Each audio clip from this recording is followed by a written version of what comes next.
to the movies. Welcome to the stars. Welcome to this grand illusion. All of it's yours, right through these doors. My name's Colin. I live in Bath in the southwest of England, if you can't tell. Any rugby fans should be able to pick that one up. But yes, this is my channel, the A or Mad channel. And this is my Oscar preview show,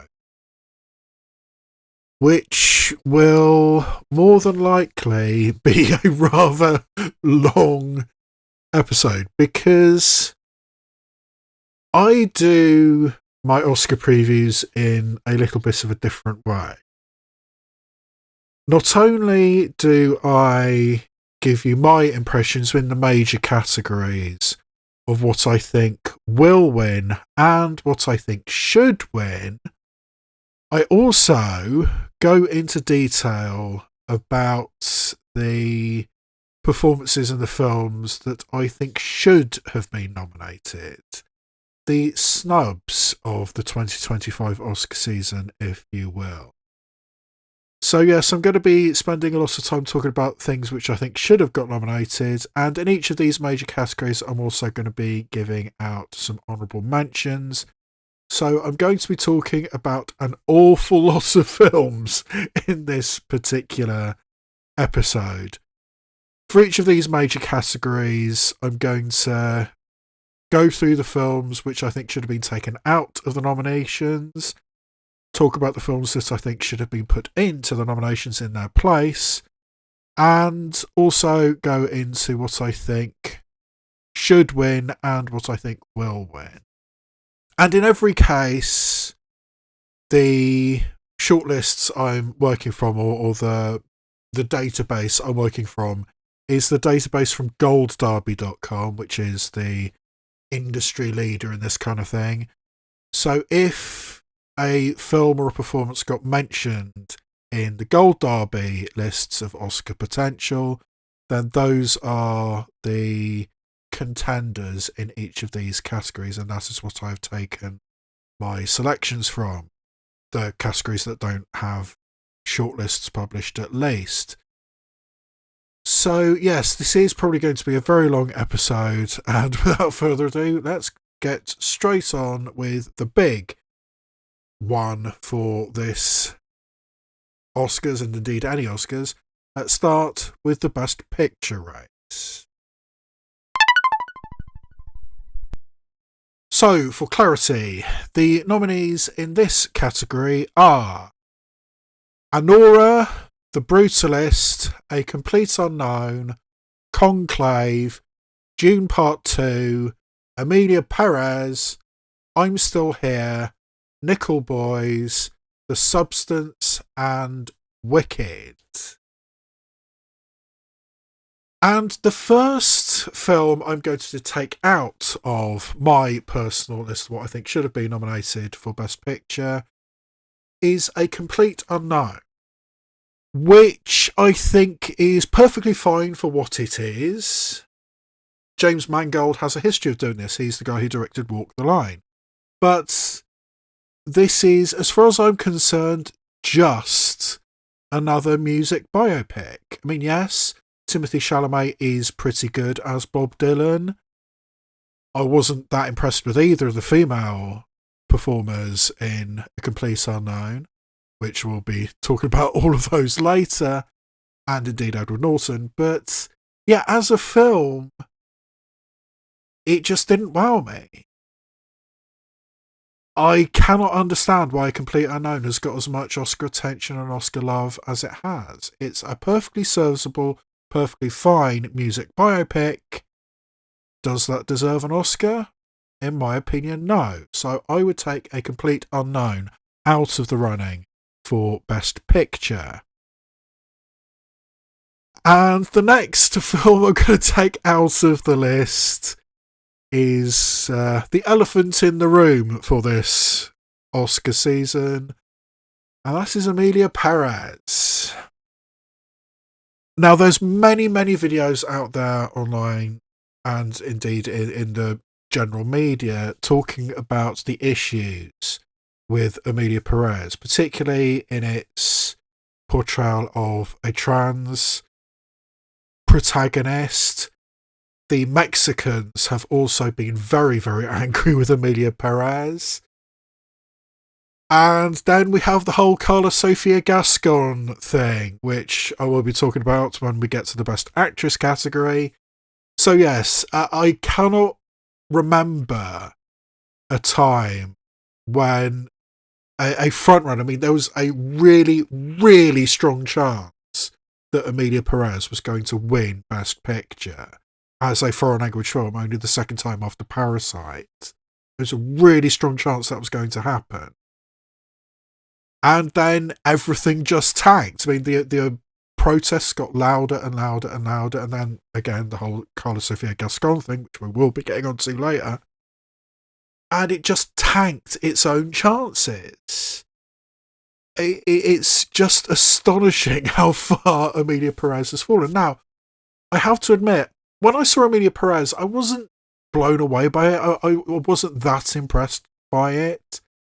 I mean, the many issues with Emilia Perez have largely come from the trans community, and I am a cis het man, even though I do consider myself an ally. I've always got my little ally flag in the background here. But that wasn't the issue I had with Emilia Perez when I saw it, which, and as I said, I didn't particularly like it when I saw it. It's just a bad musical. I think the songs are just not good, and it didn't add enough to make it this fantastical thing of everybody breaking into song. I mean, if you're going to do that, make the songs good, and they just weren't. So, yeah, that was the main issue I had with it. And then I started seeing trans creators I follow, or at least watch their videos. Actually, I'm not subscribed. Well, anyway, I regularly watch trans creators on YouTube, and many of them, particularly creators like Jessie Gender, like Council of Geeks, like Samantha Lux, all of them started saying, look, this is really, really bad trans representation, and that started getting louder and louder and louder. But I thought to myself, okay, maybe that's just my particular corner of the internet, my particular corner of YouTube, my personal echo chamber, if you will. I mean, I watch those creators already, so it's their opinions which are getting reflected back at me. So I thought, okay, maybe it's just a few voices. But what really changed the tune for me when it came to Emilia Perez was when GLAAD said, this is bad representation. The Gay and Lesbian Alliance Against Defamation. The queer activist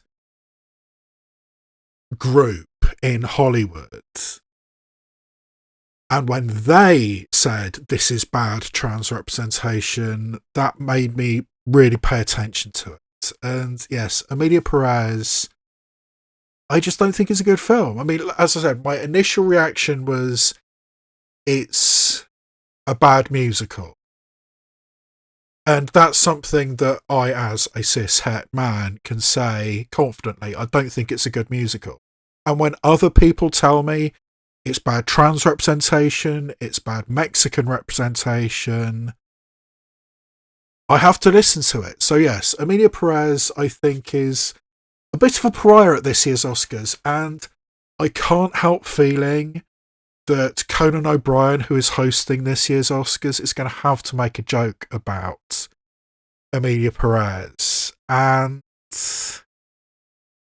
it's going to be so cringe. It really is going to be cringe-inducing to have Conan O'Brien make jokes about how Emilia Perez is this pariah. It's going to be really, really awkward. I'm not even sure if Carla Sofia Gascon's even going to be at the Oscars at this point. I think it's touch and go. Emilia Perez, I don't think is a good film. As I said, primarily as a bad musical, but also as bad representation.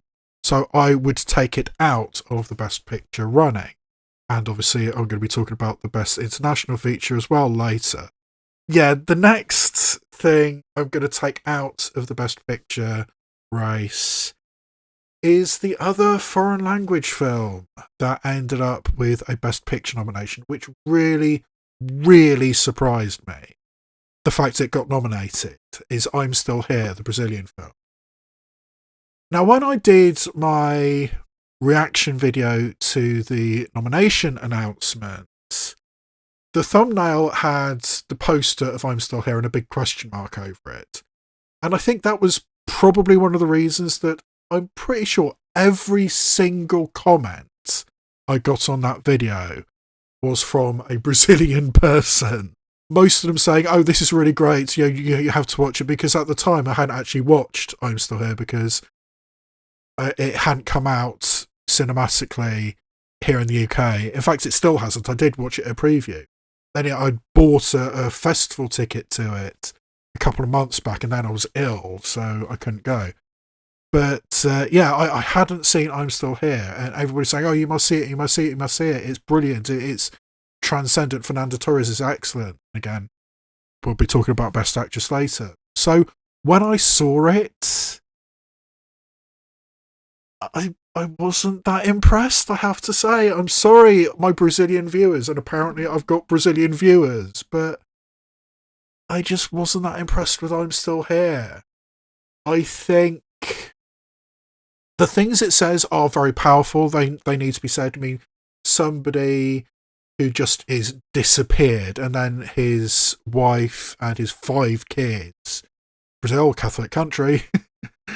That's a whole other issue. But this person who just gets disappeared by a military dictatorship, and then the wife has to survive, has to keep the family together. I mean, that is a powerful story. I personally don't think it's actually a powerful film, particularly when it comes to the end, because there are two. I mean, most of the film takes place in the 1970s when this happened, when this former Congressman Rubens Paiva was disappeared by the Brazilian government, and then his wife Eunice, played by Fernando Torres, has to survive. And most of that takes place in that 1970s period. And then we have a very brief period in the 1990s when Fernando Torres is still playing Eunice. And this is the point at which the Brazilian government actually admits, yes, we killed him, and they issue a death certificate, which is fine, but it's a very, very small bit, and that's really all that happens. I get the death certificate, yay, cut. Why? What was the point of that? And particularly when the next little bit is far on into the future, I think 20 years later, when the book written by Rubens Paiva's son, when that is published, and now Fernando Torres' character Eunice Paiva is being played by Fernanda Montenegro, who is her mother, which is really cool. I mean, and Fernanda Montenegro, brilliant Brazilian actress in her own right, was Oscar nominated in Walter Salles' previous film Central Station. Mother and daughter, the height of Brazilian actresses. And yes, again, very short period, this big family gathering with all the siblings, all the kids come together. Oh yes, this book has been published. Yay, cut. I just, structurally, the film did not make any sense to me. So, I'm sorry, I'm probably going to have some Brazilian listeners to this as well. I didn't like I'm Still Here that much, I'm sorry. And I would take it out of the Best Picture running, which is not to say I would take out all the international features in this category, and we'll be coming on to that in a moment. But yes, the fourth and final film I would take out of the running for Best Picture is Nickel Boys. And again, this is one of those films that has got such a great reputation. It's got, awards and acclaim and prestige and all that kind of stuff. And I just wasn't that impressed. I think it's very much a gimmick movie. And it's a gimmick which I personally think didn't especially work. I think there is some justification for the really unusual way it was shot. I mean, essentially, everything, the entire 90-odd minute film is point of view from these two characters who get sent to this borstal, or whatever they call it in America. And, they might end up dead, just because that's what happens to black boys in Florida in the 1960s in a prison. And everything is from point of view. And there is some justification for that towards the end. I don't think it really works. But yes, at least director Ramal Ross tried something new, tried something different. And he has to be respected for that. And personally, I think he should be awarded for that, which we'll be talking about later. But as a film, I couldn't get past the gimmick. And I don't think the gimmick especially worked. So for me, Nickel Boys as a film, I don't think it's one of the best films of the year, particularly compared to some of the films that didn't make the cut for Best Picture. And speaking of that, with 4 films taken out of the 10-film list for Best Picture, 4 films need to be put into the Best Picture race. And the first one of those is a really, really left field selection. This is one of those films, it's a tiny independent film. It never had a prayer of getting an actual Oscar nomination in any category.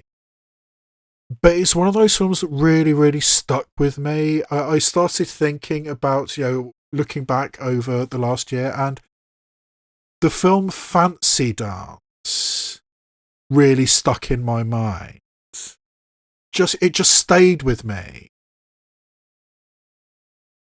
And it was on the Gold Derby lists of Oscar potential, so I don't feel too bad about doing it. And anything I can do to promote this film, I think, is worthwhile, because this film really, really did speak to me. It stars the excellent Lily Gladstone as a Native American woman who is looking after her niece, played by Isabel DeRoy Olsen, a teenage girl, because Lily Gladstone's sister has disappeared.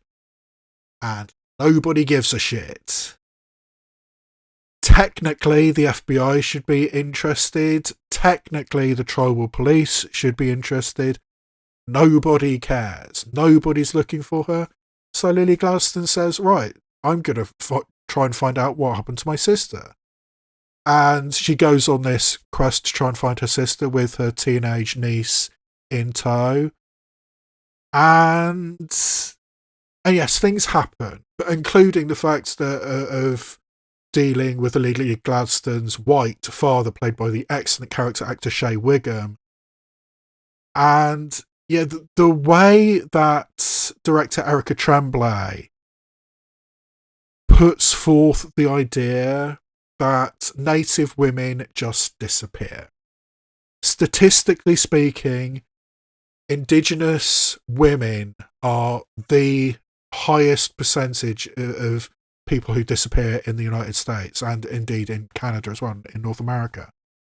Far, far more people just disappear in that demographic than should happen. And that just happens. That's just what happens to Native women. And that's what this film is saying.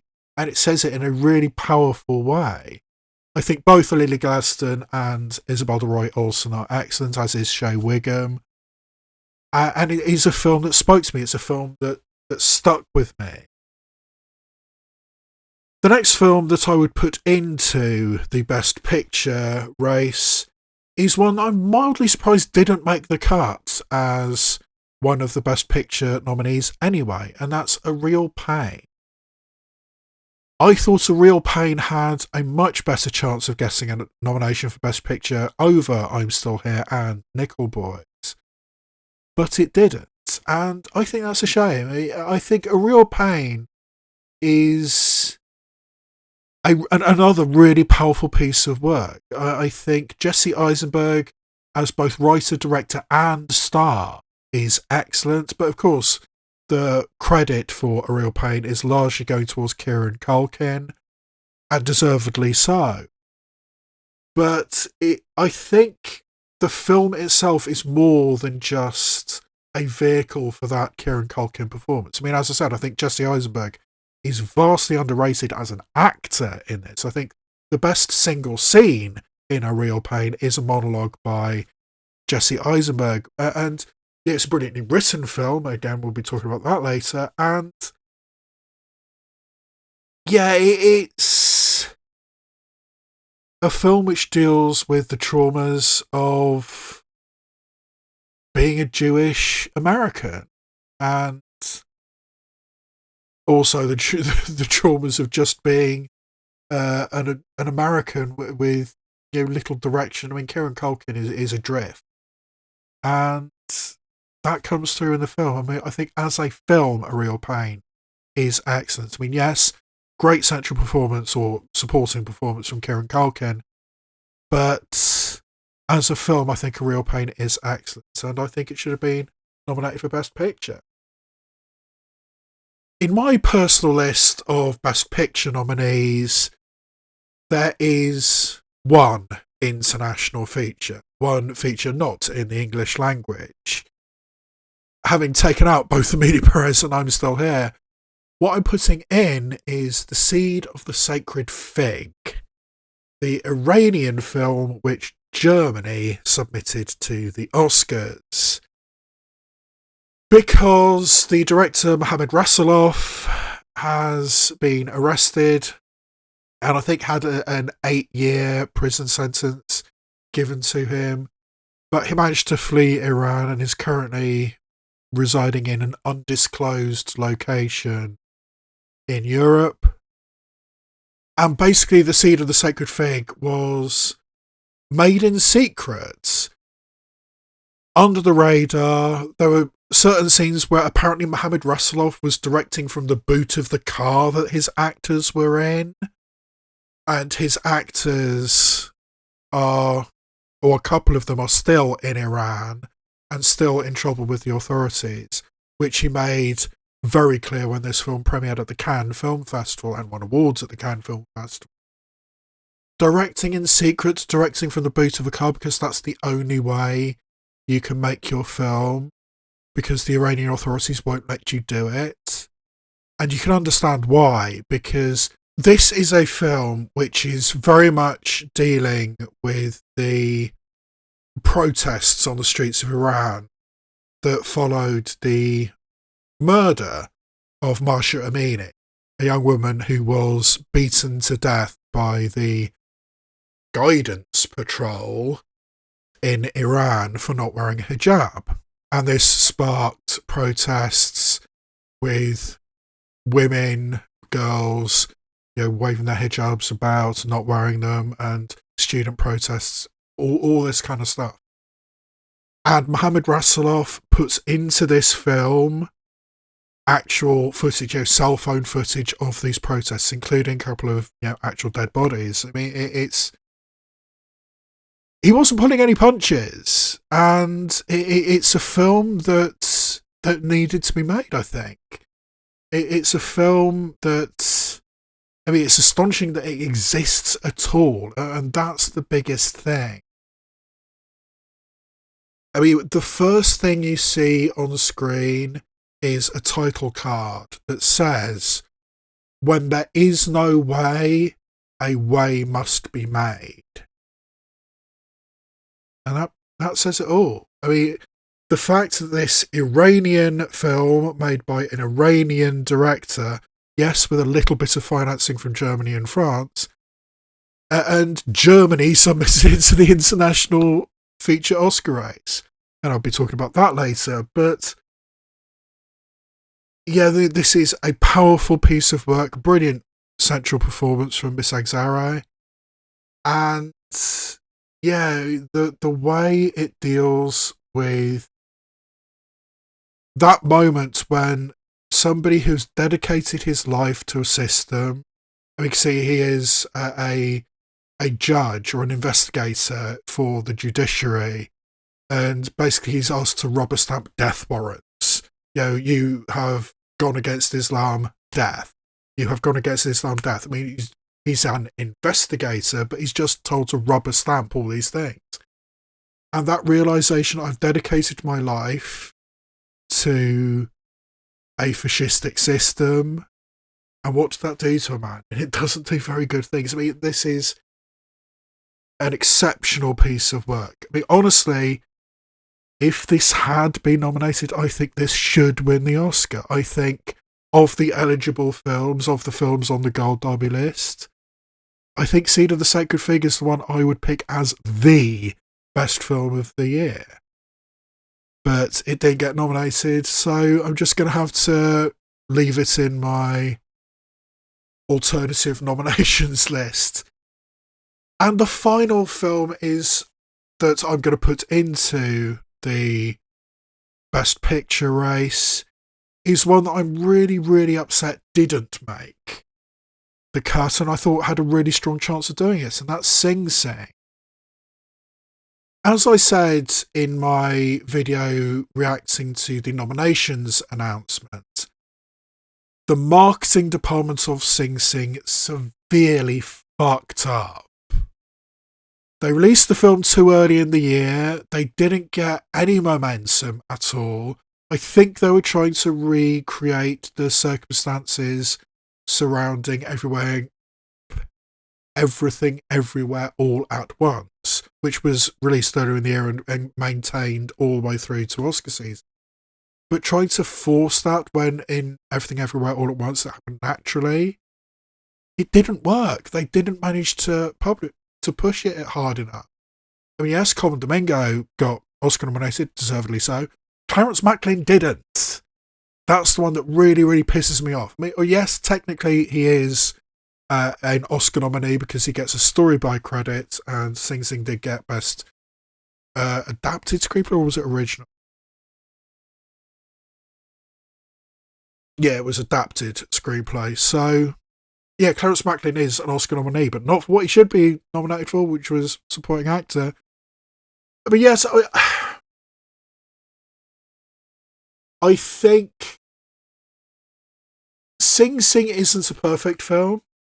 It's certainly a film that I think deserves to be in the top 10 in the Best Picture race, but it's not a groundbreaking film. It's in a lot of ways is a rather sentimental film, a rather steady film. But the fact it has two monumentally great performances from both Coleman Domingo and Clarence Macklin, those two performances really elevate Sing Sing to a deserving of a Best Picture nomination. So the fact it didn't make it really upsets me.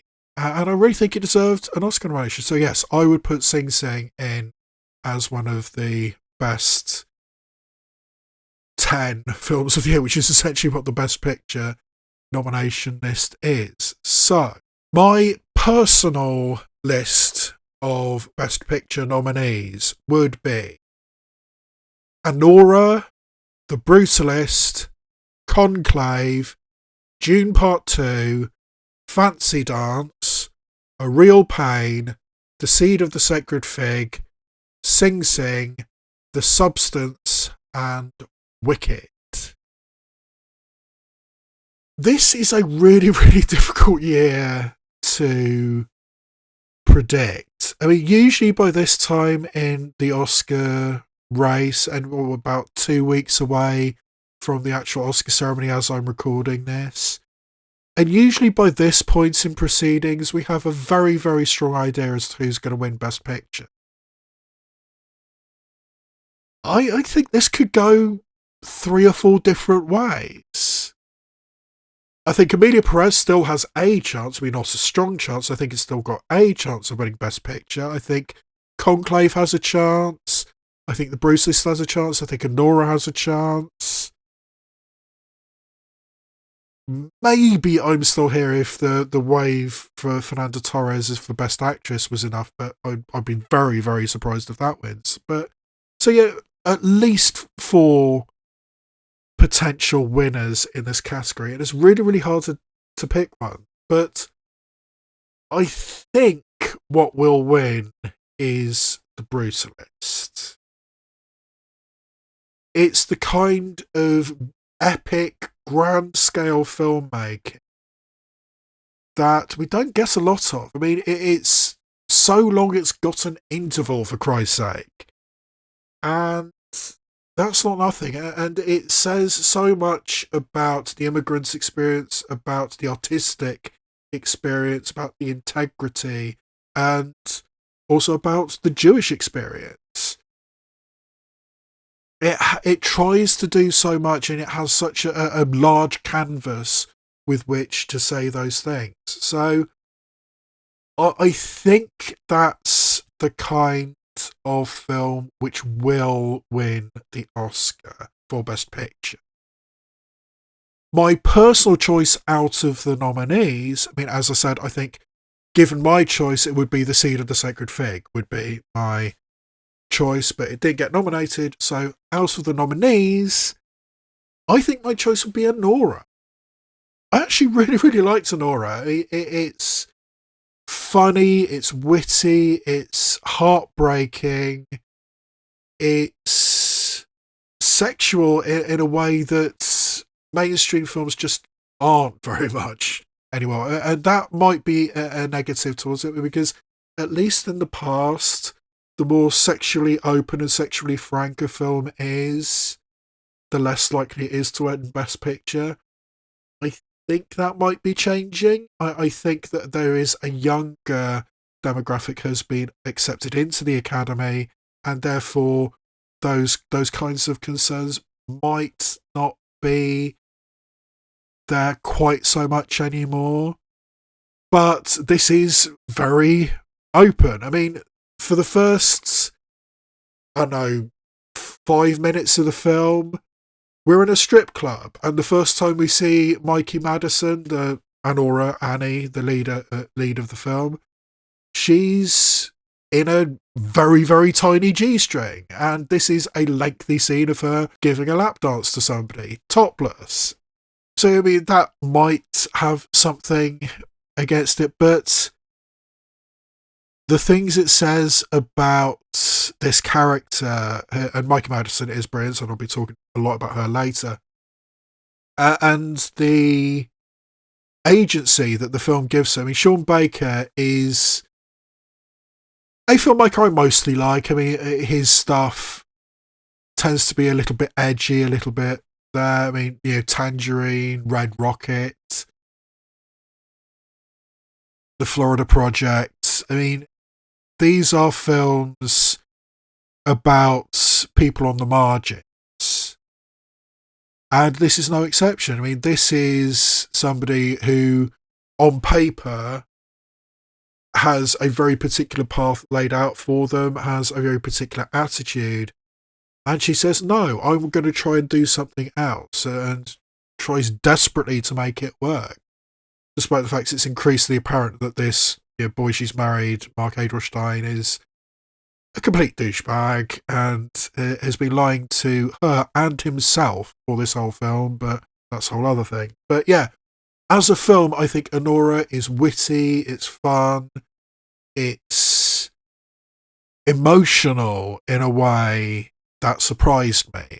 The ending of this film, I think, is I think the epitome of bittersweet, and that has something going for it as well. So yes, my choice out of the nominees would be Anora. So in this category, what I think will win is The Brutalist, and what I think should win is Anora. And having said that, my 5 honourable mentions for the Best Picture category include 2 films on that very, very tiny independent film that had really no chance of getting nominated, but I think should have done, or had at least should have been more in the conversation, and that's Ghostlight and I Saw the TV Glow. if we're going to award films not in the English language, why not Kneecap? Night Bitch is a film which I really think got underrated. I think it's an excellent central performance from Amy Adams, and it says some really fascinating things about womanhood and motherhood. And September 5, or September 5th, I'm not sure how you say it. I mean, I'm English, I say it September 5, but however you say it, it's a really, really gripping, tense thriller, really, really well written thriller. So yes, I think September 5 as a film, as a thriller, is perhaps the kind of thriller film that might have got an actual nomination for Best Picture.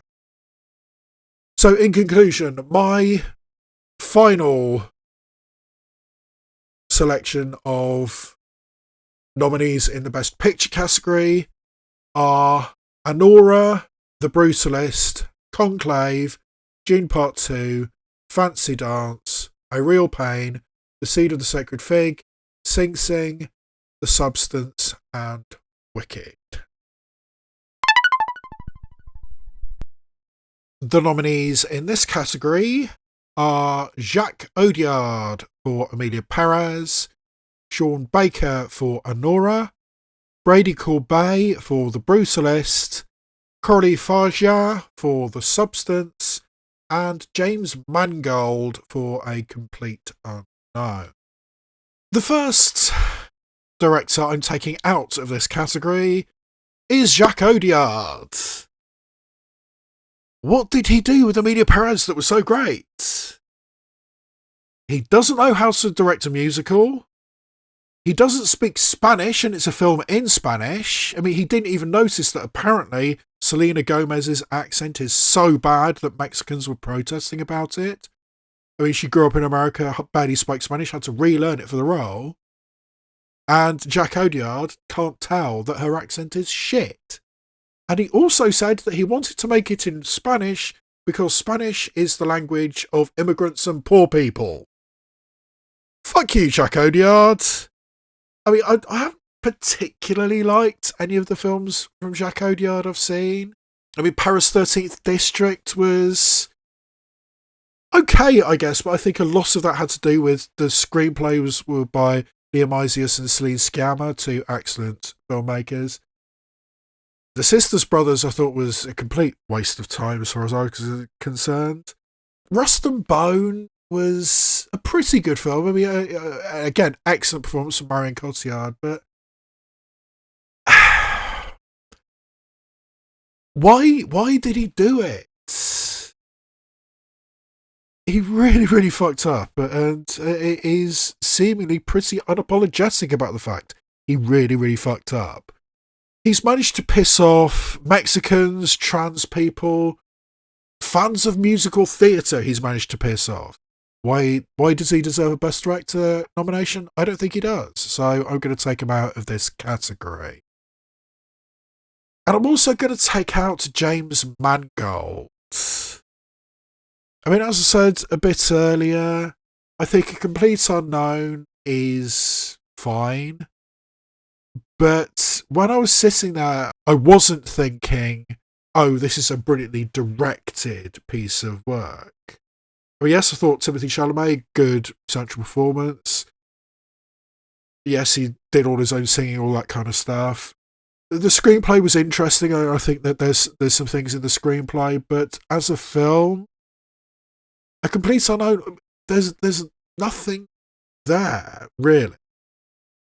I think, well, in my opinion, when it comes to being nominated for Best Director at the Oscars, you need to do more than this. I think, to some degree, this is a career nomination for James Mangold. I mean, you have been an established director in Hollywood for many years. Let's just give you a nomination. I don't think it's enough. So yes, I would take out Jacques Audiard and James Mangold from the Best Director nominations. And what I would put in is, firstly, Ramal Ross for Nickel Boys. Now, as I've already said, I think Nickel Boys is not a film I particularly responded to, but I have to give Rommel Ross credit. He tried something really, really different.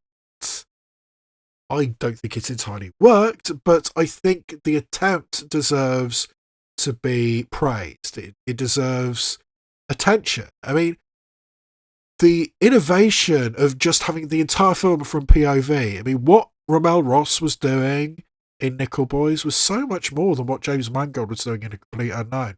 The experimental nature of it, for that alone, I think Rommel Ross deserved an Oscar nomination. I mean, I honestly am not a fan of Rommel Ross's previous work. I mean, he got Oscar nominated a couple of years ago for Best Documentary for, was it Harlan County this evening, was it? No, it was Hale County this evening. And I have to say, I hated that film with a fiery passion. I really, really disliked that. But Rommel Ross, I think, deserves so much credit for at least trying something, at least attempting something really unusual, really innovative. And that's also something I'll be talking about in my honourable mentions as well. But yeah, I think it's a weird situation where I didn't especially like the film Nickel Boys, but I think he deserved an Oscar nomination. He certainly deserved it more than James Mangold did. And I think the same can be said for Denis Villeneuve in Dune Part 2. I think it's all too common for the Oscars when they are, handing out nominations or when the Academy is voting for things like Best Director.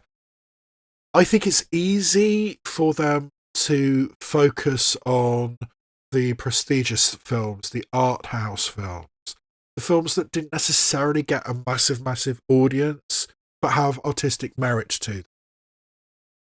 And it's easy to overlook the grand, the epic, the blockbuster films. I mean, yes, prestige blockbuster, but a blockbuster nonetheless. And that's what I think has happened with Denis Villeneuve and actually both of the Dune films. He didn't get nominated for Best Director for either of the Dune films, which... What are we doing here? I mean, again, I'm not the hugest fan of Dune Part 2, or Dune Part 1 for that matter, but I can't help but say, that is epic scale filmmaking. That is big, it's grand, it's epic, and it all holds together thanks to the work of Denis Villeneuve, who I think is a great director. I mean, I think Arrival is the best sci-fi film of the last decade, but Denis Villeneuve deserves so much credit for the scale, the scope of Dune Part 2, and the fact he didn't get nominated for Best Director for either of the Dune films, I think is an absolute travesty. And maybe we do need to have more of this epic, this grand scale filmmaking again. And again, in my honourable mentions, going to be talking about another epic scale filmmaker that I think maybe should have got nominated for Best Director. But in my personal choice, I would put Denis Villeneuve into the Best Director category. So my list of nominees for Best Director would be Sean Baker for Anora, Brady Corbet for The Brutalist, Coralie Faja for The Substance, Rommel Ross for Nickel Boys, and Denis Villeneuve for Dune Part 2. And again, this is not the easiest category to predict, I don't think. I think it could go a lot of different ways. But what I think will win, and I think what actually deserves to win in this case, is Brady Corbet for The Brutalist. What he managed to do, I mean, again, talking about grand epic filmmaking, but in a completely different way to Denis Villeneuve, but this is grand scale filmmaking with a point. I mean, trying to tell the story of the second half of the 20th century through the interactions of these people, Adrian Brody and Guy Pearce and Felicity Jones, and succeeding, and having the vision, the scope, and the innovation. I mean, the angles he chooses, the attitudes he has to where to place the camera, putting everything around these characters, and having this really fascinating visual style. I mean, yes, I think it's a great piece of directing. And it really, really surprises me when I say that, because Brady Corbet is a director I'm really not a fan of. I mean, I quite like him as an actor. He was excellent in Simon Killer. He was the lead in that. That was quite a while ago now. Yeah, 2012, Simon Killer. It was a great piece of acting from Brady Corbet in that. But as a director, wasn't a big fan of his first directorial effort, Childhood of a Leader. Thought it was a bit bloated, a bit overdone. His next film, Vox Lux, I hated with the fiery passion of 1,000 burning suns. I severely hated Vox Lux.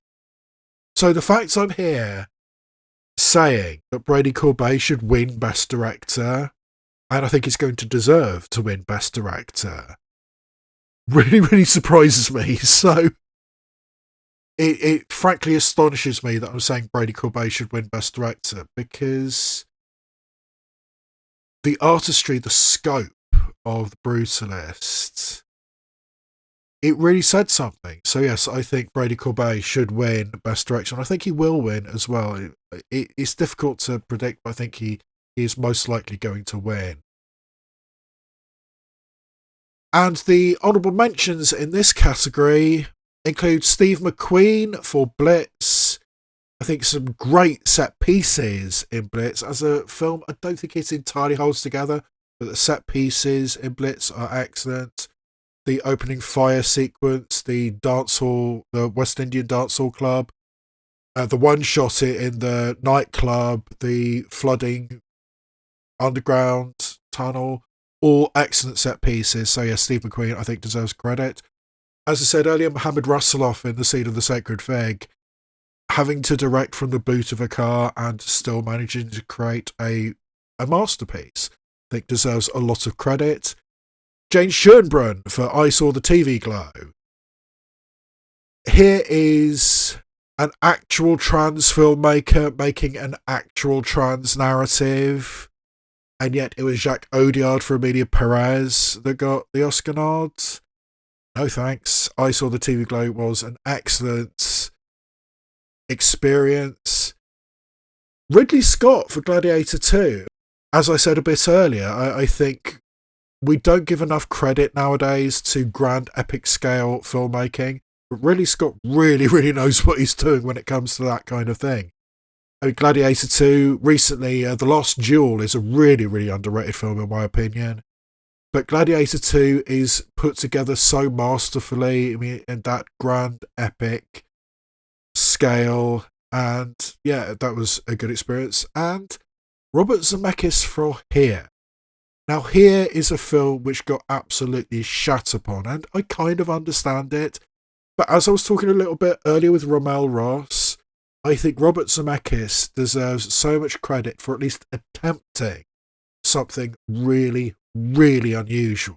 Having, a set camera and then the, centuries of time played out in front of you in these different little windows. I mean, I think it worked surprisingly well. I mean, other people didn't, but yes, I think Robert Zemeckis deserves credit for trying something really fresh and unusual with Here. So, my personal choices for the nominations for Best Director at the 2025 Oscars are Sean Baker for Anora, Brady Corbet for The Brutalist, Coralie Fagia for The Substance, Rommel Ross for Nickel Boys, and Denis Villeneuve for Dune Part 2.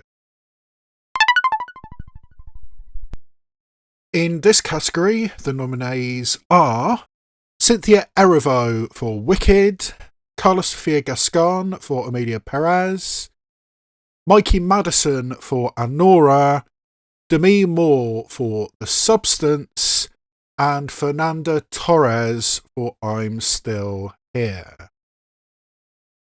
And for this category, we're going to have to start with the elephant in the room, and that is Carla Sofia Gascon. I don't think there has ever been a situation where one person has so categorically tanked not only their own chances for an Oscar, but also the film's chances for any Oscars. But that is basically what's happened. And yeah, I really can't support Carla Sofia Gascon. Although it should be said that it is a massive, massive step forward that an openly trans performer has got nominated in one of the acting categories. First time that's happened for an openly trans performer. Elliot Page doesn't quite count because he wasn't out when he got nominated for Best Actress for Juno, and as far as I understand it, he might not even have been out to himself at that point. But Elliot Page is a bit of a grey area, but Carla Sofia Gascon is the first time that an out trans performer got nominated in one of the acting categories, and that is a huge step forward. Unfortunately, she then just shut the bed. So, as I understand it, a brief rundown of everything that happened. As might be expected, as soon as Carla Sofia Gascon got announced as a nominee for Best Actress, there was some online hate. I mean, because that's what the internet is nowadays. But there was some internet hate. I mean, actually, not as much and not as vitriolic as I was expecting to happen, but she was getting some, as naturally happened. And in an interview in Brazil, she suggested that part of the reason for this online hate was people who were working for Fernanda Torres. The online social media teams of Fernanda Torres were pointing hate in her direction. That is what Carla Sofia Gascon suggested in Brazil. As far as I can tell, there's not that much evidence that that was what was happening, but that's what Carla Sofia Gascon said. And basically that was the first domino that started falling in the absolute tanking of Carla Sofia Gascon's Oscar campaign. Because the Brazilian public basically took it upon themselves to take down Carla Sofia Gascon. Their perspective was, you have not been attacking the social media team of Fernanda Torres, you have been attacking National Treasure Fernanda Torres, who we are just massively, massively proud of that she's actually got an Oscar nomination and you're trying to take her down. So Brazil said, no, we're going to take you down. So they started digging through the tweets or X's or whatever we're supposed to call it nowadays. I mean, fuck off Elon Musk. But they started going through the tweets of Carla Sofia Gascon and found some very, very uncomfortable material that Carla Sofia Gascon had said over the years. She had a go at Bong Joon-ho and Parasite winning the Oscar. She had a go at Guillermo del Toro, which is deeply ironic because at this point, Guillermo del Toro is one of the few major figures in Hollywood who is still supportive of Emilia Perez in public. It's kind of become a pariah, but Guillermo del Toro is supporting it still, or last I heard he was supporting it. And yet Carla Sofia Gascon had to go at him, so you're biting the hand that feeds you. But most disturbingly, she had a go at George Floyd and many, many tweets of a deeply and vitriolically Islamophobic nature. There is some truly horrific stuff that Carla Sophia Gascon has said.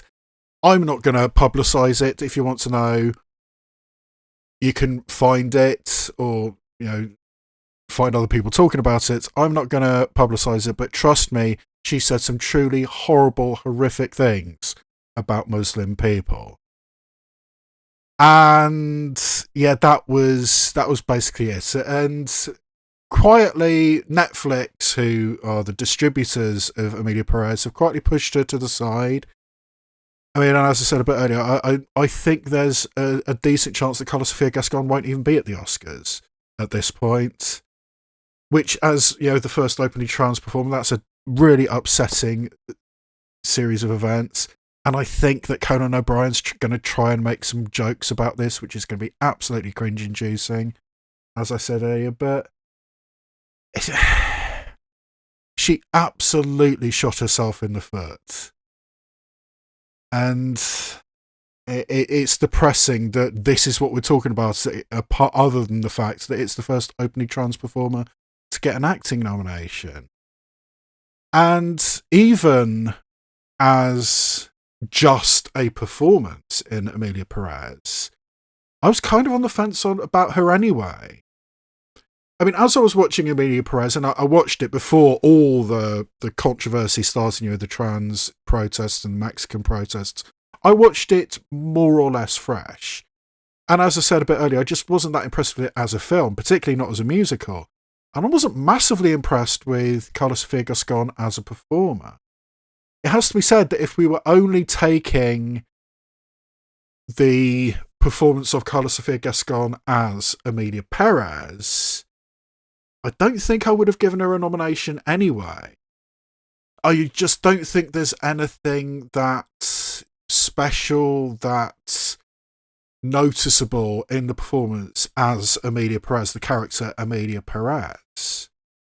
It's only when you add in the performance of Carla Sophia Gascon as the pre-transition character, this Mexican drug cartel leader Manitas, only then was I thinking, oh, okay, if you add in both sides of the performance, the pre and post-transition performance, yes, maybe I would give her the benefit of the doubt, give her that nomination.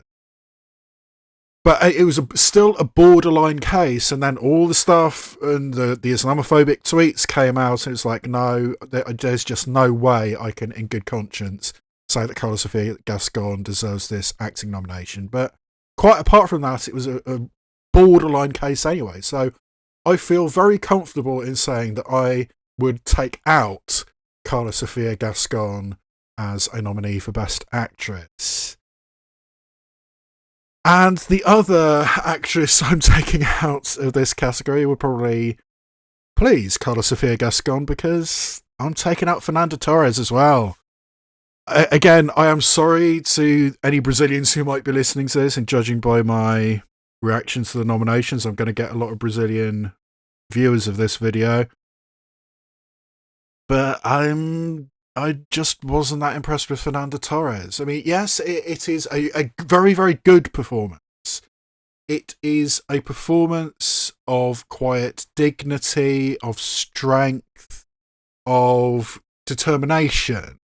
But I think the operative word in that is a quiet performance. I don't think there's anything so demonstrative. I don't think there's anything so special in the performance of Fernanda Torres that makes me say it should get a nomination for Best Actress. For me, it doesn't quite cross that threshold. I think it's a very good performance. Don't think it's a great performance. And despite the fact I respect Fernanda Torres a lot, and I'm glad that a foreign language film has managed to get a Best Actress nomination other than Emilia Perez, I approve of that. Just on the quality and the strength of the performance, Fernanda Torres didn't quite make it. So I'm sorry, Brazil, but I'm going to take Fernanda Torres out of my personal list. So taking out those two foreign language performers, I need two performers to take their place. And the first one I'm going to put in is Amy Adams for Night Bitch.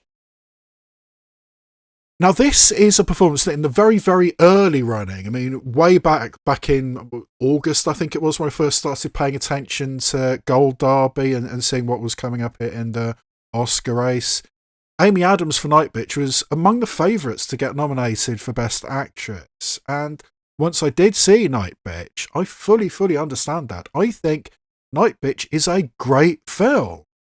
I think it's vastly underrated in this year's Oscar race. It did get an honourable mention for me as Best Picture in this year's Oscar race, but particularly the performance of Amy Adams, I think, is exceptional. This is a performance where Amy Adams allows herself to be real. I mean, this is an Amy Adams who is a recent mother and is completely frazzled. She's a little bit overweight. She's trying her best to keep everything together and not quite succeeding, to the extent she thinks she's turning into a dog. Or maybe she is turning into a dog. Who knows?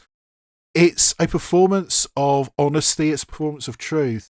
It's a performance which shows you the trials and tribulations of not only womanhood but also motherhood. I think that's the key thing. It's finding the strength and the power in being a woman and in being a mother, despite the fact that sometimes you really hate being a mother, and Amy Adams demonstrates that perfectly in this film. But still, there's power in that, there's strength in that, and that's what the film is ultimately about, in my opinion. So, yes, I think that Amy Adams definitely deserved an Oscar nomination for Night Bitch. I mean, it's one of those things that why hasn't Amy Adams ever got an Oscar? I mean, she's got nominated so many times, never won. And honestly, some of those performances, I don't think she deserved a nomination. This time I think she did, and she didn't get one. So yes, in my list, Amy Adams for Night Bitch would be one of the nominees. And the second alternative nomination I would give in this category is June Squibb in the film Thelma. And this is another one of those films that just stuck with me. I mean, I watched it and I quite enjoyed it, but the more I thought about it, the more it has really stuck with me. And the more I think that June Squibb's performance is outstanding, to the extent that I think she should have got a Best Actress nomination. June Squibb made this film when she was roughly 93 years old. And this is basically the first time she has been the lead of a feature film.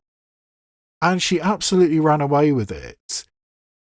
It's a film based on a real-life story of the writer-director Josh Margolin's grandmother, named Thelma, who gets scammed by a phone caller and loses a lot of money. And once she realises she's been scammed, she goes on a quest across town to try and get her money back at the age of 90 plus, much to the horror of her daughter and her son-in-law and her grandson, who are desperately trying to find her, and with the assistance of her friend Richard Roundtree in his last role, unfortunately. And he's brilliant as well, and I'll be talking about him a bit later. But yeah, I mean, on a mobility scooter travelling across Los Angeles trying to get their money back. And it's a brilliant film about aging and about not accepting your lot in life. I mean, here is a woman who fully understands, fully realises that she is very old. She can't do everything. She can't approach everything the way she used to. But she's going to give it a damn good try anyway. And it's sort of like raging against the dying of the light almost. And there's a power to that. But there's also a poignancy to that, because there are points in this film where both June Squibb and Richard Roundtree have to accept the facts. Look, there are certain things we cannot do and we should not do.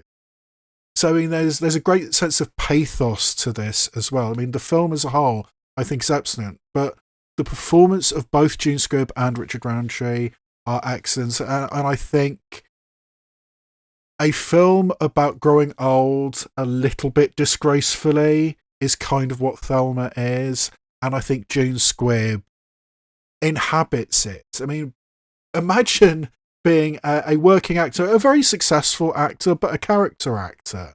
I mean, yes, she got that Oscar nomination a few years back for Nebraska, the Alexander Payne film, but this is her first lead.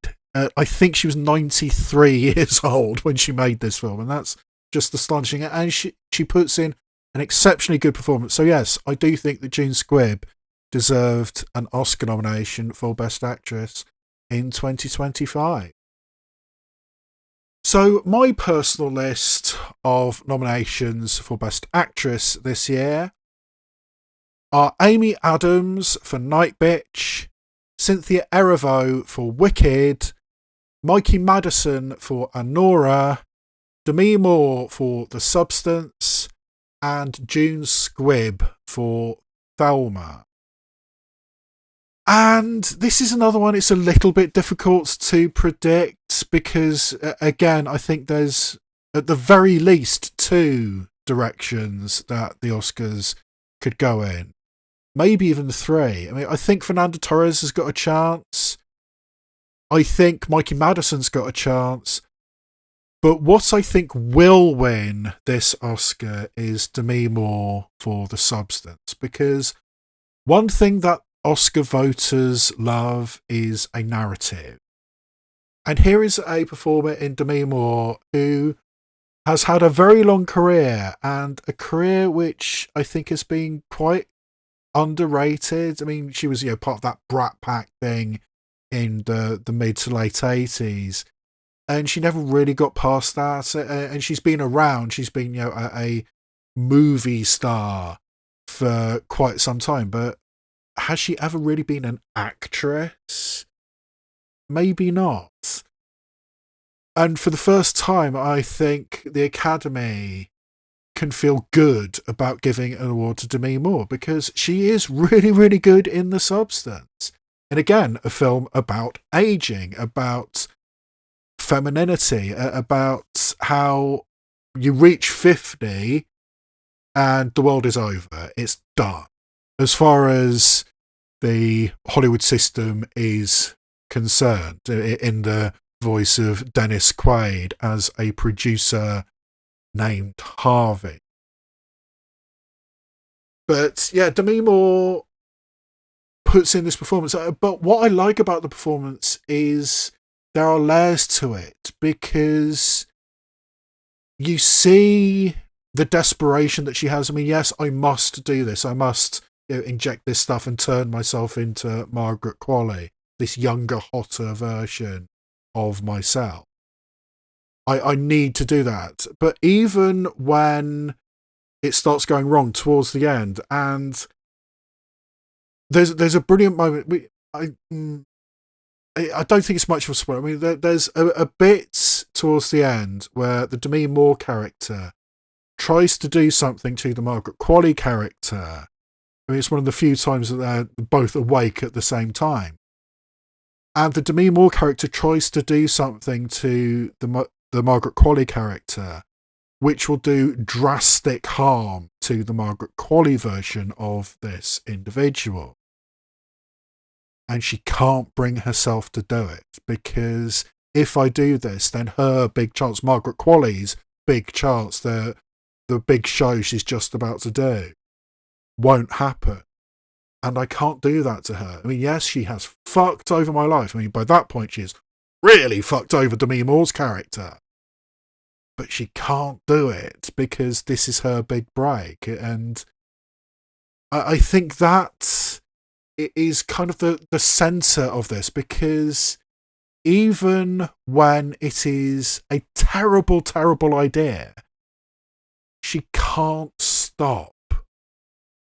she has been so ingrained into this thing. You must be beautiful. You must be on screen. You must have attention. That has been so ingrained into her that even though it's gone way too far, I mean, the body horror towards the end of this is extreme. It's gone way too far. Yet the Demi Moore character can't stop. She's actually kind of a villain. I mean, she is a major factor in her own downfall. I think that there's a sense of tragedy at the centre of the substance, which I don't really think gets talked about enough. It is a tragedy. And Demi Moore plays that. I mean, the character who, be careful what you wish for is essentially what we're doing here. And it's really, really powerful stuff. Yes, Demi Moore pulls off brilliantly. And I think she's going to win this Oscar because of the narrative.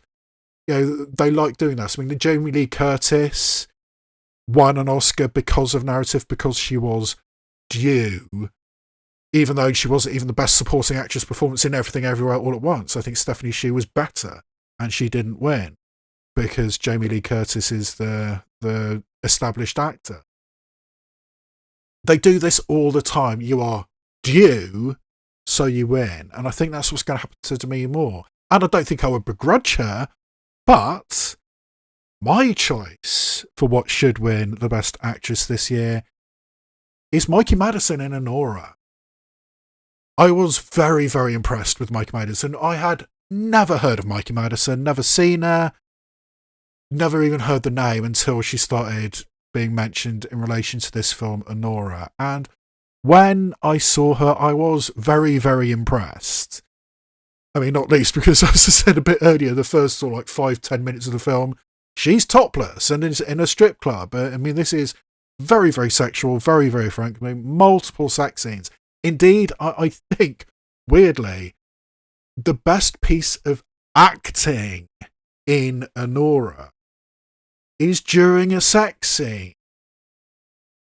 There's a scene where having sex, I mean, the fact that you are having sex at that time with that person says something about the character more than it says about the situation. And Mikey Madison actually plays that really, really well. I mean, that's not going to be, the Oscar clip, but I genuinely think the best piece of acting in Anora is during a sex scene. But it's a really, really beautiful performance. I mean, here is, a brash, no nonsense, take life as it comes, I'm going to have it my own way kind of character.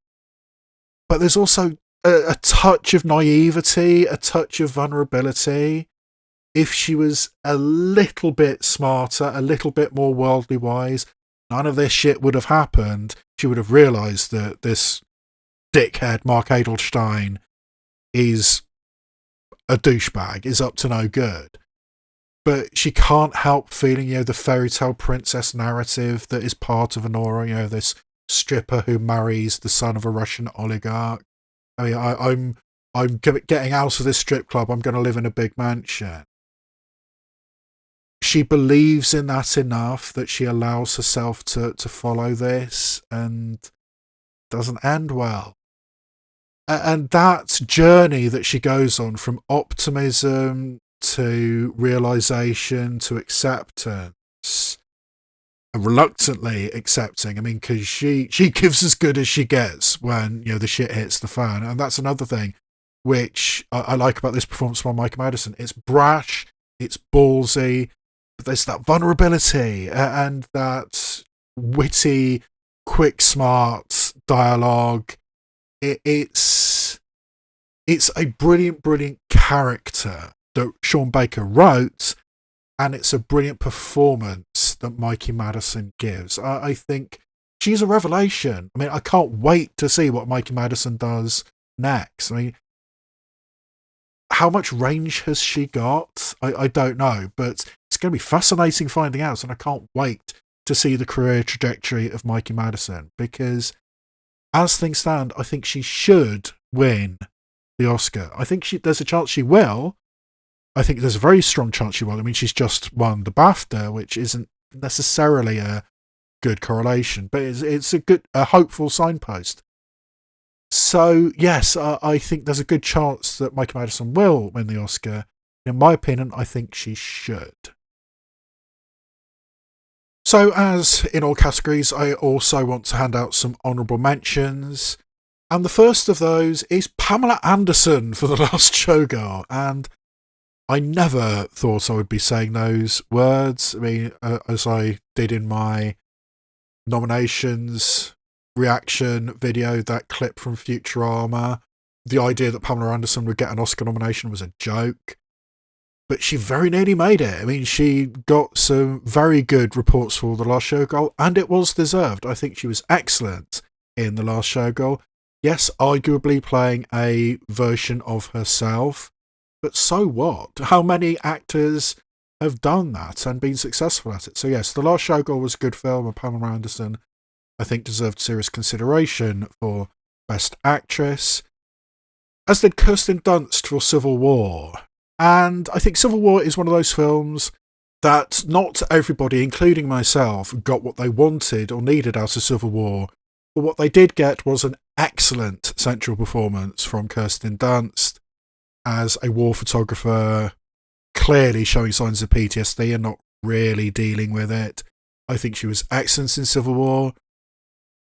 Lily Gladstone in Fancy Dance, as I've already mentioned, I think Fancy Dance is a really underrated, tiny, independent film, and Lily Gladstone was excellent in it. Personally speaking, I actually think she was better in this than Killers of the Flower Moon. We also have Marianne Jean-Baptiste in Hard Truths, a really hard film to watch, a really unpleasant film to watch in a lot of ways, by design, because Marianne Jean-Baptiste is such an unlikable, unpleasant character. And the way she plays it, I think, is a benefit for that. And finally, we have Kate Winslet in Lee. And this is a film which was basically designed to try and get Kate Winslet an Oscar nomination. It didn't succeed, but I think it was a performance that at least deserved strong consideration for the Oscars, as a former fashion model who becomes a war correspondent and is one of the first non-military personnel to get inside the concentration camps at the end of World War II, and that kind of fucked her up. But yeah, Kate Winslet plays it brilliantly, so yes, her in Lee is my final honourable mention. So to wrap up, what I think will win is Demi Moore in The Substance. What I think should win is Mikey Madison in Anora. And my personal nominees would be Amy Adams in Night Bitch, Cynthia Erivo in Wicked, Mikey Madison in Anora, Demi Moore in The Substance, and June Squibb in Thelma. The nominees in this category are Adrian Brody for The Brutalist, Timothy Chalamet for A Complete Unknown, Coleman Domingo for Sing Sing, Ralph Fiennes for Conclave, and Sebastian Stan for The Apprentice. The first performer I'm going to take out of this category is among the favourites to win, and that is Timothy Chalamet in A Complete Unknown. Now, don't get me wrong, I think his transformation into Bob Dylan is very impressive. I really admire the fact he learnt how to play guitar, or at least learnt how to play guitar like Bob Dylan in order to perform the role. But is that enough? Yes, but there are other performances which I prefer better, and even in the actual nominees, I mean, the transformative nature, turning yourself into a real-life person. I actually think Sebastian Stan turning himself into Donald Trump was better, and frankly, I think The Apprentice is a better film than A Complete Unknown as well. So, yeah, I'm giving very, very little love to A Complete Unknown, but it hasn't completely escaped my personal nominees, which we'll be coming on to in a minute. But Timothée Chalamet as Bob Dylan didn't quite make my personal list. I think there is a chance he's going to win, and I wouldn't begrudge him that. I think he is good. It just didn't quite make my personal cut. So yes, I am taking Timothée Chalamet out of my personal nominees. And I do kind of feel bad about that, but I don't really feel bad about removing Ralph Fiennes from this list. Because I have to be honest, I just didn't think there was much there in the performance of Ralph Fiennes in Conclave. And it has to be said, I'm not the hugest fan of the film Conclave. I mean, it's an airport novel. It's based on a book by Robert Harris, the master of the airport novel.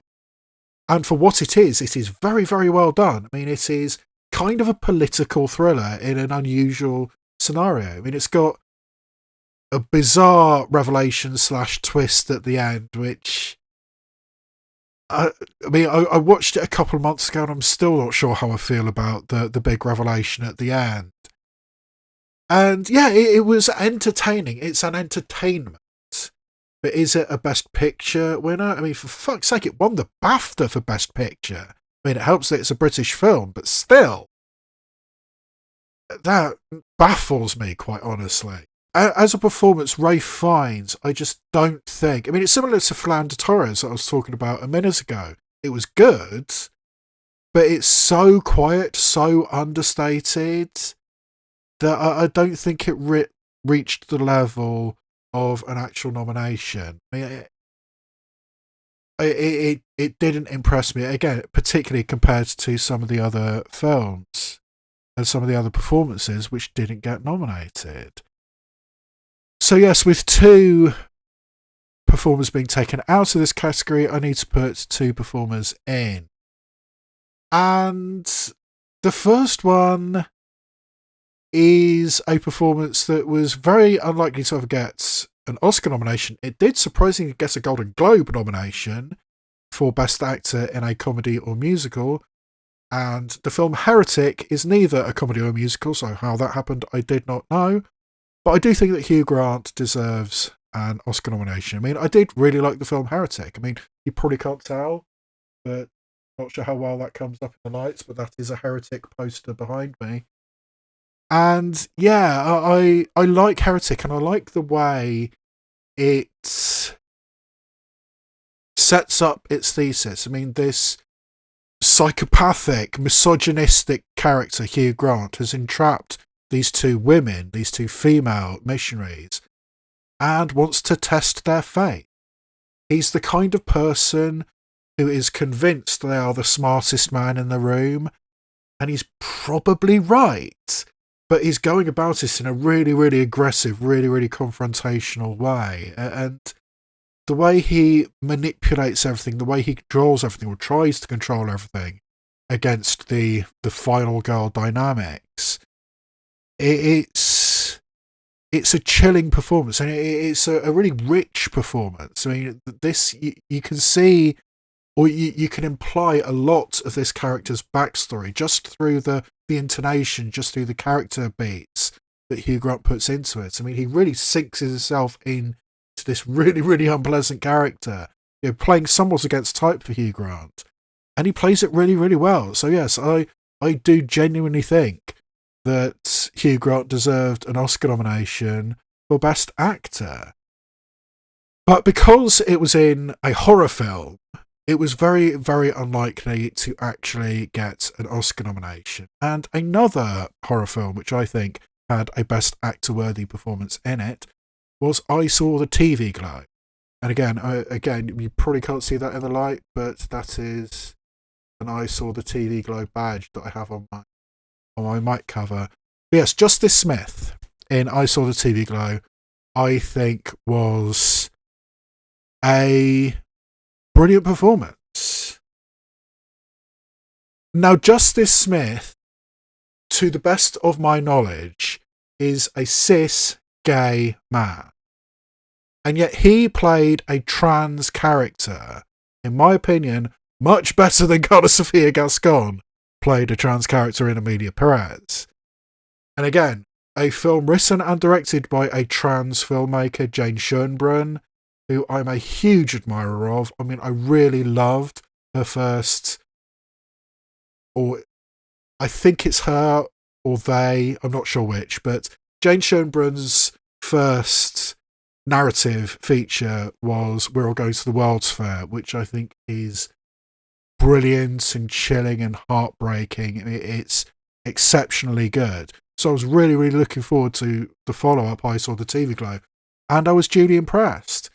And Justice Smith plays this character who, it is clear through subtext and only through subtext, or mostly through subtext, that this is a trans character. This is a male-presenting character who is growing up in a strict and restrictive family with a father played by Fred Durst. What?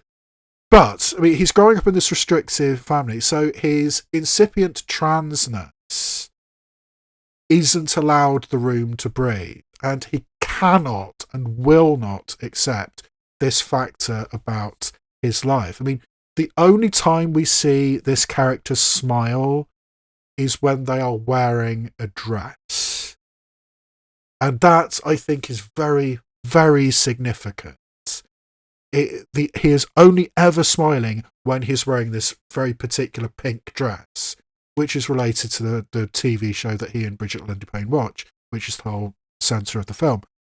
But this is a character who presents to an audience member in the know as a trans character, but he will not and cannot accept that. He refuses to accept that. And it basically destroys him. I mean, there's a couple of scenes towards the end of this film where he just cannot accept his life anymore. I mean, he has lived himself into a corner. He's trapped himself into this life, into this body that they do not want. But they cannot make that final step. And it's a brilliantly subtle performance of the gradual deterioration of this character's soul, of this character's psyche. And everything comes through in the performance of Justice Smith. I mean, I think it is a brilliant piece of acting. I think it's a brilliant portrayal of transness from a cis actor. And I think it's worthy of an Oscar. But because it was in a horror film, and because it was in a trans film, other than Emilia Perez for some reason, it was never going to get an Oscar love. But yes, Justice Smith in I Saw the TV Glow, I thought was exceptional. And I do think that he deserved an Oscar nomination for Best Actor. So my personal list of Oscar nominees in this category is Adrian Brody for The Brutalist, Coleman Domingo for Sing Sing, Hugh Grant for Heretic, Justice Smith for I Saw the TV Glow, and Sebastian Stan for The Apprentice. And this category is going to be really, really easy to deal with, because what I think will win is also what I think should win. I mean, in my opinion, it is head and shoulders above everything else, and that is Adrian Brody in The Brutalist. I think this is an exceptionally good performance. I think this is a performance of the scale and the scope that accompanies the scale and the scope of the film. It has the anger and the bitterness of somebody who truly, genuinely believes that the world does not want him, or the world he has found himself in does not want him, or his work. I mean, this very particular, brutalist architecture, which he is an advocate of, doesn't really find a home, can't really find a place in post-war America. but he's going to do it anyway. He's going to try and make it work with this deeply problematic industrialist played by Guy Pearce, but he's going to do it because he has this artistic integrity. I mean, yes, this is a film about the immigrant experience. It's a film about the Jewish experience. It's also a film about artistic freedom and struggling for something that's yours, struggling for something you believe in. And that's what comes through as well. And how the world treats him, how he treats his wife as well. All of it comes through, and there's so much depth, there's so much nuance in the performance of Adrian Brody. I genuinely think this is one of the best performances I've seen in years. I mean, yes, Coleman Domingo and Sing Sing, brilliant performance. I mean, when I saw that, I thought, oh, that's going to win Best Actor. But then it was months later before I saw the Bruce list, and again, they fucked up the marketing campaign for Sing Sing. And Sebastian Stan, the way he transforms himself into Donald Trump, and the other actors I mentioned, Hugh Grant, Justice Smith, but all of them are secondary to Adrian Brody. I think he's excellent, and I think he's going to win the Oscar, and I think he's going to deserve to win the Oscar. And which unsuspecting actress is he going to kiss this time? Yeah, he did make a joke of that when he presented the award the next year, but oh yeah, it was Emma Stone for Poor Things won Best Actress last year. God, everything just blends together. But yeah, it's going to be interesting seeing if the pattern continues. I mean, last year's Best Actress and that gives the award for Best Actor. That's how they usually do it. I mean, there are some exceptions. But yeah, it's going to be interesting seeing if Adrian Brody lays one on Emma Stone and if she would let him. But anyway, you probably can't do that nowadays, can you? But yeah, whatever. Adrian Brody, I think, is going to win this category, and I think he's definitely going to deserve to win this category. So, yes, there were plenty of good acting performances this year, and my list of honourable mentions starts with Jesse Eisenberg for A Real Pain. And Jesse Eisenberg has been getting a lot of credit as the director and writer of A Real Pain, but I think he deserved a lot more credit as the star, or the main protagonist at least, of A Real Pain. I mean, as I said earlier, the single best scene in A Real Pain is a monologue by Jesse Eisenberg. So yes, I think he should have been given serious consideration as a Best Actor candidate. Then we have Keith Kupferer in Ghostlight, which is one of those tiny, tiny independent films which never had a chance of getting an Actor nomination. But Keith Kupferer is an excellent performance as a blue-collar father in Chicago who has some unresolved grief in his past, in his recent past, and he finds an outlet through randomly, accidentally, wandering into a theatre group doing a production of Romeo and Juliet, and that allows him an outlet to express his anger and his rage at the world. And it's a work of subtlety. It's an acting performance of brilliant subtlety. Rather charmingly, his family in the film is played by his real-life family. Keith Kupferer's wife and daughter play the character's wife and daughter on screen, so that's quite delightful. And yes, Keith Kupferer in Ghostlight is excellent. Jude Law in Firebrand, playing a grotesque, aging, infirm version of Henry VIII. An abusive, both physically, psychologically, and sexually abusive Henry VIII to his last wife, Catherine Parr, the only one who survived. And yes, Jude Law puts in a grotesque performance as Henry VIII, and a really exceptionally good performance. In a film that I didn't actually like very much, it takes so much liberties with the historical fact and historical record. But yes, Jude Law as Henry VIII in Firebrand was excellent. Glenn Powell in Hitman is much more of a comedy performance. a chameleonic performance, by nature a chameleonic performance. And not only having all these different identities as these different hitman that he tries to entrap people with, but having the ideas and having the thoughts, what does it mean that I'm constantly changing my identity? How does that affect my relationship? And also, how does it affect my world? What is truth anymore? And there's some subtle philosophy in Hitman, which I think is underrated. So, and yes, Glenn Powell also co-wrote the film, is excellent in Hitman.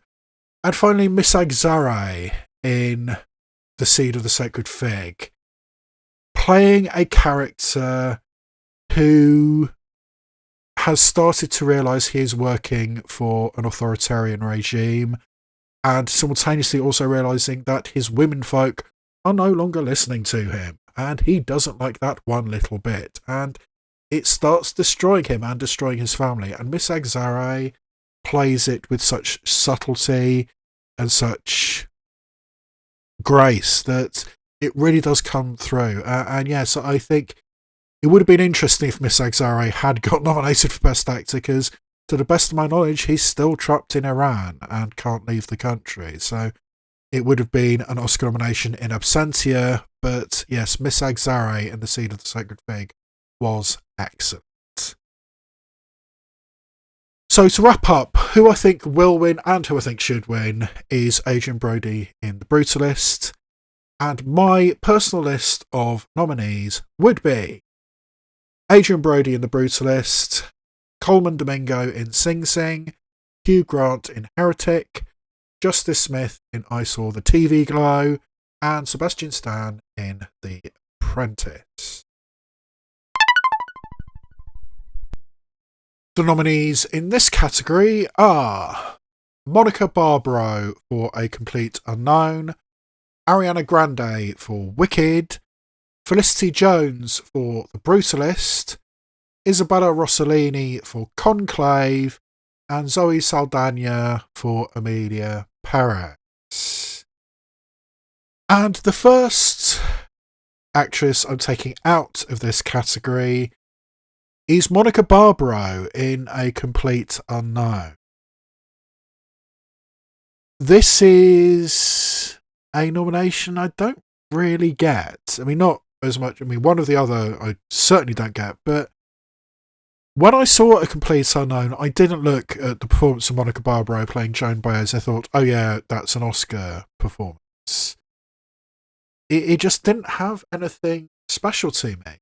I mean, if anything, if any actress from A Complete Unknown was going to get an Oscar nomination, in my mind, it was going to be Elle Fanning. I thought she was a much better performance in A Complete Unknown. And yet, it was Monica Barbaro who got the nod. And I don't really get it. I mean, there's nothing that Monica Barbaro has to particularly play that stands out. I mean, yes, the mild guilt that she's having an affair and cheating Elle Fanning out of her man, trying to stand up for her own artistic integrity against the problematic attitude that Bob Dylan / Timothée Chalamet has to both his music and women. I mean, that is one of the things about A Complete Unknown. It doesn't shy away from the fact that Bob Dylan's a bit of a dick, but there was just nothing in the performance of Monica Barbaro that made me say, yes, that's Oscar worthy. I didn't feel it at all, and I don't think this was deserving. I mean, as I said, if either of the women out of A Complete Unknown was going to get an Oscar nomination, I don't think either of them deserved it. I would have gone for Elle Fanning over Monica Barbaro. So, yeah, I don't think she's even the best supporting actress in her own film. The second performance I'm taking out is Felicity Jones in The Brutalist. There is a particular type of performance that sometimes gets nominated in the supporting categories, of a performance that is very much in the background, something that doesn't really have a great impact for the majority of the running time, but there's one fantastic speech which really, really stands out. I mean, notable examples of this is Michelle Williams in Manchester by the Sea. There's Laura Dern in Marriage Story.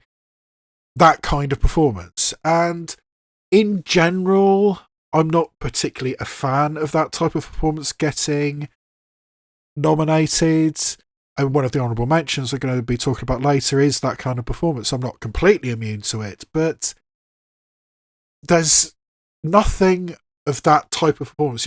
Background character with one killer speech. That doesn't speak to me as a watcher of movies. So, yeah, I don't think this was a particularly good example of that type of performance either. I mean, Felicity Jones is, by design, only in the second half of the film anyway, which is not, in and of itself, an issue. You can have many films which are designed where a major part of the film only shows up in the second half, because the absence of Felicity Jones in the first half is a presence in and of itself. But Felicity Jones is only in the second half of the film, which is not in and of itself a problem.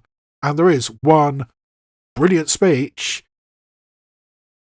but it's not so good a speech that it really transforms it into an Oscar-worthy performance in my mind. So yeah, I didn't particularly respond to Felicity Jones in The Brutalist, and I would take her out of the running. And another performance which definitely fits into that category is Isabella Rossellini in Conclave. And this is one I just do not get. I mean, I think this is probably the only nomination in these major categories I'm going to be talking about which actively makes me angry. I mean, Isabella Rossellini is a brilliant actress. She has had a long storied career. She's never got Oscar nominated. I mean, recently she was in The Owl House. She was the Bat Queen in The Owl House, which was pretty cool when I realised that was happening.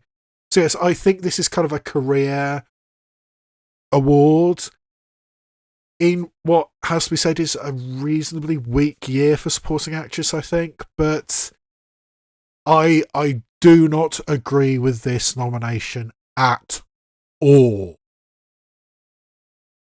I think largely it is that, background performance, one good speech. And yes, there is kind of a big speech that Isabella Rossellini has, but it's not that impressive. It's not an acting masterclass. It's not a tour de force like some of these performances are. It's kind of an exposition dump, and that's it.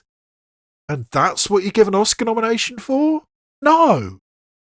I mean, Isabella Rossellini, I love her as a performer. I love her as an actress. But this performance in Conclave, in no way at all, is worthy of an Oscar nomination. I mean, this is the only nomination I 100% reject entirely. I do not get it at all. Isabella Rossellini did not deserve this Oscar nomination, and I'm taking her out of my personal list. So yes, this is a category where I've taken out 3 performers in this category, so I have to put 3 performers back in. And the first one I'm going to do is Joan Chen in the film Dee Dee, which again is a reasonably small, underrated film. I mean, it played at Sundance, but it has not much background behind it. But I think it's a really underrated film, particularly the performance of Joan Chen. This is a film largely inspired by the life of writer-director Sean Wang, about a 14-year-old boy growing up in the 1990s in California, as Sean Wang was. And it has to be said that the character, the avatar for Sean Wang, is a bit of a dick. And I think Sean Wang is unafraid to show that, in general, 14-year-old boys are dicks. And that's kind of what the vibe of the film. And working against that is this boy's mother, played by Joan Chen, who not only has to deal with this sullen, moody, problematic kid. I mean, this kid does some pretty disturbing things, some pretty despicable things during the course of this film. Not only does Joan Chen have to deal with that, she also has to deal with the fact she's been abandoned. Her husband has buggered off back to Taiwan. I mean, yes, he's sending money, but you need more than that. And he's left his mother behind. So not only has Joan Chen got to deal with this sullen 14-year-old and a teenage daughter who's just about to go off to college, and all the logistics of that, she's also got to deal with her mother-in-law living here with her. And she is barely coping.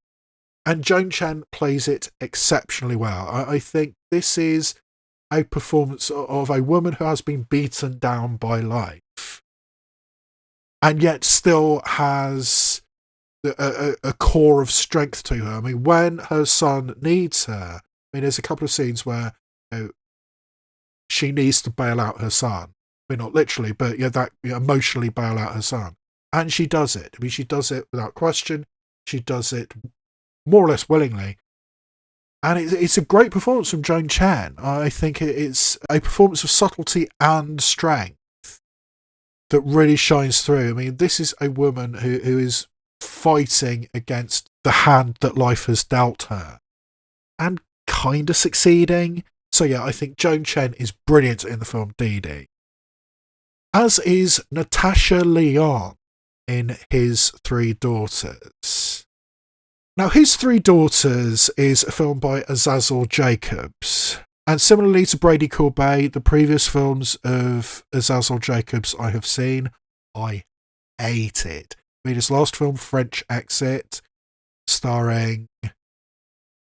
That wasn't Nicole. It was Michelle Pfeiffer. French Exit starring Michelle Pfeiffer. I really, really hated that film. But this new one, I really do like. I mean, it is one of those films where the script, the screenplay, it is perfectly written, perfectly constructed. Everybody says the exact right thing at the exact right time. Everybody says exactly what they mean at exactly the right point, at exactly the right time. It's the kind of artificial, perfectly written film, a little bit the kind of thing that Aaron Sorkin does. And you can, once you accept that's the world you're living in, this is a constructed world where everything is set up perfectly to fit together exactly right. Once you accept that is the world you live in, I think His Three Daughters is an excellent film. And all three of the daughters are excellent.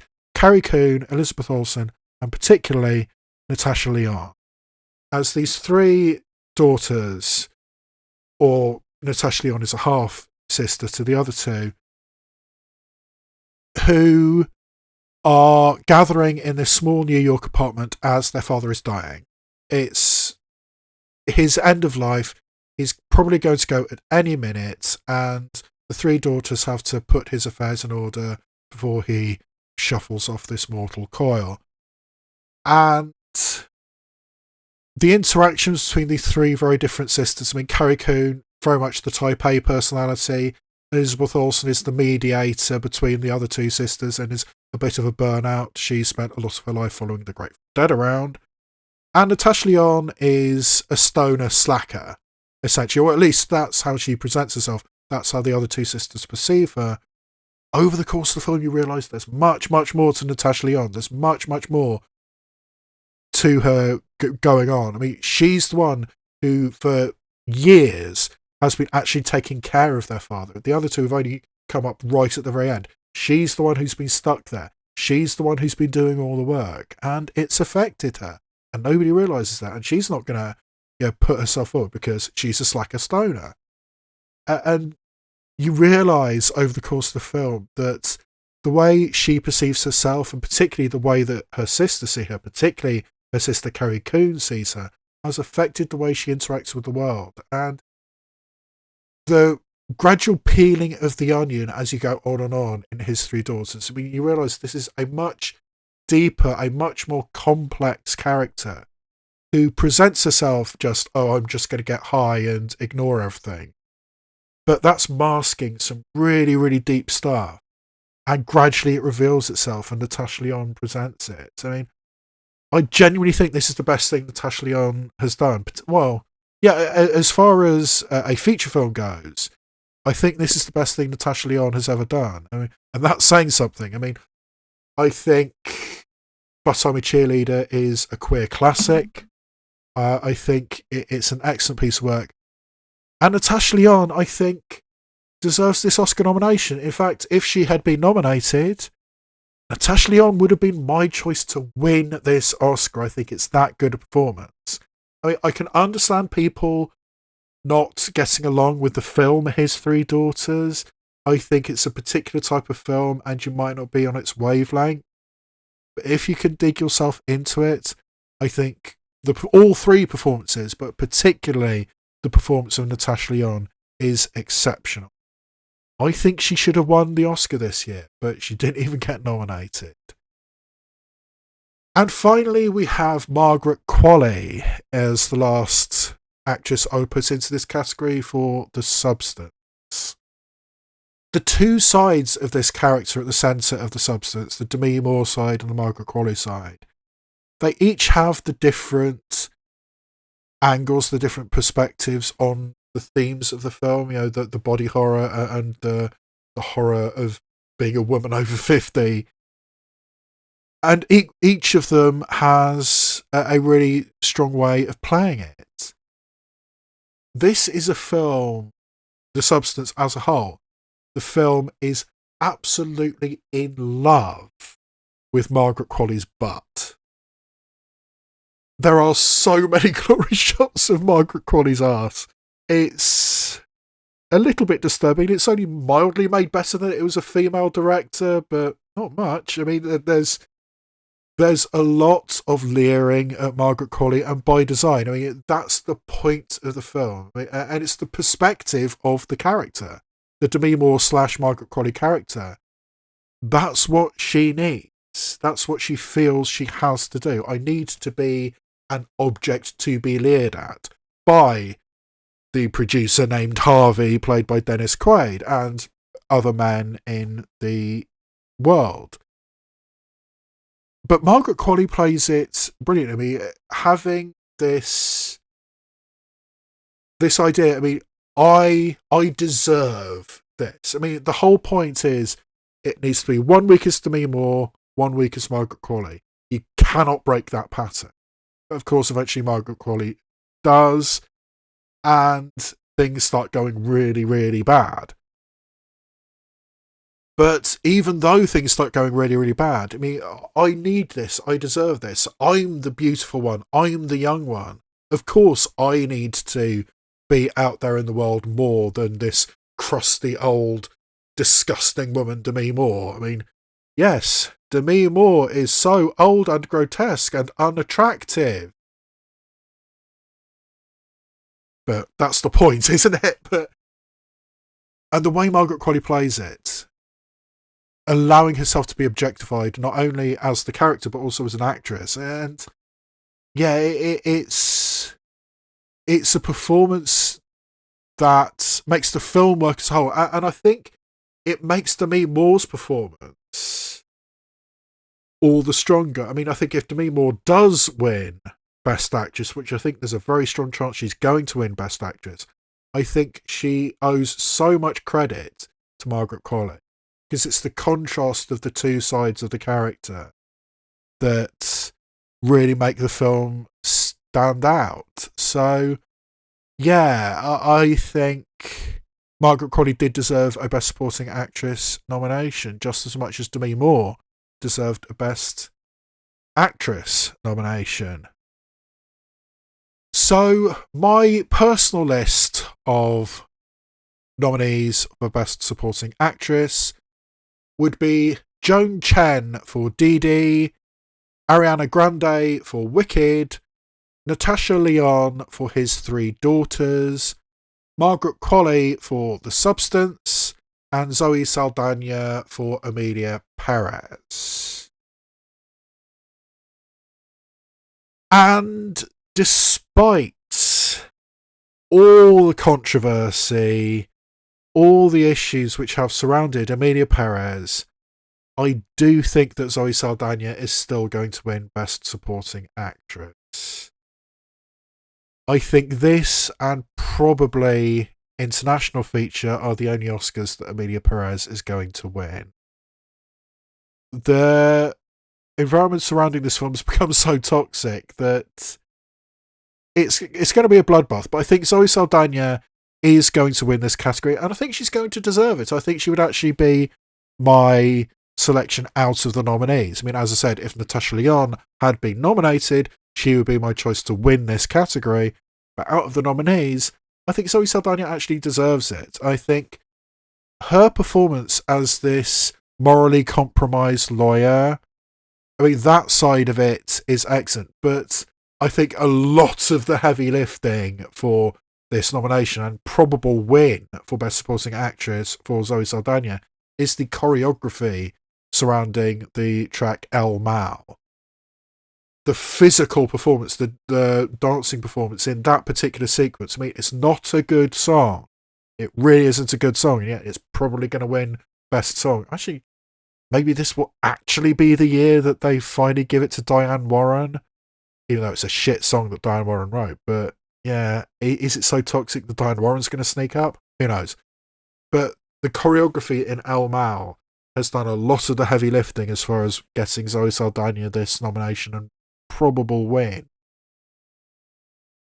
But despite that, despite the physical performance, the dancing performance, which is very, very good, the emotional side of things is also really good. Despite all the problematic things that she has to deal with, woman to man, penis to vagina. Why anybody thought that was a good lyric, but the performance in a very, very problematic film is good. So yes, I do think that Zoe Saldana does deserve this. I think she's going to win it despite the controversy, and I think she's going to deserve to win it. So in this category, there are, as ever, some honourable mentions, and I'm going to start with Michelle Austin in the film Hard Truths.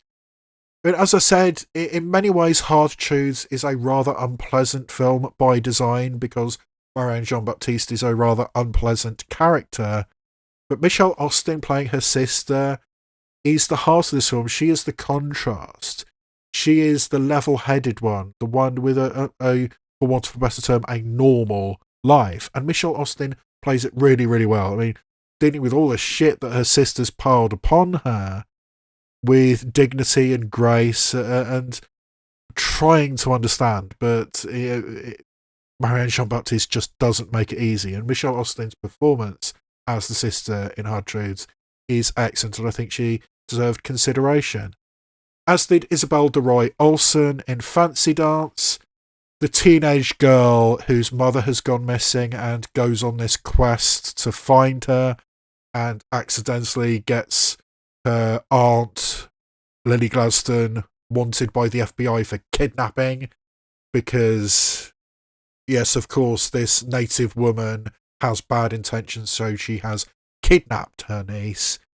But Isabel DeRoy Olsen has this presence to her. I mean, she knows kind of that she's going to get her aunt in trouble, but she needs to find out what happened to her mother, and she's going to go on this quest, and it's going to be difficult, it's going to be emotional, and Isabel DeRoy Olsen, I think, plays it really, really well. So yes, I think Isabel DeRoy Olsen in Fancy Dance deserved consideration, as did Chloe East in Heretic, who is to some degree the final girl of this, to some degree, horror movie. And I think Chloe East plays it really, really well. I think the transition that Chloe East goes through from this really, really bubbly, really, really naive character at the beginning, oh, I'm so glad you let me share the wonderful word of God, the Book of Mormon, this wonderful piece of literature. I'm so glad that I get to share it with you. And gradually, as Hugh Grant gets worse and worse and worse, by the end, I mean, the growth, the transformation that she goes through until she is essentially the final girl is really, really impressive. And it happens so gradually that you absolutely believe it. I mean, the Chloe East from the end of the film and the Chloe East from the beginning of the film are two completely different people, and yet you buy it.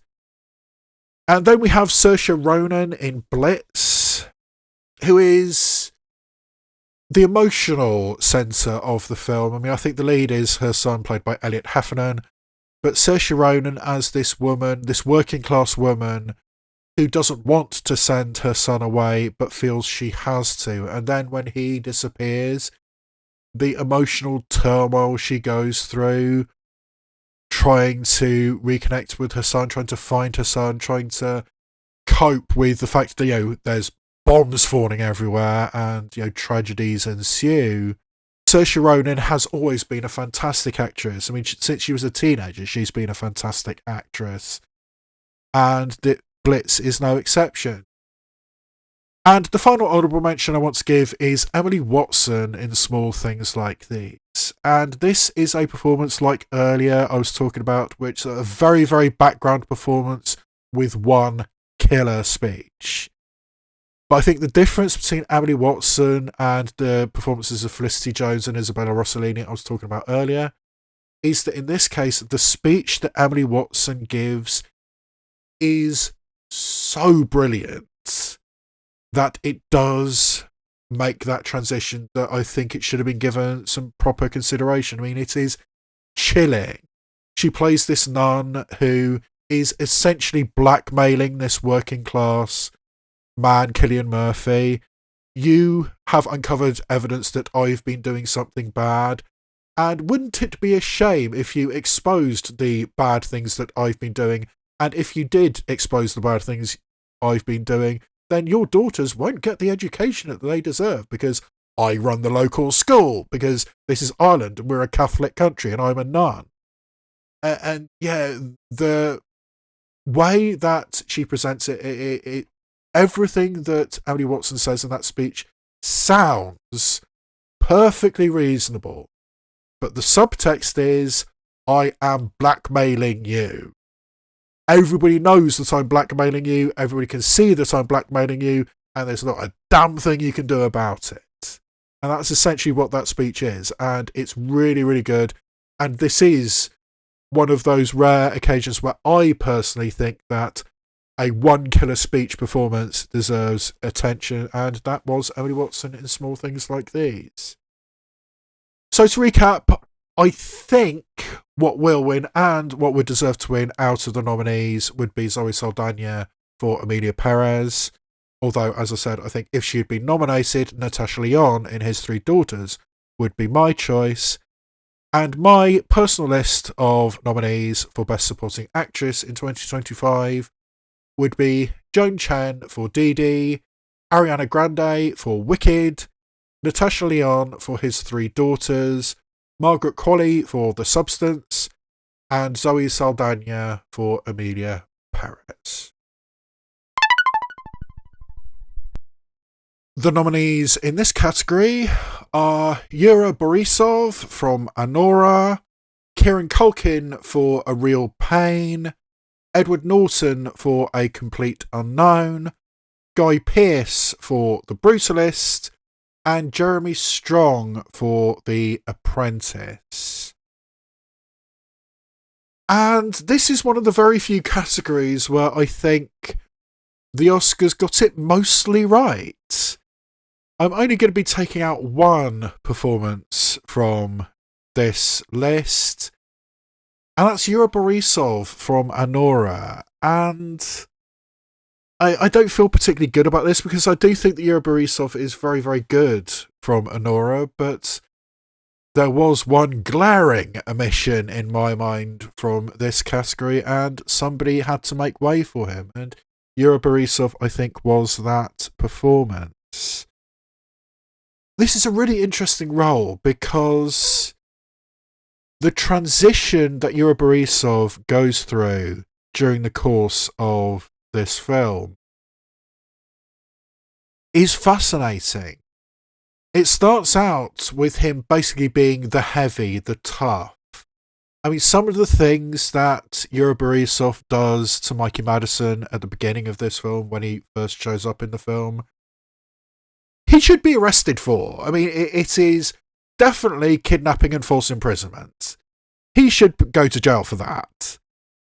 And that's all we see him as for large stretches of the film. But as the film progresses and as the situation that Mikey Madison has found herself in becomes more and more apparent, Yura Borisov starts feeling sympathy for Mikey Madison, very much the same way that we as an audience feel sympathy for Mikey Madison. And there's a protective attitude that Yura Borisov eventually has towards Mikey Madison, and not in a particularly creepy way. I mean, yes, it's mildly creepy, but I think it is to some degree appreciated, to some degree reciprocated, that Mikey Madison understands this protective, almost big brother kind of. Well, not exactly, but the transition where Yura Borisov is at the beginning of this film and where he is at the end of this film, the transition is really, really well done, and it happens so gradually and so subtly that you barely see it happening. I mean, you start to realise that Yura Borisov understands the shit situation that Mikey Madison has been put in by this douchebag Mark Edelstein, who's this son of the Russian oligarch. And he starts to understand and starts to appreciate the shit situation that Mikey Madison has been put in through no fault of her own. And yeah, it's a really, really good performance. And I do feel kind of bad about taking it out of this category, because all of these performances that did get nominated would, I think, be worthy winners. I mean, yes, the Edward Norton role, I'm keeping it in. I mean, I think it's the one thing that I am keeping a nomination for A Complete Unknown. To some degree, it is a performance that I was talking about, which is background performance with one really, really great speech. I mean, there's a speech he has about a seesaw, which sounds like something that his character, the real-life Pete Seeger, would have said. And it's one great speech. But other than that, I mean, there's a really good performance from Edward Norton. I think Jeremy Strong is one of those transformative performances. I mean, Roy Cohn is such a fascinating figure, not just because of his relationship to Donald Trump, but his relationship to the McCarthy trials and the spy trials of the 1960s, the Red Scare. He's a fascinating figure, and Jeremy Strong transforms himself. I mean, and Guy Pearce is essentially turning himself into the manifestation of capitalism in a lot of ways. I mean, fucking over the poor guy in more ways than one.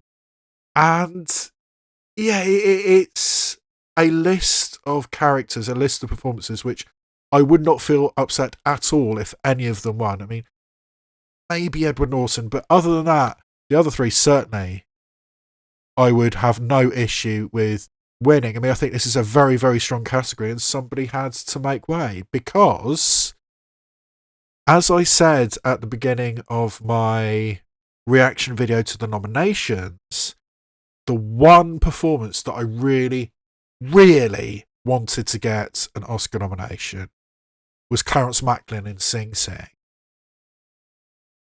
I think this was an exceptionally good performance. I think the narrative of Clarence Macklin as an individual is so extraordinary. I mean, being an ex-prisoner, I mean, a self-confessed former gangster, and he found this new lease on life through the theatre programme in Sing Sing prison, and is part of the inspiration. I mean, essentially playing himself in the film. And Clarence Macklin is an Oscar nominee because he has a story by credit for Sing Sing, which did get Best Adapted Screenplay nomination. So Clarence Macklin is going to be at the Oscars, and he is a nominee, which is great. But he should have been nominated as Best Supporting Actor. As I said previously, there's a point in this film where Clarence Macklin's character, I mean, and like I said, it's basically playing himself. He gives the Hamlet soliloquy. And I have honestly never seen the Hamlet soliloquy given better. I mean, maybe it's because Clarence Macklin isn't, a trained actor. But he has a different emphasis. He has different rhythms to the speech. And the way it comes across, it is just astonishing. I've never seen it given that way, and honestly, I don't think I've ever seen it given better. And that's just one moment in this film. I mean, this bundle of rage, this gangster in prison. I mean, one of the first times we see him, he's stiff-arming one of the new prisoners, showing who's boss. You owe me something. Hand over your stuff. He's strong-arming these guys. He's a bad guy. And yet, he almost accidentally finds himself in this theatre programme. Actually, thinking about it, it's quite similar to Ghostlights and Keith Cupfer. But Clarence Macklin finds himself in this theatre programme and finds a new way of looking at the world, a new way of dealing with the world. And it makes him a better person. I mean, it's a cliche, I know, but it's a cliche that stands. He is a better person by the end of the film. And as we can see, I mean, Clarence Macklin is now a respected actor and an Oscar nominee, even though he should have been nominated for this. And if he had been nominated, I think he should win. I mean, as I said, all the performances that did get nominated, with the possible exception of Edward Norton and maybe Yuri Borisov, this is a really, really strong category. But I think Clarence Macklin, if he had got nominated, should have won this category. But yeah, I mean, that is a list of great performances. And my personal list of nominees for Best Supporting Actor would be Kieran Culkin for A Real Pain, Clarence Macklin for Sing Sing, Edward Norton for A Complete Unknown, Guy Pearce for The Brutalist, and Jeremy Strong for The Apprentice. And again, I mean, I think both acting categories, it's very, very easy to say, because I think what will win and what should win is Kieran Culkin. Since Clarence Macklin didn't get nominated, and he would be my choice if he had been nominated, out of the nominees, I think Kieran Culkin should win, and I think he will win, and I think he deserves it. I mean, to some degree, A Real Pain is set up in such a way that it is a showcase for that character. I mean, yes, the Jesse Eisenberg character is the centre of it. He's the protagonist. He's the organiser of this trip to Poland. But it's designed so Kieran Culkin can basically mess shit up. I mean, he is a real pain, and he's also in a real pain. He's adrift, he's messed up, not just because, I mean, of the Jewish experience and being confronted by going to Poland and seeing these concentration camps and seeing these memorials to the lost Jewish population of Poland, of Europe, which is something that apparently Jesse Eisenberg did. I mean, and the shots they shot at the house, I mean, they eventually go to their grandmother's, where their grandmother grew up, and that's where Jesse Eisenberg's grandmother grew up, I mean, apparently.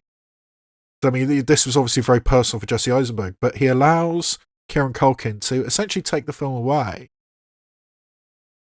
He is angry and confrontational most of the time without reason. He goes completely off the handle at really random things, makes himself the centre of attention, makes everybody else around him uncomfortable, particularly his cousin, Jesse Eisenberg. But you kind of understand. I mean, this is how he is processing the world. He knows that it's not probably the way to go, but he can't help himself. I mean, he needs to be angry, he needs to be confrontational, and he's going to do it. He can't help himself. And he does end up pissing off everybody, including his cousin. But you kind of understand it. And I do like the fact that this is not a film about growth, about transition. Very, very, very deliberately, the Kieran Culkin at the beginning of this film is pretty similar to the Kieran Culkin at the end of this film. Yes, he's gone on a journey, but he hasn't really grown. And that is one of the things I actually really like about Real Pain. I think it's an excellently written film, which I'll be talking about later, but the performance of Kieran Culkin, I think, is really, really good. I think he deserves to get the Oscar he's almost certainly going to get, and I think out of the nominees, he would be my choice, although Clarence Macklin didn't get nominated. As far as the honourable mentions go in this category, the first one is Scoot McNairy in Night Bitch. As I've said earlier, I think Amy Adams' performance in Night Bitch is really, really good. I mean, a strong performance, a tour de force performance about motherhood and femininity. But one of the reasons why that is such a strong performance is the contrast of Amy Adams' experience of being a parent with her husband Scoot McNairy's experience of being a parent. And he just does not understand what his wife is going through. Until eventually he kind of does towards the end, and that is one of the things I like about the film, is that Scoot McNairy does kind of understand what his wife's going through and where she's coming from by the end. But for most of the film, he's a bit of a dick, and he's allowed to be a bit of a dick. And I think Scoot McNairy pulls off really, really well. And speaking about a bit of a dick, Josh O'Connor in Challengers is very much a dick throughout the majority of that film. The kind of person who had so much potential when he was young and has basically squandered it. And he's reached the point in his life where he's realised he's kind of squandered his potential, or at least subconsciously he probably has. Consciously he's still saying, oh yes, I can still make it, I can still be at the top of the tennis game like my old friend Mike Feist is, and his wife and my former lover Zendaya is, and current lover. I mean, it's Challengers. The marketing misled us about Challengers, but it was a decent film, and I think the performance of Josh O'Connor as this layabout who has started to realise he's squandered his talent was very, very good, and yes, I think does deserve consideration as Best Supporting Actor. As does Dennis Quaid. I mean, this is a very, very background role, a very, very minor role, but I've talked many, many times in this recording, this video, about Dennis Quaid's character in The Substance. I mean, a producer named Harvey, who is grotesque and disgusting, and is designed to be so. I mean, he is a manifestation of misogynist Hollywood in a lot of ways. I mean, the scene where he's just shoving shrimp into his mouth in the most disgusting, the most visceral way possible. It's one of the most grotesque things I saw all year, and this is a very, very body horror-centric film in The Substance, and that was probably the most disgusting thing in the entire film. But yes, a very small role, but the absolute disgust with which Dennis Quaid plays it is notable, to say the least. And then we have the late Richard Roundtree, who unfortunately passed away before Thelma ever premiered. And this is a very fitting epitaph, in my opinion. I mean, it is saddening and somewhat humbling in a way to realise that Shaft was now at the point where he's playing a character who's only in the film because he's got a mobility scooter, which June Squibb needs to borrow, and is living in a retirement home and is dealing with all of that. And it is reaching the end of his life, and is kind of willing to go along with June Squibb's crazy plan to try and get her money back, but isn't particularly happy about it. And it is a little bit a background character with one great speech, because there is a killer speech that Richard Roundtree gives about the relationship with him and his late wife, which is very, very noticeable. But there's so much more to this performance and this character than just that. And yet the performance of Richard Roundtree in Thelma was exceptional. And I wish all actors had as graceful a bow out as Richard Roundtree had in Thelma, because I think it was genuinely Oscar worthy and certainly deserving of an honourable mention. And finally, we have Denzel Washington in Gladiator 2, who was in the early running. I mean, going way back months on Gold Derby, he was one of the early contenders for Best Supporting Actor.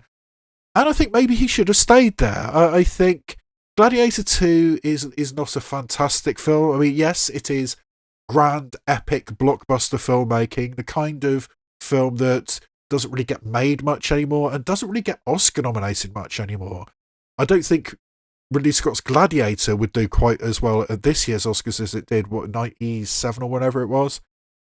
But Denzel Washington's performance in Gladiator 2 as this manipulative Machiavellian character who is always 3, 4, 5 steps ahead of everybody else and is going to get what he wants and is going to destroy everybody around him in order to get what he wants, and he can do it. And the way he portrays it, the subtlety, but also the anger and the rage why he's doing this, you can see that, but he never really lets it show. And yeah, the Machiavellian machinations of Denzel Washington in Gladiator 2 are excellent, and I think the performance from one of the greatest actors of this generation, or probably the last generation now, but yes, I think Denzel Washington in Gladiator 2 was excellent. So in this category, in the absence of Clarence Macklin, who I think should have won this category but wasn't even nominated, who I think will win and who I think should win is Kieran Culkin. And once more, my personal list of nominees in this category would be Kieran Culkin for A Real Pain, Clarence Macklin for Sing Sing, Edward Norton for A Complete Unknown, Guy Pearce for The Brutalist, and Jeremy Strong for The Apprentice. The nominees in this category are A Complete Unknown, written by James Mangold and Jay Cox, Conclave, written by Peter Strawn, Emilia Perez, written by Jacques Audiard in collaboration with Thomas Bidegain, Leah Maisius and Nicolas Levesque, Nickel Boys, written by Ramel Ross and Jocelyn Barnes, and Sing Sing, written by Clint Dempsey and Greg Quedar, story by Clarence Macklin and John Devine G. Whitfield. I actually think that this category is pretty weak this year. I was struggling to put together a list of films that I felt really, really strongly about, but yes, I've ended up taking 2 films out of the actual nominees, and the first one is, unsurprisingly, Emilia Perez. I've spoken a lot already about all the issues with Emilia Perez. It's transphobic, it's racist towards Mexicans, it's racist towards Spanish-speaking people, it's not a good musical, and I always feel weird about giving a musical a screenplay award. That feels wrong somehow. So Wicked won't get mentioned in this category either. But yeah, Emilia Perez, I mean, there are some good things in it. I mean, like Zoe Saldana, but the script I don't think is one of them. In fact, I think it's one of the worst things about it. It is the complete lack of understanding that Jacques Audiard had about both trans people and Mexican people. So, no, the screenplay to Emilia Perez is not good. And the second film I'm taking out of the actual nominees is another film I have kind of a problem with, and that's Nickel Boys. As I've already talked about, I mean, Ramel Ross should have got an Oscar nomination for Best Director, and yet he got one for Best Screenplay, which doesn't really make a great deal of sense to me, because as I mentioned in the Best Director category, I think Nickel Boys is more than anything a gimmick movie. It is an exercise in style. I mean, can I do this? And maybe the question should be, should I do this? But having an entire film shot in POV, essentially, is what Nickel Boys is. It's a visual experience, much more than it is anything about the setup or the dialogue or anything like that. So, no, I don't think the screenplay to Nickel Boys is very strong. So I would take it out of the official nomination list. So, as I said, I mean, I think this is a weak category. This is a weak year for this particular category, to the extent that I have left A Complete Unknown in my official list of nominees, despite the fact I'm not the hugest fan of that film, but I do appreciate the way that Bob Dylan is a bit of a dick in that film, and they allow that, and they also don't tell us very much about him. I mean, this is a biopic with almost no biographical information about Bob Dylan. I mean, his background, at least, before he gets to New York. So yes, I kind of like that, and that's enough to keep it in there. Conclave, as I've said, is an airport novel, but I'm keeping it in. It's a good airport novel. It's a good script. I mean, I have a little bit of an issue with the twist, the revelation at the end. And Sing Sing is a film I really, really like, but I can't say I'm a huge fan of the script. I really like the film, but much more as a framework for two exceptional acting performances from Colman Domingo and Clarence Macklin. It's an excuse to let those two run wild rather than it is a great script, a great constructed film. But despite that, I am keeping Sing Sing in the list. And I don't feel really, really strongly about any of those. But there needs to be two alternative nominations. And the first one, why not shove Inside Out 2 in the list? As written by Meg Lafove and Dave Holstein, story by Kelsey Mann. I think Inside Out 2 is one of those animated feature films which does genuinely say something profound. I mean, at least in Western animation, I mean, there's Japanese animations which really go into some deep, dark territory, and I'm going to be talking about some of them in my animation section later, but in Western animation, in American animation, we very, very rarely get anything real, anything true, anything important. And I think Inside Out 2 does reach that. And it could have gone so much better because it has emerged since Inside Out 2 came out that Disney absolutely stripped all the queer subtext out of it. I mean, it was supposed to be a crush that Riley had on this girl that she is spending time with, rather than just wanting to impress her. So that was disappointing. But even what we get, I mean, I think the way it deals with the emotions of a teenage girl, the way it manifests the emotions of a teenage girl, with basically anxiety completely taking over. And I'm sure I'm not alone in that one. That really, really resonated with me. The fact that you reach a certain point and anxiety just dominates. And the way it does it in the film, and the way you deal with that anxiety. And the way, I mean, there's basically a scene in Inside Out 2 where this was she 12, 13 years old, however old she is, she's essentially having a panic attack in front of us. And demonstrating that and showing that and showing how to get past that. I mean, I think it's important. It says something great. It is when it needs to be very funny. It has everything you would want. And I genuinely think that the script to Inside Out 2 is kind of brilliant. So why not give it an Oscar nomination? I think it's certainly one of my top 5 selections out of the available list.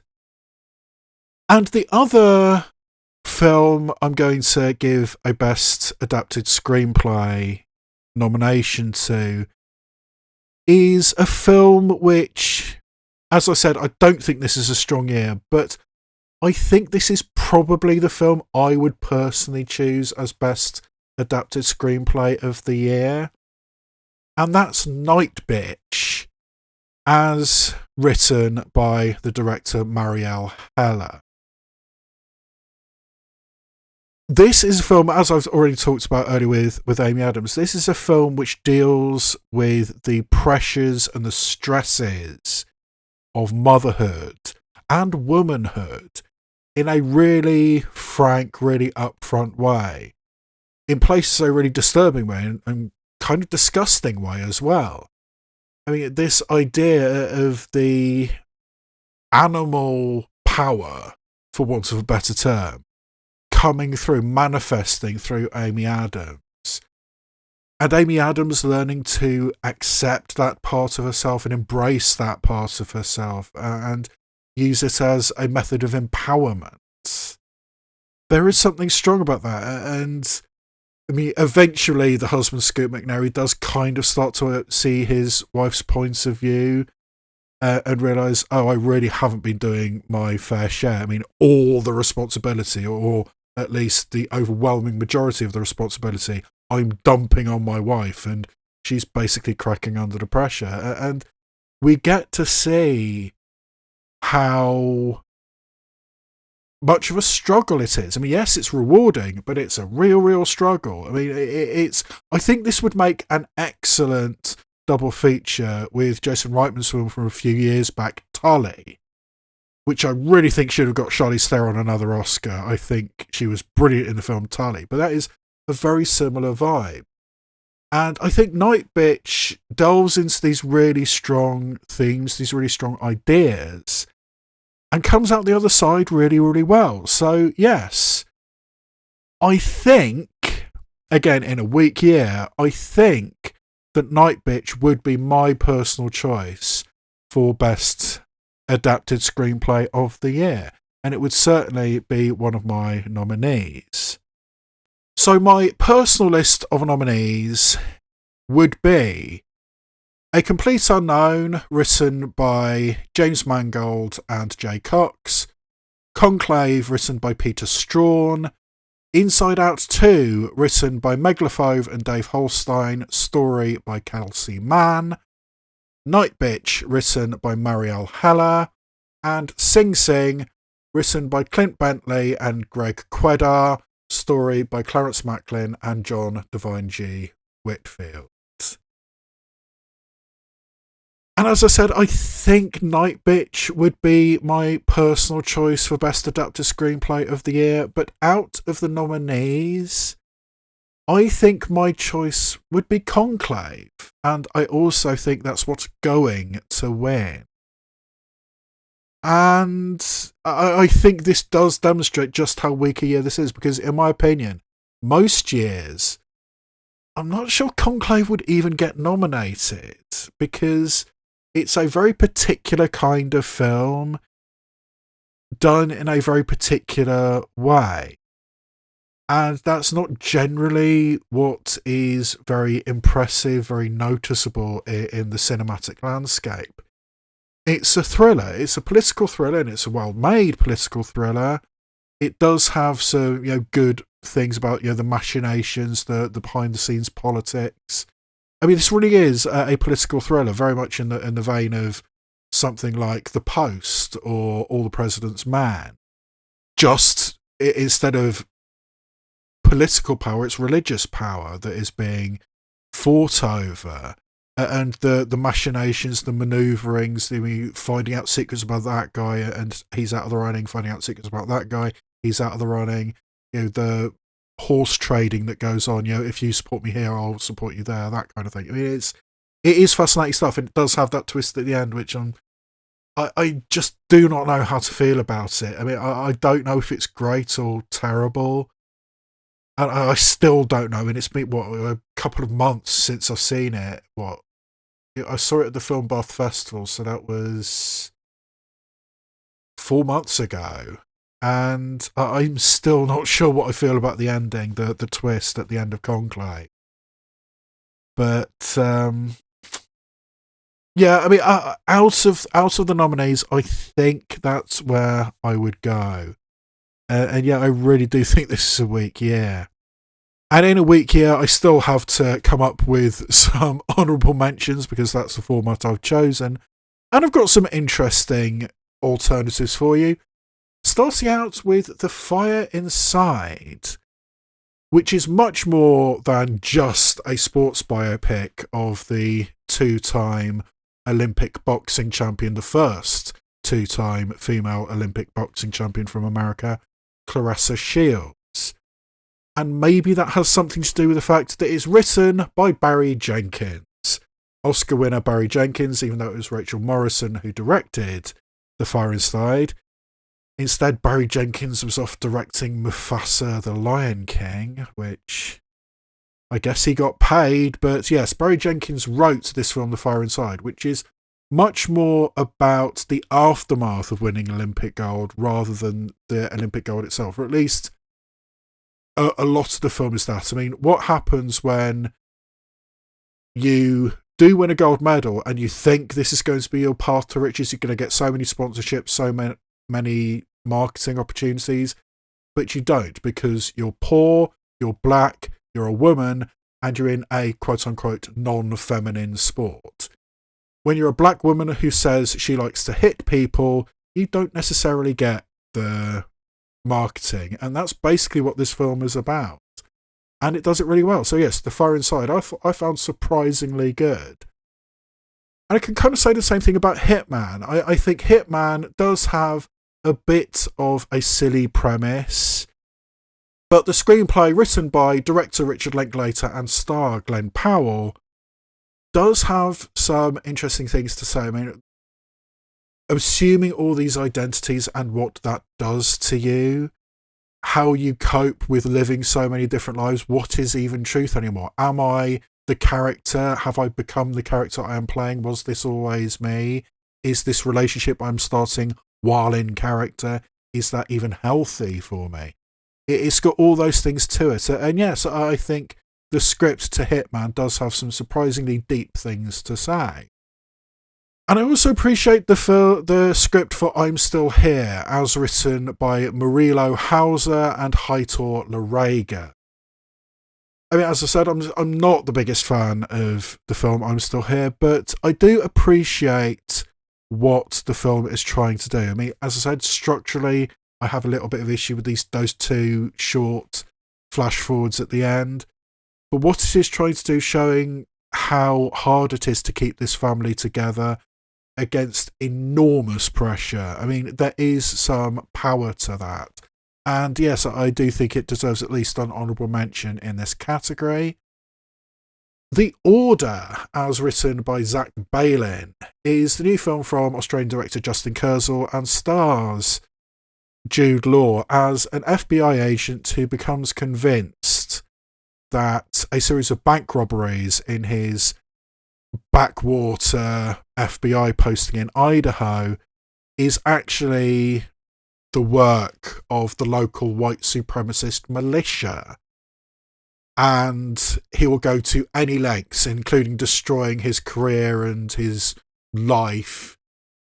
He will stop at absolutely nothing to get this group done. I mean, and the question becomes, is it actually worth it? I mean, he is willingly sacrificing his well-being, his mental health, his status for the sake of this case, and is it worth it? I mean, yes, because we get white supremacists off the streets, but yeah, it's really interesting about the cost of this kind of character. Yeah, I thought The Order was a really interesting thriller. And then we have The Piano Lesson, which I mentioned a little bit earlier. There's a certain type of film where the dialogue is so perfect, is perfectly constructed, everybody's saying the exact right thing at the exact right time, and that's kind of what The Piano Lesson is. I mean, because it is based on a very well-known, very successful play by August Wilson, and the film's screenplay being written by Virgil Williams and Malcolm Washington. So, given its stage roots, I mean, that perfectly constructed dialogue does come through. But in spite of that, or maybe because of that, it still comes across as a really powerful piece of work. And yes, I think the intricacy, the heart that is at the core of the piano lesson does make its screenplay at least worthy of an honourable mention. So in conclusion, I think in a weak year, my choice I think would be Night Bitch, as written by Marielle Heller. But what I think will win and what I think should win out of the nominees is Conclave, as written by Peter Strawn. And my final list of personal nominees would be A Complete Unknown, Conclave, Inside Out 2, Night Bitch, and Sing Sing. The nominees in this category are Anora, written by Sean Baker, The Brutalist, written by Brady Corbet and Mona Fustfold, A Real Pain, written by Jesse Eisenberg, September 5, written by Tim Feilbaum and Moritz Binder, co-written by Alex David, and The Substance, written by Coralie Fargia. And unlike the adapted screenplay category, I actually had a really hard time whittling down my selections for what I think should be the nominees in this category. I ended up taking 2 of the actual nominees out, and I don't feel very good about either one of them because I think they're excellent scripts. I just preferred other things. And the first one I'm taking out is September 5. Or September 5th, I'm not sure how you're supposed to say it. But this, I think, is a really, really good thriller. It's one of those history as it is unfolding stories, a group of people who are put into an extraordinary situation they don't really know how to deal with, have never really even considered what to do in this situation. I mean, nobody's ever considered what to do. I mean, what happens when terrorists invade the Olympics, which is what happened in 1972. And the ABC sportscasters who had to deal with this unprecedented situation, it's real edge of your seat stuff. I mean, it's tense, it's thrilling. It's fascinating seeing all the things that go on behind the scenes of an extraordinary situation like this. And it's really tense. It's got a real propulsion to it. And yeah, I think John Magaro is excellent in the centre of it. And yeah, I really, really think September 5 is an excellent film. And I think it's an excellent script. It didn't quite make my personal list. And a screenplay that it really, really upsets me that I had to leave off my personal final list is The Substance by Coralie Fargia, because I think this is an excellent film with fascinating things to say about the treatment of women, particularly the treatment of aging women in entertainment in Hollywood. It takes it to extreme lengths. I mean, there is some truly grotesque body horror towards the end of this film. I mean, literal fountains of blood. And that's perhaps one of the things which reduced this a little bit in my mind. I think maybe Coralie Fargia went too far towards the end. By design, but not to my taste. But she still managed to create this thought-provoking, yet grotesque film. I mean, this is an art house horror film of the highest quality, and it's probably going to get Demi Moore an Oscar. It has that prestige behind it, and yes, I think it thoroughly deserved the nomination it did get in the original screenplay category. It just didn't quite make my personal list. So with 2 films taken out, there were 2 films I needed to put in. And the first one is a film which I think is one of the most clever, one of the most thought-provoking films that is eligible in this group of nominees. And yet it was very, very unlikely to ever get close to an actual Oscar nomination because it's a horror film. And once again, I'm going to be talking about Heretic, which... Can you... Yes. That is a Heretic poster behind me. I did really like the film, and I think the script is very, very clever. The way it approaches faith versus unreligion or atheism. Maybe it's not exactly atheism, because it is actively trying to destroy somebody else's faith. Not sort of, I have these beliefs, or rather, I don't have these beliefs. I mean, me personally, I am an atheist, a strident atheist. But Hugh Grant in the film is not just saying, I don't believe, but is going to make these missionaries not believe, make them lose their faith. And that's really fascinating. I mean, the interplay between these things. I mean, the very, very good points that Hugh Grant is making in a very, very aggressive, psychopathic way. And the responses that these two girls have. I mean, yes, I don't agree with them, but they come to their conclusions from a good place. So, the interplay between them, and eventually the horror aspects, the way that it builds upon that general premise of trapping essentially these missionaries in this house and forcing them to question their faith. I mean, I think it's a brilliant script. I mean, yes, it's a brilliant performance by Hugh Grant and indeed Chloe East and Sophie Thatcher, but I do think the script, as written by the directors Scott Beck and Brian Woods, is an excellent piece of work, and I think it's a screenplay worthy of a nomination, but because it's a horror film, didn't get the respect I think it deserved. And going in the complete other direction is a film that won many awards at the Cannes Film Festival, and as such you might expect it to actually get to the Oscars as well, but didn't end up getting there, and that's The Seed of the Sacred Fig. I mean, as I've already said in this video, I think The Seed of the Sacred Fig, I think would be my choice as Best Picture, even though it didn't get nominated. I think it's an exceptional piece of work. As I said, I think that the fact that it exists at all, and the writer-director Mohamed Rasoulof managing to craft this exceptional piece of work in secret. I mean, an awful lot of this film takes place just in this one apartment with this wife and two teenage daughters, and the absence of the father, Misagzare, is almost a presence in itself.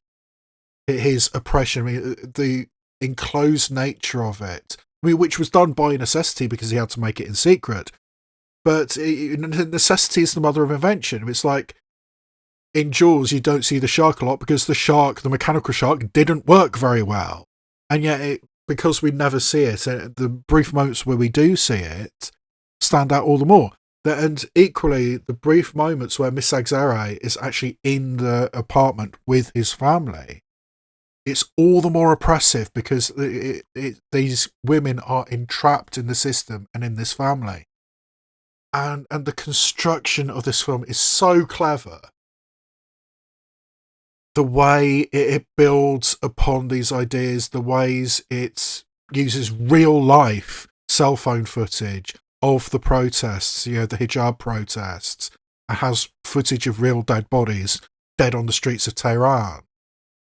It has that visceral nature to it, but it also tells the story, it tells the narrative, and bringing it all together. I think it's an excellent film, and I also think it's an excellent script, and it actually mildly surprises me that Seed of the Sacred Fig did not get an Oscar nomination for its screenplay.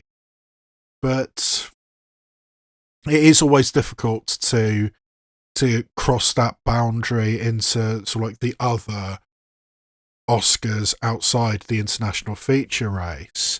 And this year it was obviously Emilia Perez, and it was I'm Still Here. And as I've said, I would have taken Seed of the Sacred Fig over I'm Still Here. But I think the screenplay To Seed of the Sacred Fig, as written by Mohamed Rasoulof, did deserve an Oscar nomination for Best Original Screenplay. So, to recap, my personal list of nominees would be Anora, written by Sean Baker, The Brutalist, written by Brady Corbet and Mona Fastvold, Heretic, written by Scott Beck and Brian Woods, A Real Pain, written by Jesse Eisenberg, and The Seed of the Sacred Fig, written by Mohamed Rasoulof. And what I think will win this category is also what I think should win, and that is A Real Pain, as written by Jesse Eisenberg. I think it is an excellent film, and it is largely, I think, an excellent film because of the screenplay of Jesse Eisenberg. I mean, yes, it is Kieran Culkin who has been getting a lot of the attention, the majority of the attention, and deservedly so. I mean, it's an Oscar-worthy performance. He's probably going to win. He's almost certainly going to win. But I don't think it would be such a great performance. It wouldn't be allowed to be such a great performance if it wasn't for the screenplay, if it wasn't for the construction of the film, as put together by writer-director-star Jesse Eisenberg. I think the things it says about the family dynamics, I mean, these two cousins who are very, very different. I mean, the very, very reserved, very quiet Jesse Eisenberg and the wildly out of control Kieran Culkin, who's a complete mess. The interactions of the family dynamics, the dynamics between the Jewish world and the Gentile world as they travel around Poland, going to concentration camps, going to these significant places in Jewish history, and confronting the attempted annihilation of the Jews. I mean, there is some genuinely moving moments which were shot inside a real concentration camp. I mean, the first time that's ever been allowed to happen. I think it was Dachau. It was one of the concentration camps. And going to, these small Polish towns where Jesse Eisenberg's actual grandmother came from. All of these things are going on at the same time. I mean, the experience of these two people allows us to experience the Jewish experience, the immigrants' experience. It's everything. In places, it's very, very funny. It's an awkward humour, which isn't generally to my taste, but Kieran Culkin does it so well. I mean, it is funny, it is heartfelt, it is moving in places, very moving in places. It's got everything you want. I think it's a brilliant screenplay. It really upsets me that it didn't get a Best Picture nomination as well, but I think there's a really strong chance it is going to win Best Original Screenplay as well as Best Supporting Actor for Kieran Culkin. And yeah, I think A Real Pain is an outstanding piece of work and would be my choice, and I think it is also going to win this category. So, as I said, this is a very, very strong category, and it was even hard whittling down my honourable mentions. But the 5 I've settled on start with Fancy Dance, as written by director Erica Tremblay alongside Mikiana Alice. As I said, I think this is a brilliant film about the Native American experience and also the Native American female experience, a demographic which just disappears at a vastly inflated rate compared to any other demographic in North America. And the way it deals with that, and the way it deals with the family dynamic of this woman trying her best and her confrontational niece, it's a really strong piece of work. As is Ghostlight, another one of those tiny independent films that just wasn't going to get any attention. But the screenplay, written by Kelly O'Sullivan, who is also behind the excellent film Saint Francis from, it's about 5 or 6 years ago now. But Kelly O'Sullivan writes this excellent film about grief and male approaches to grief. I mean, the fact that this guy, Keith Kupferer, just has not dealt with the issues which are so clearly destroying his family from within. and finding an outlet to do that through drama, through this production of Romeo and Juliet. He literally just wanders into at a certain point. I mean, it's moving. It's really, really well done. His Three Daughters, as written by Azazel Jacobs, is, as I've said, the kind of film where every line is in the perfect place. Everybody says the exact right thing at the exact right time. It's got an almost artificial layer to it. And I think it is somewhat mannered because of that. But if you can accept it, I think it does actually say some really good things. I mean, it is a way for three excellent performances from Carrie Coon, Elizabeth Olsen, and particularly Natasha Lyonne. But the screenplay to His Three Daughters is perfectly constructed and I think worthy of an honourable mention. And that's almost the exact opposite to what Kneecap is, as written by director Rich Pepiat and the three members of the band Kneecap. This is anarchy.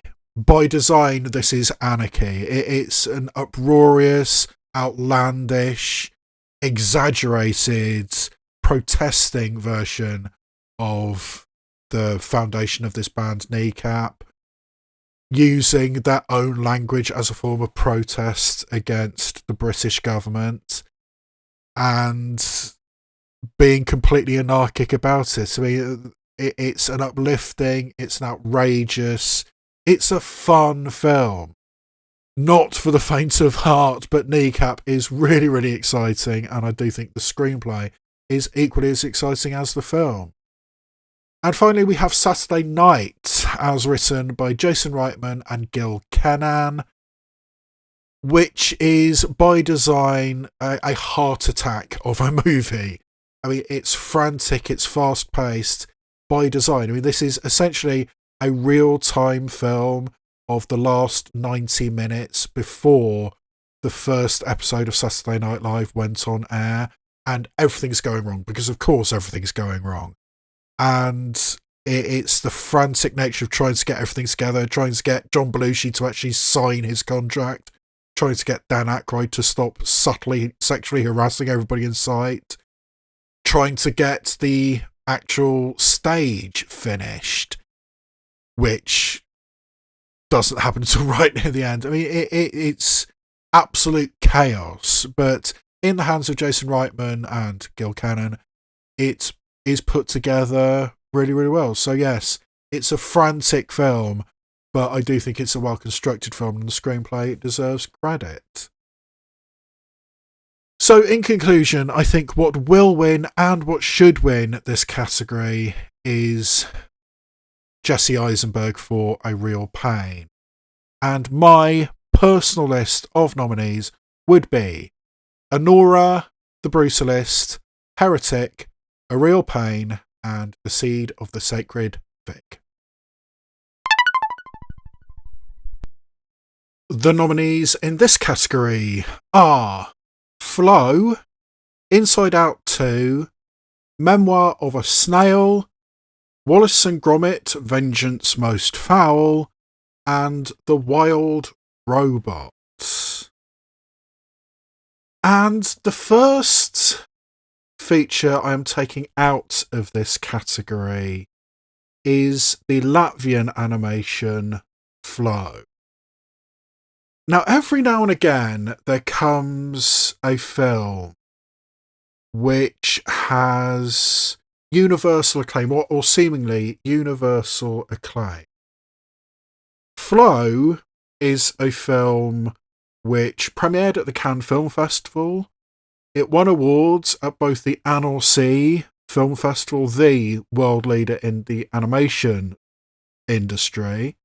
It also won Best Independent Feature at the Annie Awards, the animation-specific awards show. It got submitted by Latvia to the international feature race and actually got nominated, so this is one of 2 nominations that the film Flow has got. And I don't get it. I just was not impressed with Flow at all. I mean, it's a silent film set in a world where there is a global cataclysm, a flood that covers the entire world. And a group of animals end up on a boat together and trying to survive, trying to cooperate, trying to coexist. And we're mostly following this black cat as it is going around this flooded world. And, an enthusiastic golden retriever, a secretary bird that might be a Jesus allegory. There's a capybara, there's a lemur, a ring-tailed lemur. There's various creatures from various parts of the world all end up on this boat together and trying to survive in a flood. And fine, but what am I supposed to take out of that? I mean, I just found it kind of empty, quite honestly. I mean, I think there is something to be said for a silent film, a film where the emotion comes through and the allegory comes through well. But because we are following a group of silent animals, personally I found the allegory really, really muddy. Apart from when it thumps you over the head with its allegory. And there is a scene where this secretary bird is clearly supposed to be a Christ metaphor. And I was thinking, where the fuck did that come from? Because we haven't gone anywhere near religion up till that point, and then suddenly it's an obvious Christ metaphor? What? What are we doing here? I mean, I did not get flow at all. And quite honestly, I wasn't that impressed with the director's first film. I mean, it's directed by a guy called Gintz Zibalodis, and he did a film called Away about 4 or 5 years ago, which similarly is a silent film, and I really didn't get that one either. I mean, there are certain filmmakers which I just don't get. And I think Flow has had enough of a response that it is one of those microscopically small group of animated features which might actually break the hegemony of Disney, Pixar and DreamWorks. It's an independent feature which I think has a chance of actually winning this award. And I don't get it. I don't think it should be nominated. I was not impressed with Flow. And there is a second film I am taking out of the actual nominees, and I feel deeply unpatriotic to say this. But even as a proud British person, I would take out Wallace and Gromit: Vengeance Most Foul. I think it's a perfectly charming, perfectly nice film. I mean, I think this is a feature film, an animated feature, which is specifically designed to be nice. And that's great, that's fine. But I don't think it goes much more than that. I mean, I think when Nick Park and Aardman have set the bar so high for animated features or any animated project with Wallace and Gromit in it, I think this is slightly subpar Wallace and Gromit. And much as I do love the film, I really, really love the film, but there's other animated features which I think deserve this slot more. So yes, I am British. I mean, I always have my little British flag behind me alongside my We're Ally flag, but the most quintessentially English animation I'm taking out, I'm sorry to say. So yes, I would take out Wallace and Gromit: Vengeance Most Foul, even though I really do like it. I just like other stuff more. So with a category like the animated feature, they always publish a list of the eligible films. And this year there were 31 films on that eligible list for the animated feature. And I've managed to watch 27 of the films. So there are 4 animated features that were on that list, which I haven't managed to see. But I've run out of time, I have to record. And there is only one film on that list which I haven't yet seen, which I think might have a chance of getting either an alternative nomination or an honourable mention, and that's the Czech stop-motion animated film Living Large. Judging by the synopsis and by the trailer, I think there's a decent chance that Living Large would have at least made an honourable mention in my personal list, but I just haven't managed to see it. So, with the caveat that I have not seen Living Large and 3 other films which I really, really doubt would have any chance at all of getting into the list, because 2 of them are very, very kiddie animated film and the other one's a Chinese animation, and I really, really hated the last film by the same director. So I feel comfortable that those 3 wouldn't make the list, but Living Large might have done. So with that caveat, there are 2 alternative nominations I would make. And the first one is a French animated film called Chicken for Linda.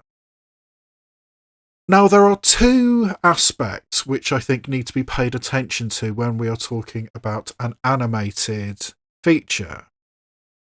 It is the visual style, the art style with which it has been created, and the story. Those are 2 things, and sometimes you have really, really good visuals but a crap story, or a really, really good story or a mundane everyday visuals. But in Chicken for Linda, we have an animated feature which has a really unusual and really vibrant colour style, and also a really, really good story, a really compelling story. It tells the story of a French girl who's probably 11, 12 years old, maybe 10, that kind of age range, named Linda. And she has a single mother because her father, unfortunately, died. And this frazzled single mother one day accuses her daughter Linda of a misdeed, doing something wrong, and decides to punish her daughter Linda. And very quickly realises, oh shit, I've made a mistake, she didn't actually do it. So in order to make up to her daughter, this frazzled single mother says, all right, anything you want, I will do anything you want. I need to apologise to you. I made a terrible mistake. I'm sorry. What do you want? So this French girl Linda says, I want chicken with peppers just like Dad used to make. Not a totally unreasonable request in this circumstance, but there are several problems with this.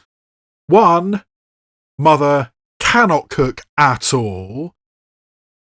And the next day there is a general strike going on. So getting the ingredients for this chicken with peppers is going to be a challenge. And even if they get the ingredients, Mum can't cook anyway. So this sets off one of those madcap screwball chain of events where the desperate search for trying to get the recipe together, the ingredients for this chicken with peppers, just like Dad used to make, it goes wildly out of control. And eventually the police get called to this bunloy, this council estate, essentially, and loads of other kids get involved. Everybody's trying to help, and because they're sort of 11, 12-year-old kids, they make things worse.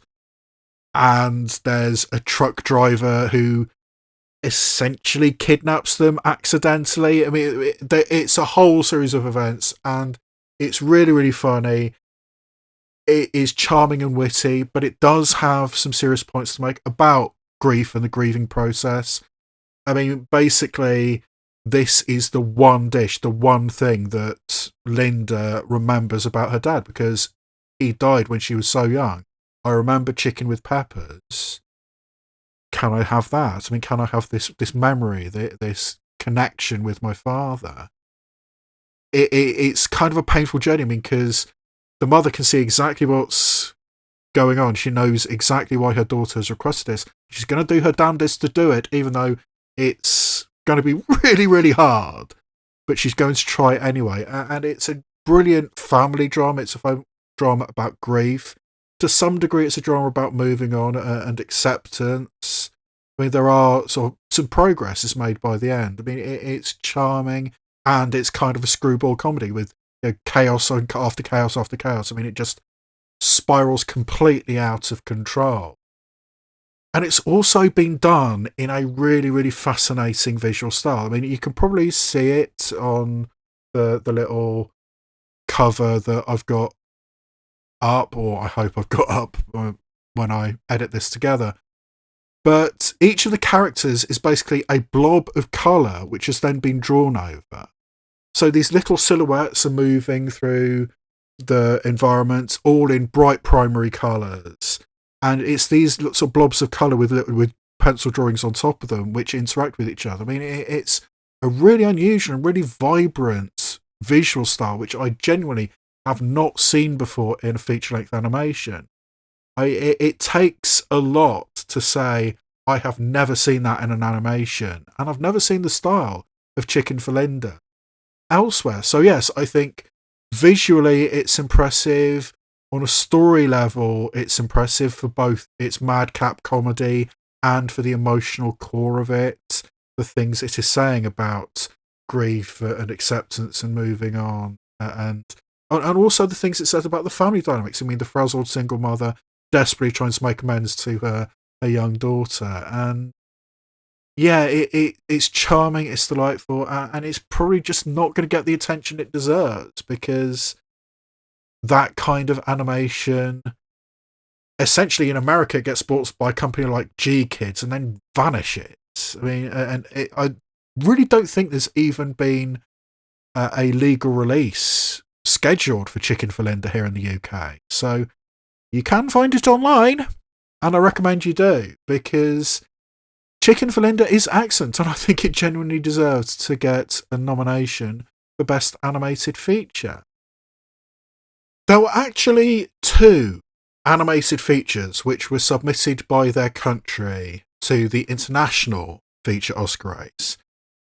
And I'll be talking about this later, but each country submits 1 film, and there were 2 animated films selected. Latvia submitted Flow, which did get a nomination. But as I said, I really wasn't impressed with Flow.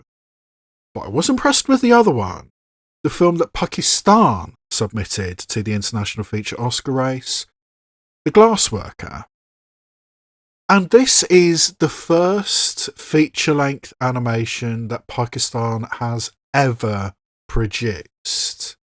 The director Usman Riaz essentially created the Pakistani animation industry from scratch. I mean, I saw this at a film festival, the Manchester Animation Film Festival, which is great, where I also saw Flow, actually, and Memoir of a Snail. But there was a little featurette that they also played alongside this, and basically they were so new at this that they did a proof of concept for this animated feature, which has been in the planning stages for years, I mean, close to a decade. And by the time they actually came round to doing the feature-length film, they thought, okay, we can just put the stuff we've already done and slot it in. But they developed so much that it no longer fit in with the rest of the animation that they'd done. They were learning as they went along. And that makes it all the more impressive that this is a fantastic film. It tells the story of a glassworker, a boy who grows up in a reasonably small town, the son of a glassworker. And most of the stuff he does is, tumblers and things like that, and bottles, the stuff that you need to make out of glass to make the society function.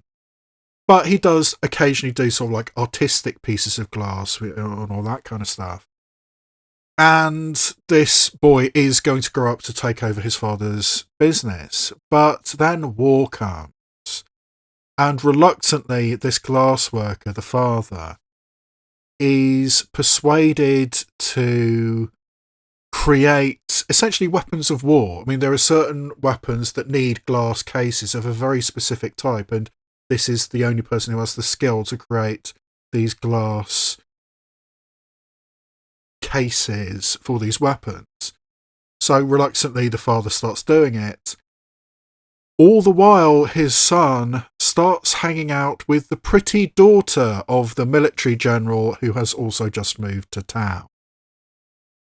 So it's a love story, it's a story about duty, it's a story about family, it's a story about class. It's got all those things to it. And it's done really, really well. I mean, this is a film which has a really, really strong anti-war message. I mean, the central concept of this film is that war is never good in myriad different ways. War will destroy your life, it will destroy your soul, it will destroy your heart. And there's very little you can do about it. And yes, you might fall in love, but it's going to be really, really complicated and really, really hard. Particularly when you're, a working class glassblower and your crush is the daughter of a military general who goes to an expensive school and is a virtuosic violin player. Two different worlds. I mean, will these star-crossed lovers ever come together? And it's all done really, really well. And the animation style, I think, is also very, very impressive because Usman Riaz, by his own admission, I mean, he frequently says this at every opportunity, he was directly inspired by Hayao Miyazaki and Studio Ghibli. I mean, this is 100% inspired by Studio Ghibli. And he came damn close to getting that right.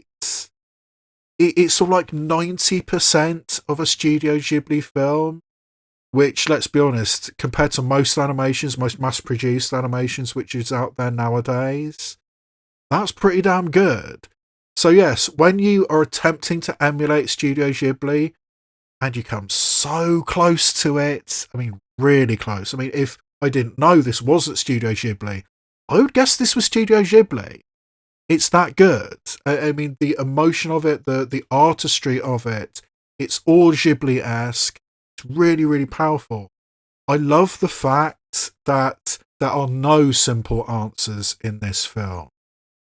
I think there are elements of this film I really expect it to be, this is going to end up in a happy ending.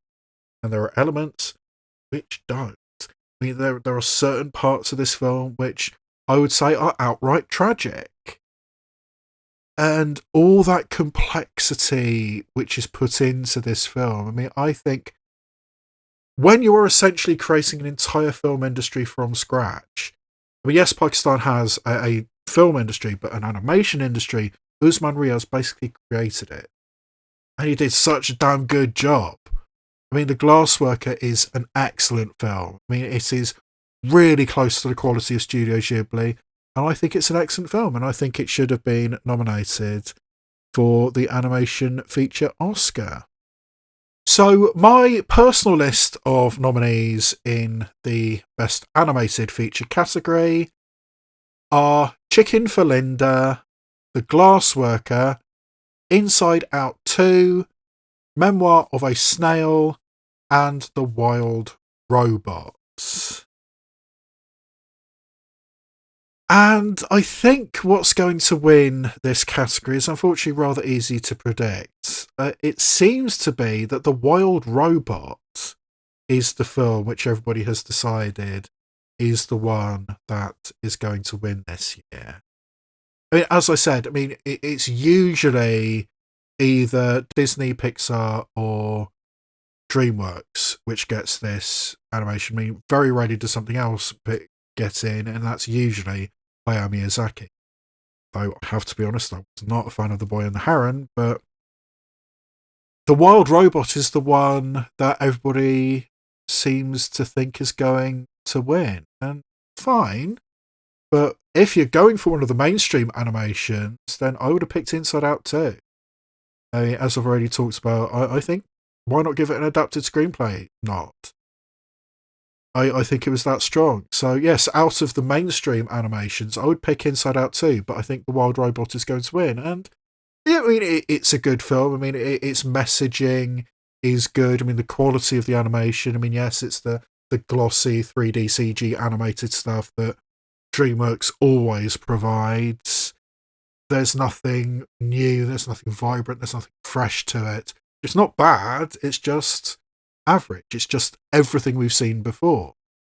And the messaging is everything we've seen before about, family and finding alternative families and learning to approach the world in a completely new way. I mean, understanding the differences amongst us and what brings us together and all that kind of stuff. I mean, kumbaya, happy families, all that stuff. And fine, but if we're going for mainstream animation, I would have picked Inside Out 2. But it looks like The Wild Robot's going to win, and I guess I'm okay with that. But when you have some really, really fantastic independent animation, I mean, yes, I've already talked about Flow and how that seems to be the darling of everybody, but the other sort of really independent, really small-scale animated film which made the list is the one that I would actually pick, and that's the Australian film Memoir of a Snail. Now, this is the latest project from Adam Elliott, who has actually won an Oscar for animated short in 2004 for his short Harvey Crumpet, and also produced the feature-length stop-motion animation film Mary and Max in 2009, which is beautiful and poignant and heartbreaking and blackly funny. And that's exactly what Memoir of a Snail is as well. I mean, Adam Elliott does very specific things, and that's a mixture of the really, really melancholic and the bizarrely funny, almost absurdist humour. And that's what Memoir of a Snail is. Telling the story of a girl, half of a pair of twins, who grow up initially with their father, an alcoholic Frenchman in a wheelchair in the middle of Australia, and when he dies, they get sent to separate foster homes and have to learn to survive. And tragic stuff happens, and tragic stuff continues to happen. But everybody muddles through and tries to live, and eventually tries to reconnect the two siblings, the two twins. And the girl, I mean, the narrator, the protagonist of the film, is obsessed with snails and keeps snails. And that is kind of the vibe of this film. I mean, this is melancholic, it's tragic, it's also blackly funny. I mean, it is the kind of awkward, absurdist humour, which, should I be laughing at this? Sometimes no, sometimes yes. I mean, it's an uncomfortable viewing experience, but it's brilliant. I mean, and Adam Elliott does so much stuff himself. I mean, yes, he has people around him, but it took him years to finish this film. And he premiered it at the Annecy Animation Film Festival. I mean, like I said, the premier animation festival in the world. I mean, basically all the films that I'm going to be talking about played at Annecy. I mean, it's that big. And yeah, it's beautiful, it's poignant, somewhat tragic, but also heartfelt. I mean, these very unhappy kids growing up into reasonably unhappy adults, trying to reconnect, and the hardships that they go through. I mean, the girl has to grow up and gets into a not particularly comfortable relationship, but she doesn't know any better because nobody's ever taught her. I mean, actually, this guy's probably not good news, so that has its issues. And the boy gets sent all the way across the country to an extremely religious family, and yeah, that doesn't end well either. So yeah, I mean, the poignancy of Memoir of a Snail, the way that Adam Elliott creates this world of melancholy, yet also a world of hope. I mean, it's a really, really unusual environment, a really unusual attitude that Adam Elliott has. I mean, similar to his previous feature, Mary and Max, I mean, about the pen pal about a young Australian girl and an autistic man in America, and they have this pen pal relationship which has strange and melancholic outcomes. I mean, yeah, the poignancy of Adam Elliott's work is really something, and there's just nobody like Adam Elliott working in animation at the moment, or at least not in animation that gets noticed worldwide. And I really think this is a brilliant film. I mean, yes, it's not going to be to everybody's taste because it does have that poignancy to it, that melancholy to it.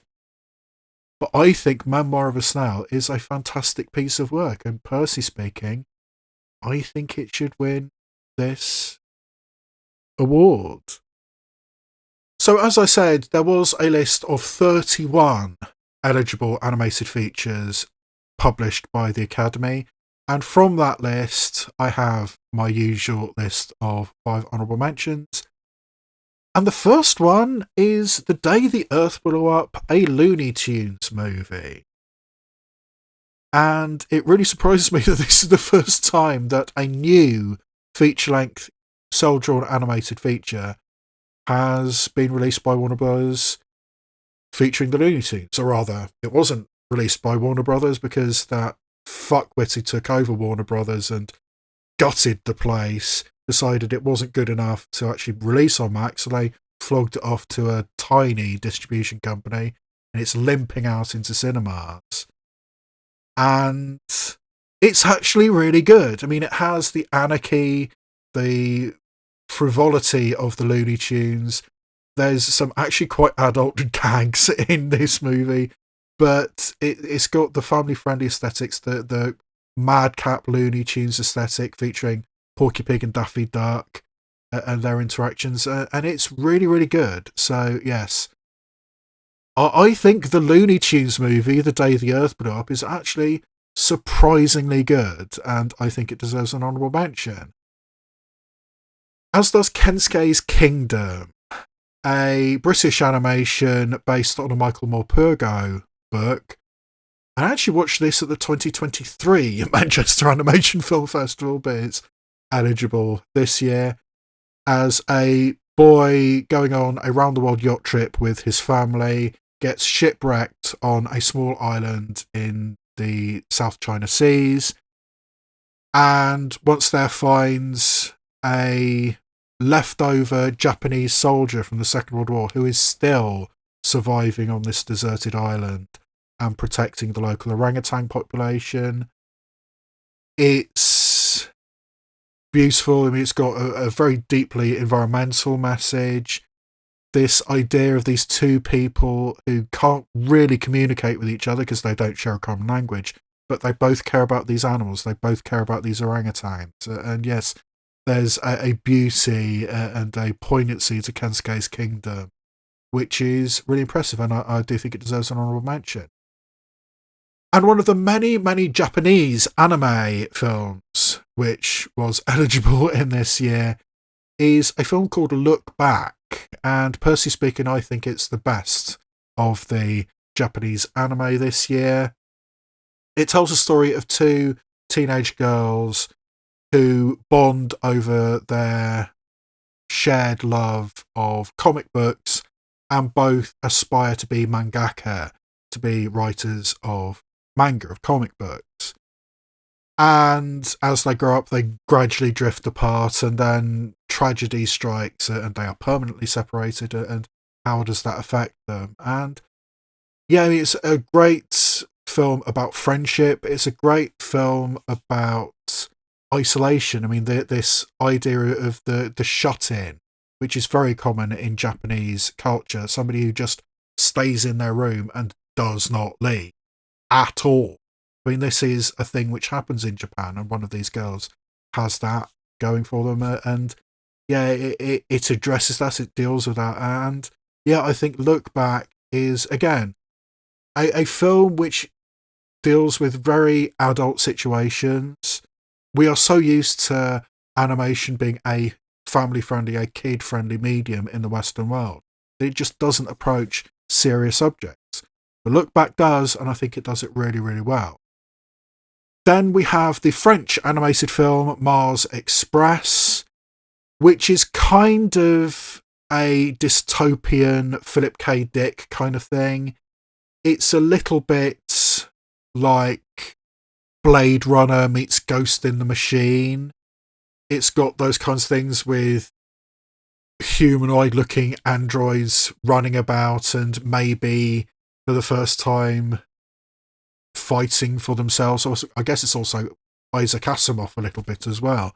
But yeah, I mean, for that kind of dystopian Philip K. Dick style story, I think Mars Express does a really, really good job of telling that kind of story. And then Moana 2. I mean, yes, it's not as good as the first one. Very few sequels can be. But Moana 2 was perfectly fine. I think, yes, the songs aren't as good. Lin-Manuel Miranda didn't do the songs. But it's exactly what you expect and need from a Disney animated feature. So yes, why not give Moana 2 an honourable mention as well? Because I think it deserved it. So in conclusion, what I think will win is The Wild Robot. What I think should win is the very poignant Memoir of a Snail. And my personal list of nominees, once again, would be Chicken for Linda, The Glass Worker, Inside Out 2, Memoir of a Snail, and The Wild Robot. In this category, the nominees are Black Box Diaries, the story of Japanese journalist Shiori Ito trying to get justice against the powerful man who raped her and coming up against Japan's absolutely archaic rape laws. No Other Land, a group of Palestinian and Israeli people making a film about the forced eviction of Palestinian families from the West Bank and the devastation that being removed from your ancestral land has on you. Porcelain War, about a group of Ukrainian artists who cope with the Russian invasion by creating little porcelain figures as the war is going on and as they are on active military service. Soundtrack to a Coup d'etat is about how jazz music was instrumental in westernizing countries behind the Soviet bloc and how it became instrumental in the anti-communist policies of the US government in the late 20th century, and how eventually this was wrapped up in the assassination of the first democratically elected president of an independent Congo, Patrice Lumumba, which the United States government was worryingly complicit in his assassination. And finally, we have Sugarcane, a film about the uncovering of mass graves in a school in British Columbia, Canada, which was designed for native children to be sent to and westernized, but endemic sexual abuse was going on, and not a few deaths, for which there were unmarked graves out the back of this school in rural Canada. So the first film I'm going to take out of this category is Porcelain War, the film about Ukrainian artists creating porcelain figures and also fighting against Russia. I think we have seen quite a few documentaries about the war in Ukraine, including last year's winner, 20 Days in Mariupol, and Mstislav Chernev, who directed that, has got a new film coming out, which I think has just premiered at the Sundance Film Festival, so we'll look out for that next year. But we've seen a lot of films dealing with the Ukraine war, and this is certainly a different angle, but I don't think it adds too much. I mean, yes, this couple, I mean, I'm not sure if they're married, but they live together. I mean, what the man creates these little porcelain figures and the woman paints them. I mean, little dragons, little frogs, little dinosaurs, all different kinds of things. Snails. I mean, there's a beautiful thing, a snail that gets created. And I mean, this is a way of coping, sure, but what does it actually say? I'm not sure it says enough. And yeah, I think it's certainly poignant. It's certainly a signpost, life goes on. I mean, even in the worst of circumstance, art still gets created. But is that enough to say just that? I personally don't think it was. So yeah, compared to the other films against it, I wasn't hugely impressed with Porcelain War. And I wasn't at all impressed with Soundtrack to a Coup d'etat.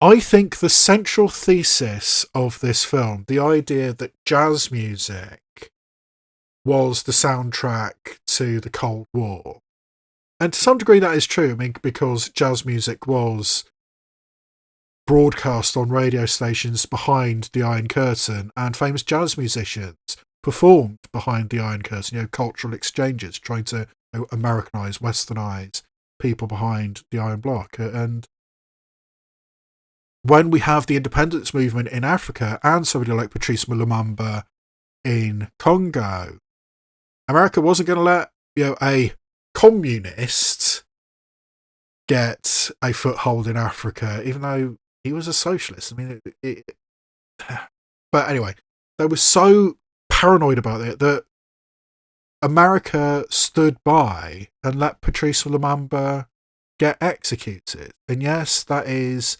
something that needs to be said. It needs to be understood. It needs to be broadcast to the world. Shit like this used to happen and still does happen. That's fine. But the way that you try and bring jazz into it, I don't think the central thesis of this film entirely works. The idea that jazz was the soundtrack to this, and this film, this documentary, is full of jazz music, and I really don't get the connection. I mean, I don't think that the connective threads, the connective tissue is fully there for the central thesis of this film. And because that's all the film is about, for me, Soundtrack to a Coup d'etat just didn't work. I mean, yes, it says things that need to be said, need to be understood, but the way it says it didn't particularly work for me. So, documentary feature is one of the categories which has a shortlist. There were 15 films published which were the shortlist for nomination in this category, and I've watched 14 of them. There's one film, a film called Eno, and the reason which it has been submitted is it's been done in a kind of revolutionary way. I mean, as far as I understand it, the idea is that every time you see it, you see a different film, because there's hours and hours and hours of footage around the musician and composer Brian Eno, and supposedly every time you see it, it's just different things put together. I mean, generative AI has put it together. And fine, I guess, but because of the unusual way it's been made, it's impossible to find. The only way you can see it, as far as I can tell, is specific cinematic showings in the United States. Which, what does that good does that do me sat here in Bath? But so, yes, the only reason, as far as I can see, that this got nominated at all or shortlisted at all was its unusual production method. So that's the only one of the 15 shortlisted films I haven't seen, and no, I wouldn't have nominated that anyway. So, with that said, out of the 14 I have seen, the first alternative nomination I would make is Hollywoodgate. which is a documentary which deals with Afghanistan post-US withdrawal. It's directed by the German-based Egyptian director Ibrahim Nashat, and he got astonishing access to the Taliban as they took over Afghanistan, and how he managed to embed himself in the Taliban and film all this stuff. I mean, some of the stuff that gets filmed, why did the Taliban allow that to happen? Because there's so many sequences in this film where the Taliban look utterly incompetent. They don't know what they're doing. They have this idea, I mean, the ideology, I mean, Allah has brought us here. Allah will sort us out. But they don't know what they're doing. They're completely disorganised. Yes, they've got guns, but that only gets you so far. And the absolute chaos of this situation and the access that Ibrahim Nashat managed to get, it's astonishing. I mean, it's a true behind-the-scenes look at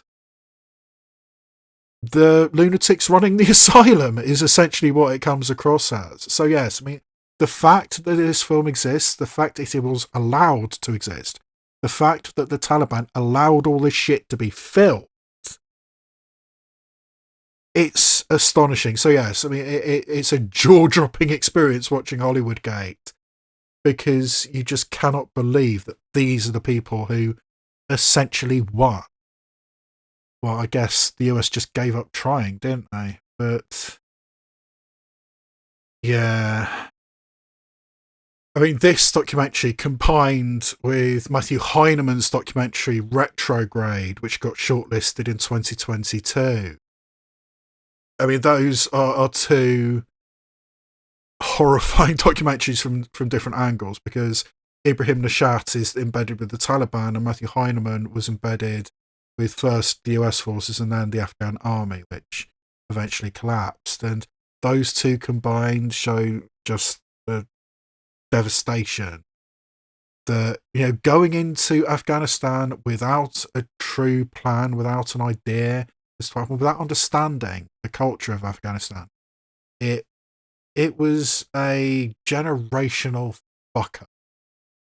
And Hollywood Gate demonstrates that. And yes, I think it's a really good film. I mean, it's astonishing the amount of stuff that Ibrahim Nashat was able to get. And the second documentary I would put into the actual nominees is a more uplifting documentary than what we typically get. I will put in the Netflix documentary The Remarkable Life of Ibelin. Now, as I mentioned, I mean, as you've heard, as I've given a brief synopsis of all these films, the best documentary feature category tends to be a depression fest. It's about all the worst parts of humanity, the worst wars around the world, the worst treatments of people, the murdering of indigenous Canadian Indians, the abominable way that rape cases are dealt with in Japan, the interminable crisis in the West Bank, I mean, the conflict between Israel and Palestine. I mean, all these are really dense, really heavy films. So let's have a little bit of levity, let's have a little bit of lightness, even though it is about the death of an individual. I mean, this guy, Ibelin, his real name was Mads Steen, and he was a Norwegian teenager. I think he was in his 20s when he died. He suffered from muscular dystrophy, so by the end of his life, he could only move his fingers. And yet, just with moving his fingers, he still managed to have a huge presence and a huge amount of friends in World of Warcraft. He was a leading figure in a large guild in World of Warcraft and affected the lives and the relationships of many, many people, despite being, for large stretches of his life, stuck in a wheelchair. And as I said, by the end, he was only able to move his fingers. yet he still had this huge life online. And then when he died, his parents put out a post on his blog saying, our son Mads has died. And they started getting absolutely flooded, absolutely inundated with all these people who said Ibelin was such an important figure. I mean, he had so many friends online. He made a genuine difference in so many people's lives. I mean, there's a story of a Norwegian mother, probably in her 50s, 40s, 50s, and she could not connect with her autistic son. So at the encouragement of Ibelin, he said, well, why not invite him into World of Warcraft?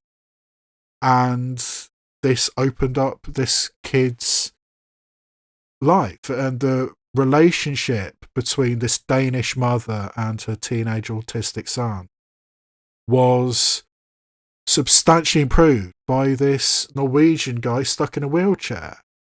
And despite being stuck in a wheelchair and having basically no friends, he started a relationship, a genuine romance. Although I'm old school, how much of a romance can it be when it's only online? But I mean, this girl in Holland, and they had a relationship, and he actually intervened with this girl's parents and said, no, actually, I think it would be a good idea if she still hang out on World of Warcraft because she's completely depressed otherwise. I mean, stuck in a wheelchair in Norway, and he had these tendrils of influence over all these people just from these online avatars. I mean, it says something about our modern connection. It says something about how friendship doesn't necessarily need to be face-to-face anymore. And it's really heartwarming and really uplifting to see the genuine effects that this Norwegian kid in a wheelchair had on so many people around the world just through World of Warcraft. And yes, it's about somebody's death, but it's a really, really uplifting documentary. And as I said, when everything around it is a depression fest, let's have some levity and let's have a genuinely great piece of filmmaking. Because this is directed by Benjamin Ree, who a few years back did The Painter and the Thief, which was an excellent documentary as well. So yeah, I mean, in the hands of a very accomplished documentarian, this story comes through. And yeah, I really, really enjoyed The Remarkable Life of Ibelin. And as I said, you can find it on Netflix. So it's pretty difficult to say what I think will win or what I think should win, because each in their different ways, all of these films, I think, are very powerful, very important, have stories that need to be told, have things we should pay attention to. I mean, I feel bad taking Porcelain War out of the running. Not so much about soundtrack to a coup d'etat, because conceptually I think that film has problems. But each of them, I think, would be worthy winners. But what I think will win is also what I think probably should win, and that's No Other Land, which is a film that kind of deals with the baseline level of the terrible relationship between Israeli communities and Palestinian communities. In this case, in the West Bank, when the world's attention for the past 3 years has been in Gaza, the West Bank, some really, really bad shit has been going down, and not many people are paying that much attention to it, which is an issue. And having these communities which have been there for generations, which have been there for centuries, and suddenly the Israeli government, with a newly right-wing, very right-wing, extreme right-wing spin on it, put in there by Bibi, Benjamin Netanyahu, which was the subject of one of the documentaries I'll be talking about in a minute in the honourable mentions. But this very, very right-wing Israeli government suddenly says, oh yeah, the Israeli army needs a tank training area, so we're just going to destroy all these villages. And now you, Palestinians who've been living there for generations, you're trespassing on Israeli army land. And this is a film which documents that, and documents it in a heartbreaking way, because it's people trying to save their lives, trying to save their homes against the overwhelming power of the Israeli state. And the despair that goes on, it's powerful to see. And this is a film where we see somebody get shot and paralysed from the neck down, which is an issue when you're a Palestinian who's essentially having to live in a cave because your home's been destroyed, and yet for no really good reason. I mean, that we see the incident happen and there was no need for that guy to get shot, and he ends up paralysed. And he's not the only one who we see get shot on camera. There's another instance towards the end. I mean, this film ends just after, or the footage we see on screen ends just after October 7th. So, yeah, I mean, that is just starting as this film is ending. But, you know, it's a powerful piece of work by two Israeli and two Palestinian filmmakers. And, you know, the different ways they approach this, different ways they can approach this. I mean, because the Israeli guy is a journalist who can go in and out. He can cross with impunity in and out of the West Bank. The Palestinian guy is stuck there. He can't even drive. They take away the Palestinian cars. This is the kind of shit which the Palestinian people have to put up with. And to some degree, it's no wonder that some of them turn to extremism, and organisations like Hamas, terrorist organisations like Hamas. It's an interminable situation. It's made all worse by Benjamin Netanyahu being in charge, which is the subject of one of the honourable mention documentaries, as I said. So, yes, I think No Other Land, in a string of really powerful, really important documentaries, that's the one that stood out to me. I think that's what will win, and I think it's what should win. So for me, that is the winner, No Other Land. And as I said, I mean, the first honourable mention that I'm going to talk about, these are 5 films that were on the 15 film list, and I've seen 14 of them. The first one is The Bibi Files, which does deal with Benjamin Netanyahu, Bibi, and specifically his years-long battle against corruption charges. And the fact he is constantly fighting them and still stayed in power. He didn't resign when he got accused of corruption, as many Israeli premiers have been accused of corruption and they immediately resigned in order to deal with it. Netanyahu didn't. He's still in charge, and this has been going on for 5-6 odd years. And the protests against Netanyahu staying in charge, I mean, there was something like 39 weeks in a row that people were protesting on the street saying Netanyahu must go. And that was the point at which Hamas said the Israeli state is weak, let's attack. So, to some degree, it's Benjamin Netanyahu's corruption charges which have led to the current terrible situation in Gaza. Or at least that's the thesis of this documentary, and it's a compelling case. So yes, I mean, it's powerful journalism. I think there's different types of documentary, and this is definitely a piece of journalism, which is very powerful. And yes, I think the Bibi Files was excellent. Then we have the Netflix documentary Daughters, which deals with a program in a prison in Washington, D.C., where incarcerated men are encouraged to attend a daddy-daughter dance with their daughters. And before they do this, they have to go through a program. They have to essentially go through a fatherhood seminar and complete that seminar before they are allowed to have this event with their daughters. And given the current state of the prison industrial complex, you know, the for-profit prison industry in America, most prisons now don't have contact visitation. You cannot physically touch, you cannot physically interact with the people who are coming to visit you. Most of it is done over video screens. So the opportunity to actually physically interact with your daughter in this environment is a very, very powerful thing. And we see this program going through it. We see all these men going through it and it working. I mean, the statistics towards the end, which show the recidivism rate for people who have gone through this program is very, very low. So this is working, and it's powerful seeing the lives of these daughters, in the absence of a father figure, the lives of these men. I mean, considering what they're doing, what life is like for their daughters on the outside. Some of them won't see their daughters or even touch their daughters again for decades.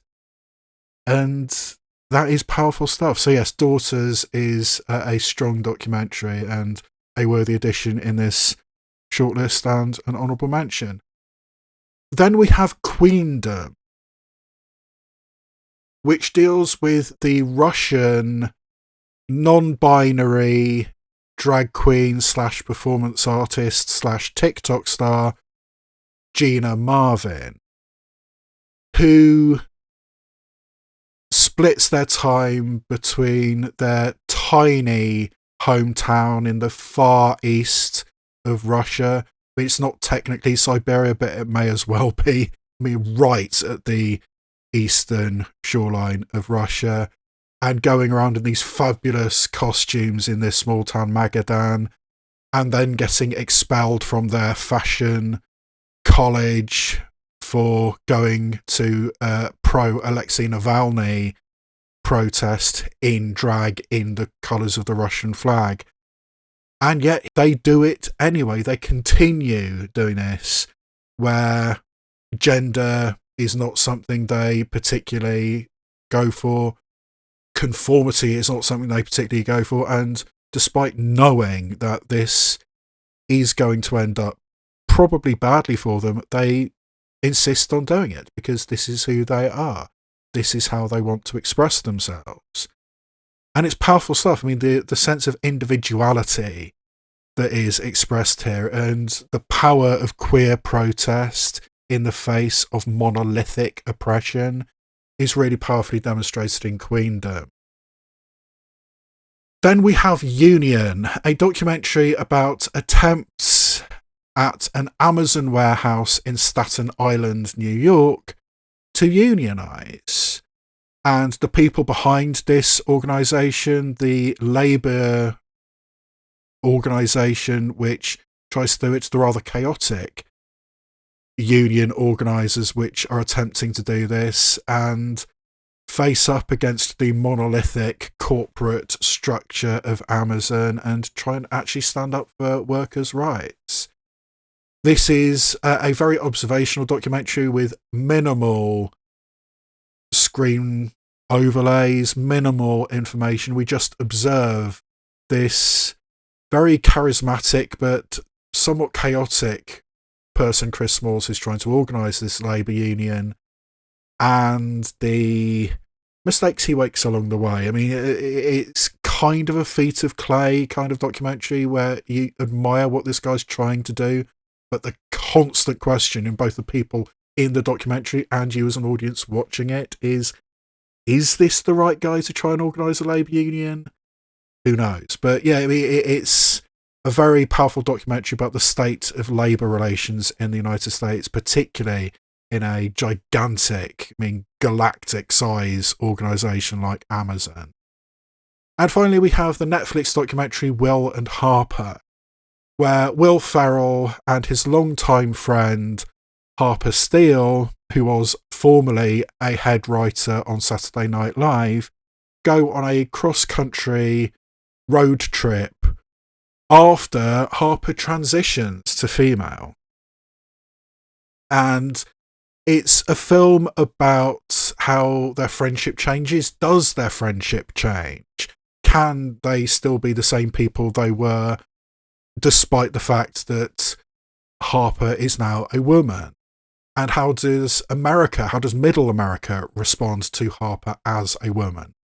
And it has to be said, most of what we see on screen is reasonably positive. I mean, there's a couple of really, really bad interactions, but most of it, it's like, yeah, okay, this person in front of me is in a dress. I guess we're okay with that. Do you want to have a beer?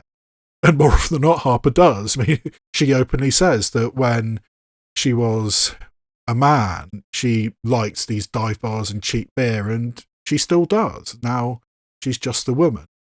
And the Oscar shortlisted song that Kristen Wiig wrote for this film, which is a weird choice, but I guess, long-time friend of Will Ferrell and Harper Steele.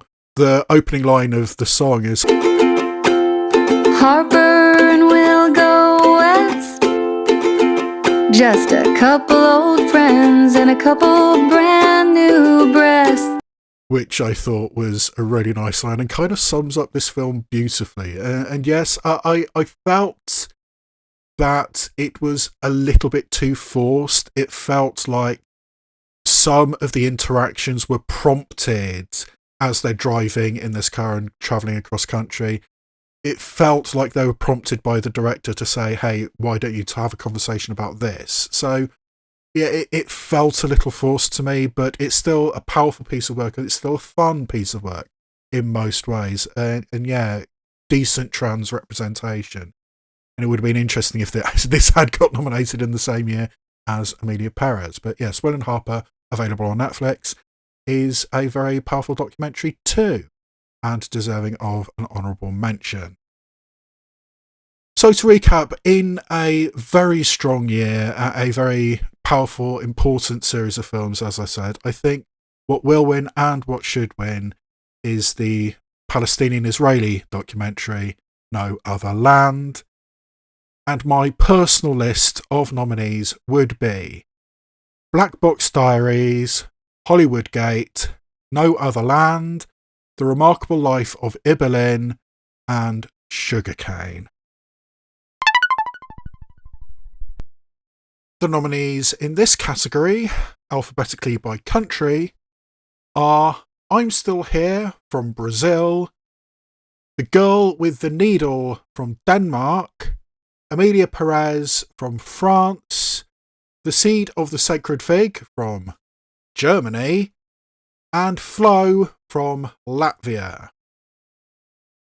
I'm taking out 2 films from this actual nomination list, and they're both films which I've already complained about at length in this video, and since this is already incredibly long, let's just deal with it quickly.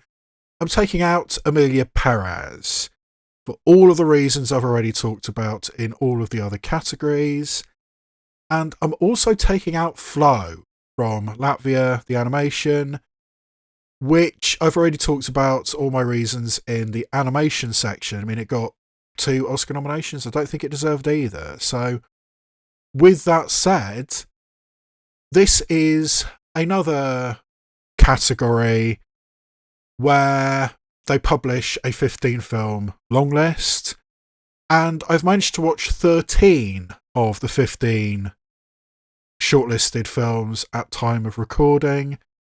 The 2 I have not yet managed to see are the Canadian entry Universal Language and the Czech entry Waves. I suspect, given the synopsis and the trailer I've seen, that if I had seen Universal Language, I probably wouldn't have liked it very much. It looks very experimental, very surreal.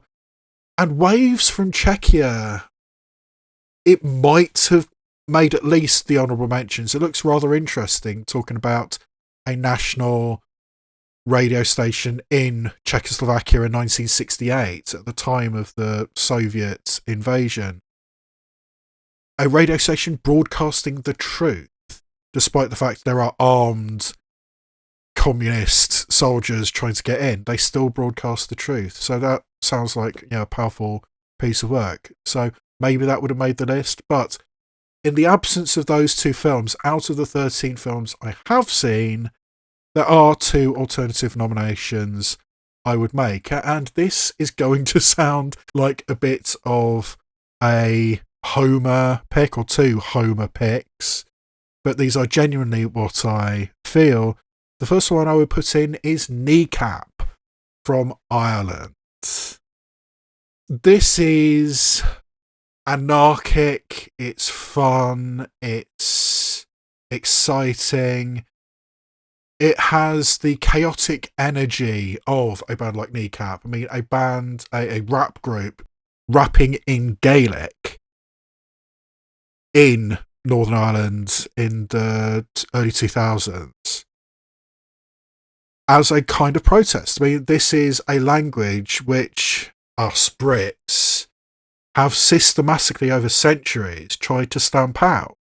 And the fact it still exists and it's still creating this energy, that's the point of the film. At a time when there were protests in Northern Ireland to have Gaelic recognised as an official language in Northern Ireland, or the north of Ireland if you're of the other persuasion. I mean, I was raised Protestant, I'm an atheist, but my sympathies lie with the Protestant side. Having that as a signpost, I mean, yes, it's about a rap group, it's about the crazy shit they get up to, but it's also about standing up for your language, standing up for your heritage.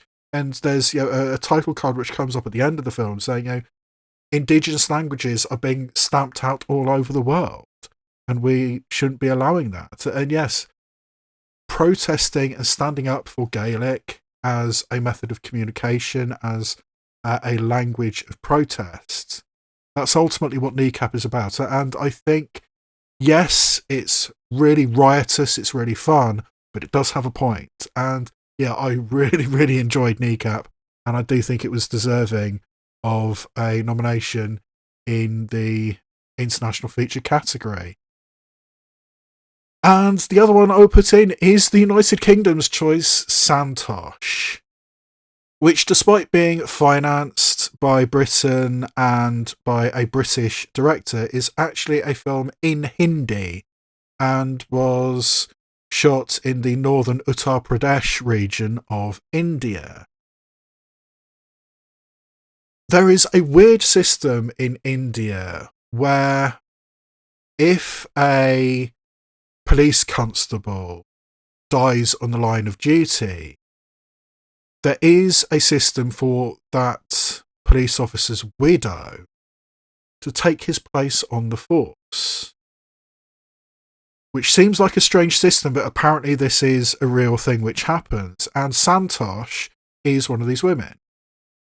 Her husband dies in the line of duty, and since her parents can't afford to take her back and her in-laws reject her out of hand, this was a love match, we never wanted you in our family anyway. She's got nowhere else to go, so she is taken into the police force and discovers that it's endemically corrupt, it's endemically misogynist, and there's not a lot she can do about it. I mean, she gets in the orbit of an older female police inspector who it quickly becomes clear is very corrupt herself. I mean, to some degree, this is an Indian female version of Training Day. It's got that kind of vibe to it. I mean, how much corruption is too much corruption? Is any level of corruption acceptable? Everybody's doing it, and I kind of need the money. So, I mean, what harm does it do if a teenage boy who I've just caught with his girlfriend, and I'm supposed to be upholding purity, if he slips me 500 rupees to say, please don't tell my parents? What's the harm? It's that kind of thing. And it's a slippery slope. And by the end of the film, bad shit's gone down. Some really corrupt shit has gone down. And can this woman, Santosh, cope with that?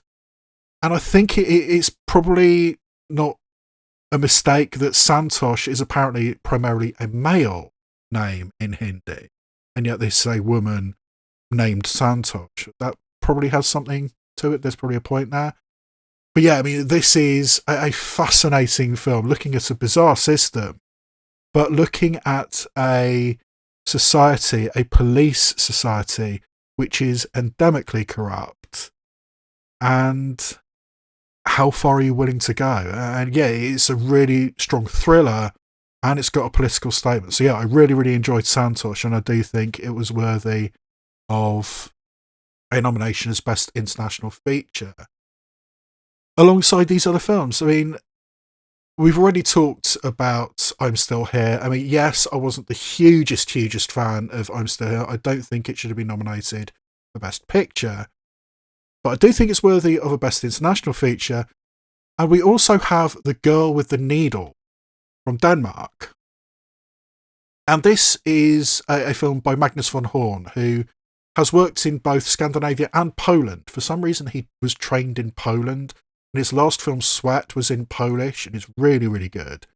But this is dealing with a real-life case, a notorious case in the early 20th century, around the time of the First World War, where a young woman whose husband is away fighting and is probably not coming back, so she's kind of desperate. She ends up in a situation where, basically to make ends meet, because she's got no other options, she agrees to become the mistress of the factory owner that she works for, gets pregnant, and then, because she's a poor girl and this guy owns a factory, the guy's mother insists, oh, just get rid of her. No, we are not going to let you get married. We are not going to accept this child. So this young woman is fucked. There's nothing she can do until a kindly sweet shop owner says, oh, I can take care of that. I've got people lined up to adopt this baby for you. And this young woman gets in the orbit, and it's a notorious criminal case from the early 20th century in Denmark, so things do not go well. And yeah, very experimental visuals from Magnus von Horn. I think the look of this one, it's all done in black and white. It's really, really impressive visually. It's got a powerful story. You kind of see where it's going pretty early, but yeah, it's a really strong piece of work. And yes, I think The Girl with the Needle was nominated and deserved to be nominated. But I think what will win this category is Emilia Perez. Despite the scandals, despite all the check marks against it, I still think Emilia Perez is strong enough to actually win this category. Yes, I'm Still Here has a chance to overtake it, given Carla Sofia Gascon completely tanking the chances of Emilia Perez. I think I'm Still Here still has a chance, but I think Emilia Perez will win. But what I think should win is the film that I've already said I think should win Best Picture, and that's The Seed of the Sacred Fig from Germany. I mean, the fact that this Iranian film by an Iranian director in Farsi, in Persian, had to be submitted by Germany. And it's not like Germany had nothing else to submit. I mean, there was a film called Dying, which premiered at some of the film festivals and was, high profile. Everyone expected Dying to be the choice from Germany. But because some of the financing for this film came from Germany, specifically the Schleswig-Holstein region around Hamburg, they financed the money that this film. And that was enough for Germany to submit it. I mean, the fact that had to happen, the International Feature Oscar is a batshit system. It's really fucked up, and I've been working or planning a video about the International Feature Oscar race and how fucked up it is for a while now, and I'm going to be doing that over the last 2 years, so that's going to come in the future at some point. But yeah, Germany submitted this, but it's a really, really powerful film. I think it did deserve to be nominated for Best Picture. I think it deserves to win Best Picture. I think it's an extraordinary piece of work about living in an authoritarian regime, and the fact that Iran didn't submit it and was never going to submit it, and the fact that Mohammad Rasulov, if he goes back to Iran, is probably going to end up in jail. It says something about Iranian society, that fact alone. So yeah, The Seed of the Sacred Fig is a fantastic film, and I do think it should win this category. So, as I said, there are 15 films which got longlisted for this category, and I have seen 13 of them. So, I do have 5 honourable mentions I can give out. I mean, I don't feel particularly strong about some of these films, but the other films that might have been in contention include Touch from Iceland, about an aging man who's starting to lose his memory, and before he completely loses his memory, he decides to travel to find the Japanese girl he fell in love with in London in the 70s, find out what happened to her because she suddenly disappeared. So he travels to London and then eventually to Japan to try and find her during the time of COVID. So that was made things difficult. It's a really nice little film.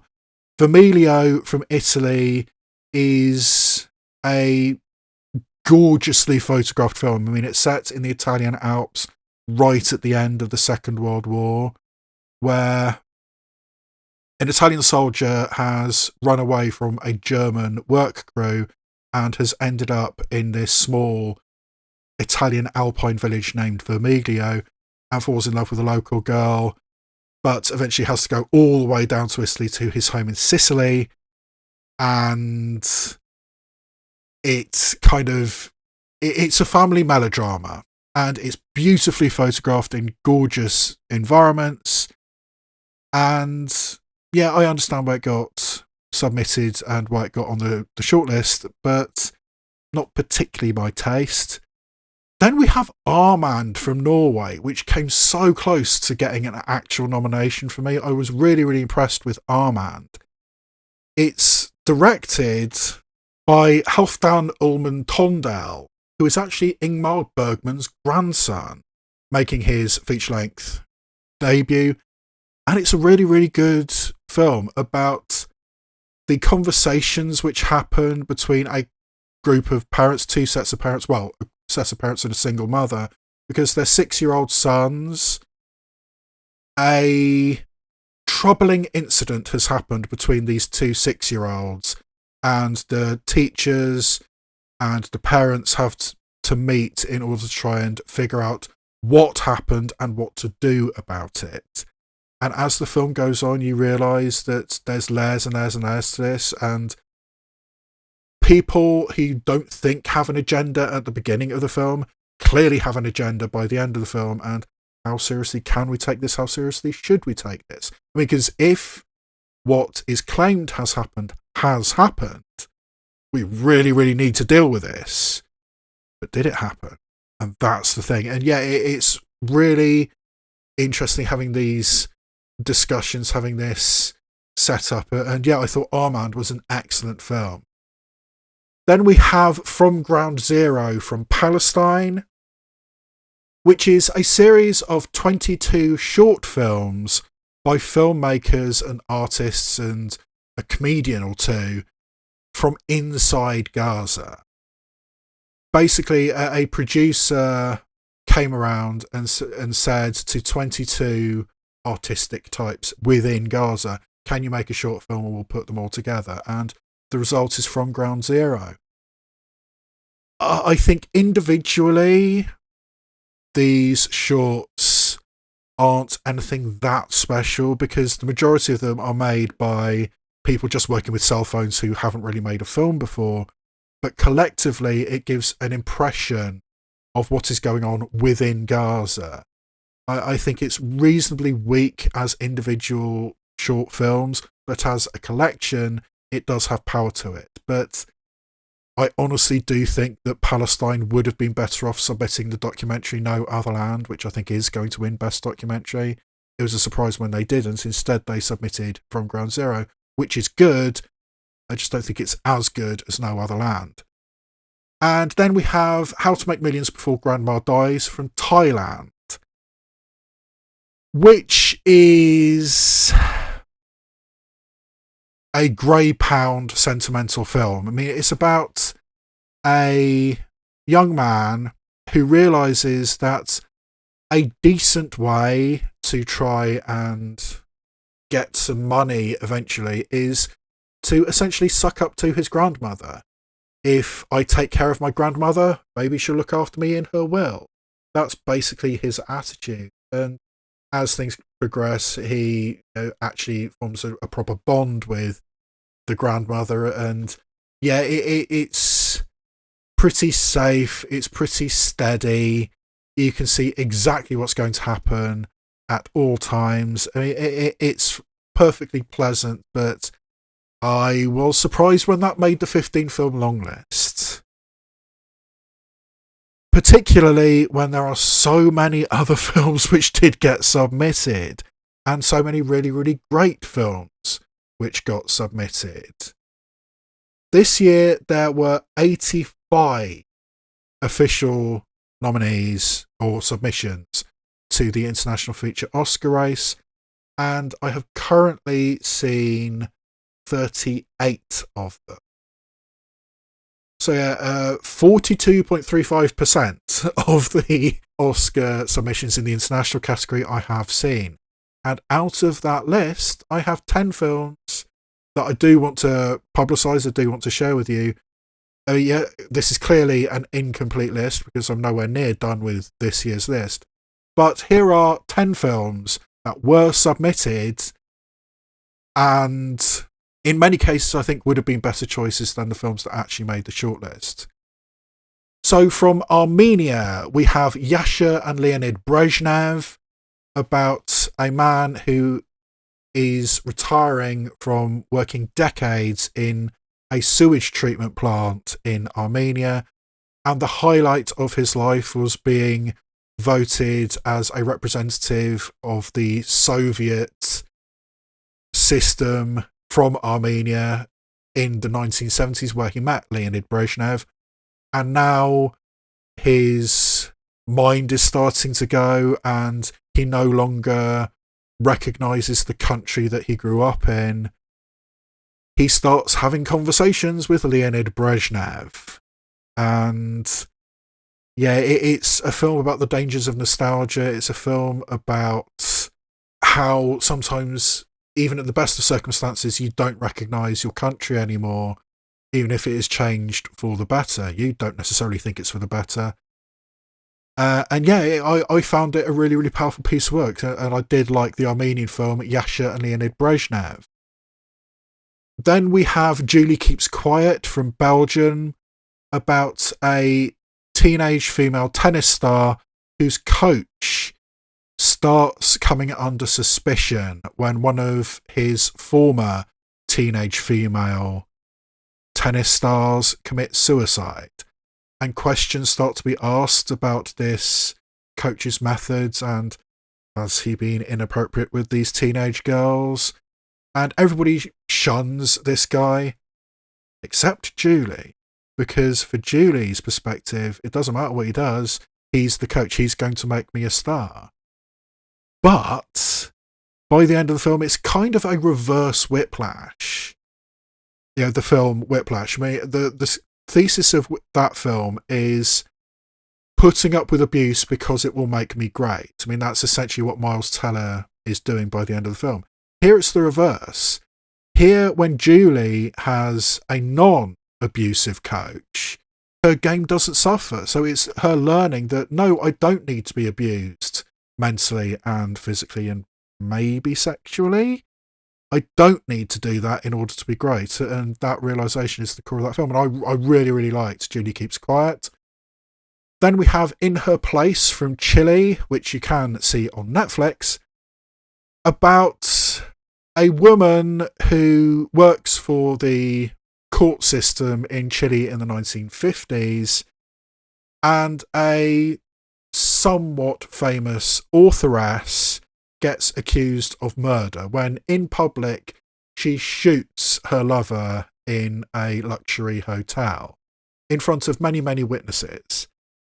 And this woman who works for the judiciary, she's basically a secretary doing all the typing, becomes obsessed with this case and kind of starts living her life. I mean, she knows this luxury apartment that this writer used to live in is now empty. She's got the keys. So she starts essentially living in this murderess's apartment. And yeah, it's a bizarre method of female empowerment. And yeah, it's fascinating stuff that goes on in Her Place. And I did like it. And like I said, you can find that on Netflix. Then from Costa Rica, we have Memories of a Burning Body, which is kind of a docudrama interviewing 3 women from Costa Rica who are in their 70s and talking about their lives and particularly their sexual history. How, they were, virgins before they were married and they didn't really know what they were doing, but that was the way things were done. They talk about incipient sexual abuse that they suffered and sometimes actual sexual abuse that they suffered.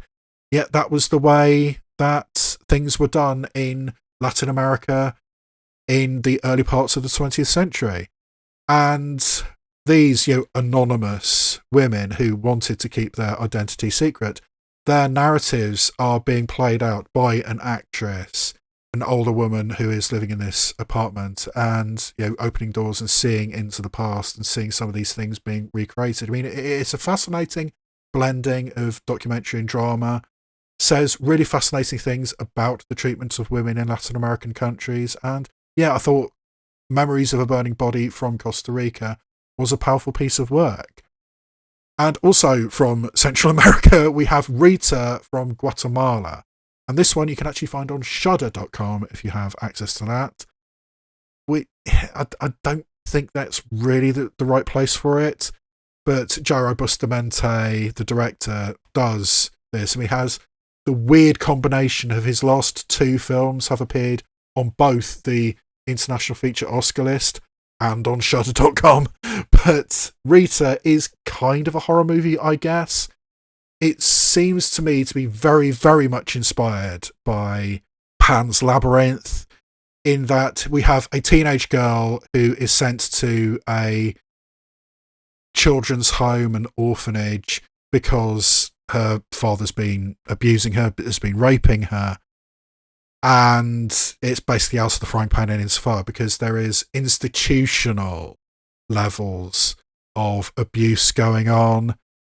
So Rita is devolved into a fantasy world and is constantly wearing angel's wings, as are all the people in her room. And it is very much like Pan's Labyrinth in that you see the fantasy world. I mean, there are certain people who are dressed as angels, there are certain people who are dressed as fairies, there are certain people who are dressed as princesses, in pink gowns. But there's systematic, widespread abuse going on.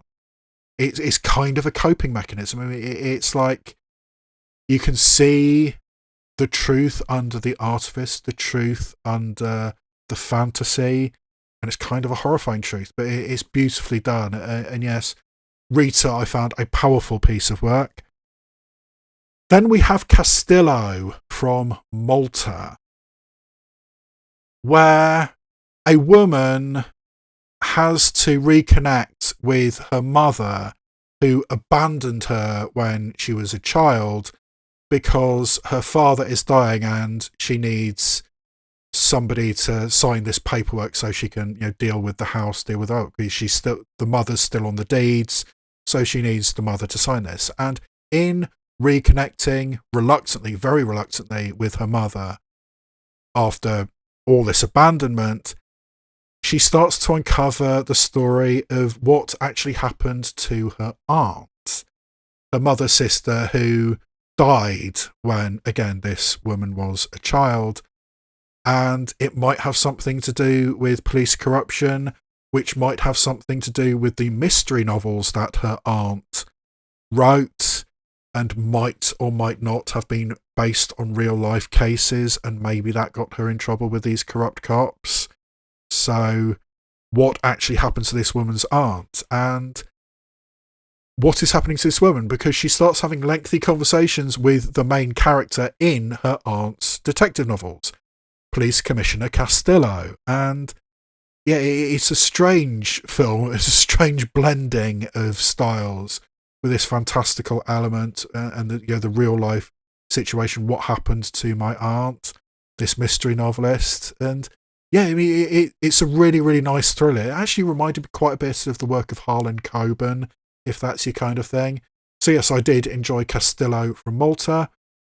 We also have If Only I Could Hibernate from Mongolia, about a teenage boy who lives in a yurt on the edge of town. I think it's Ulaanbaatar, but he lives in a yurt.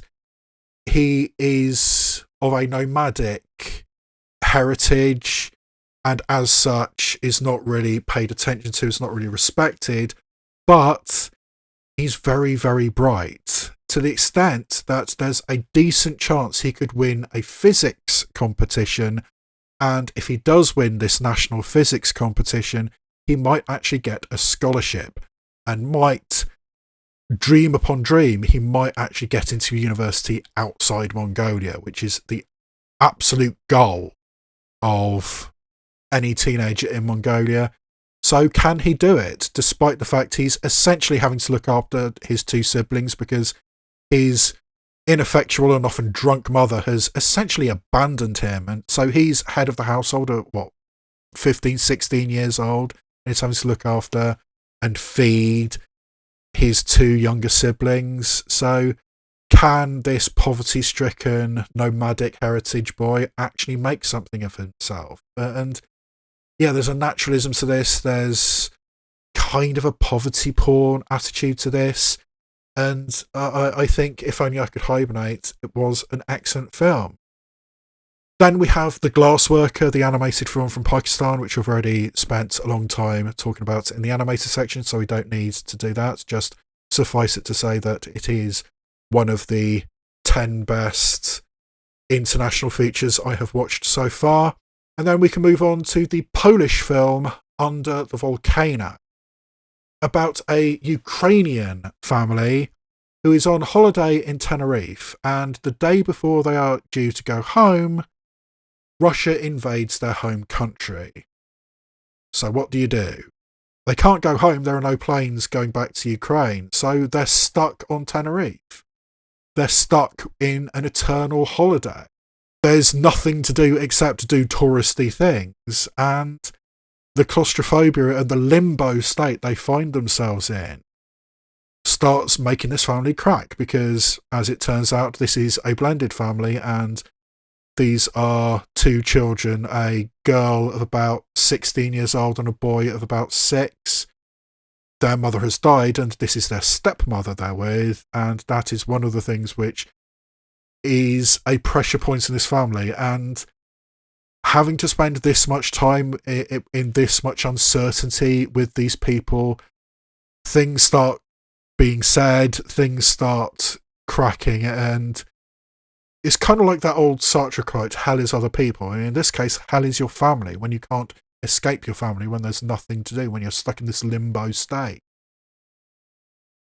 And finally, we have the Romanian film 3 Kilometers to the End of the World.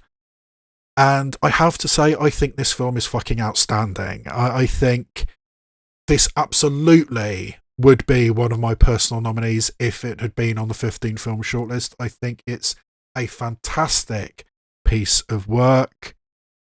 It's about a 17-year-old boy who is living in a village in the far east of Romania in the Danube Delta, a very rural, very remote part of Romania. And when he's home for the summer holidays from his college in the nearest big town, Turcia, he goes home to his small village and gets gay bashed, which has the effect of outing him to his parents and the conservative small village he lives in, including the local police chief and the local priest.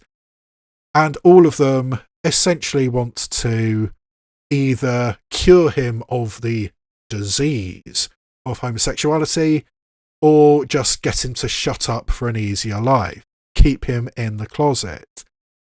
And the claustrophobia, the pressure that this young man feels, it's a really, really strong piece of work. I mean, I think this is queer cinema of the absolute highest quality. I believe this won the Queer Palm at the Cannes Film Festival in 2024, and deservedly so. I think this is excellent, excellent filmmaking. The one small issue I have with this film is that the lead actor of this film, Cyprian Chiudea, no way in hell is he 17. He looks far too old, but that minor quibble apart, I think this is outstanding filmmaking, and if you ever do get the chance to watch the Romanian film 3 Kilometres to the End of the World, I thoroughly recommend it.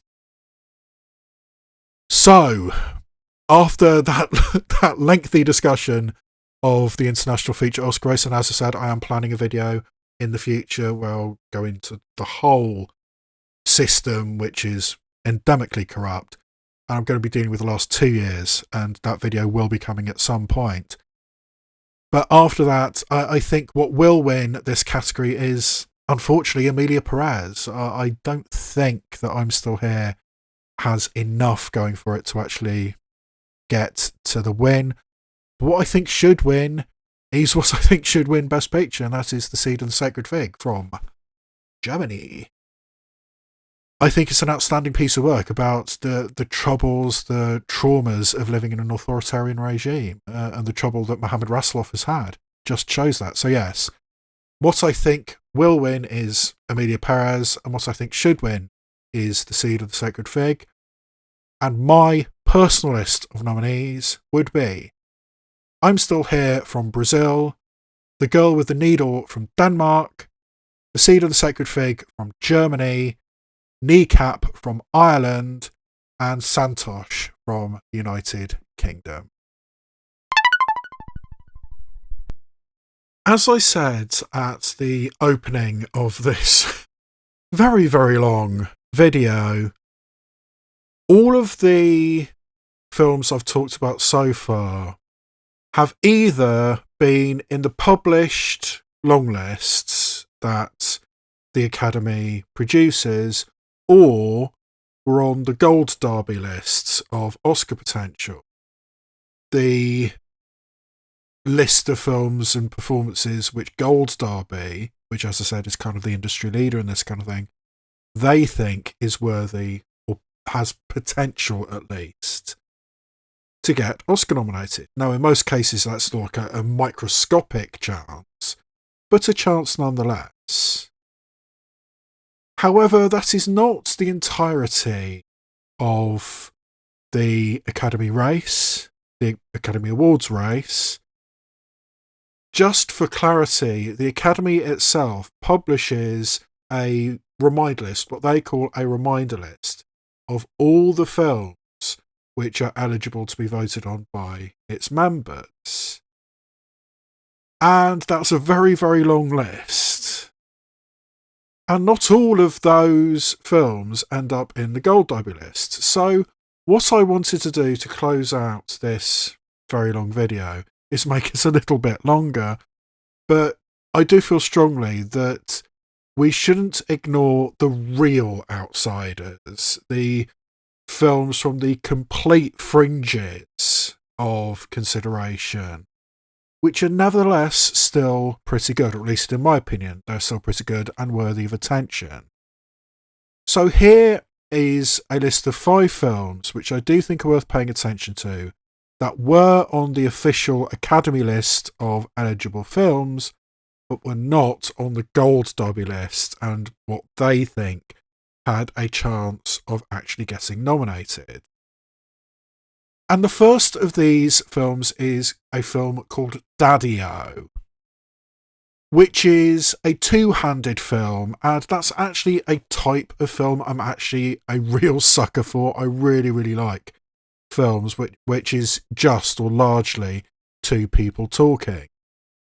And in this case, we have Dakota Johnson, who has just returned home to New York from Oklahoma, where she's had an emotional family gathering.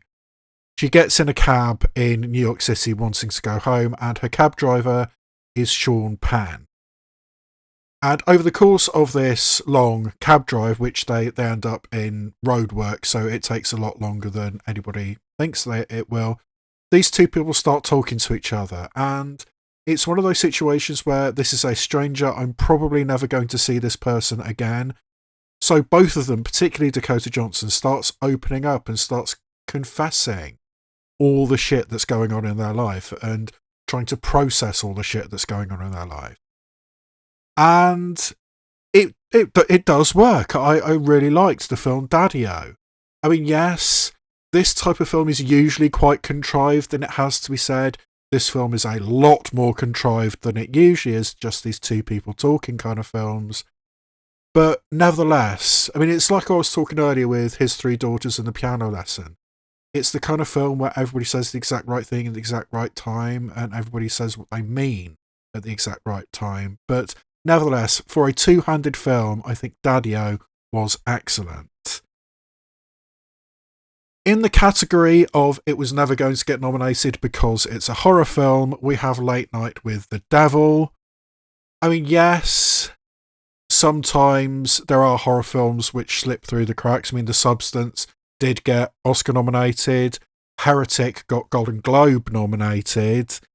There are occasionally films which do slip through. But Late Night with the Devil probably wasn't ever going to do that. I mean, as an Australian film, it did get nominated for several ACTA awards, the Australian Academy Awards.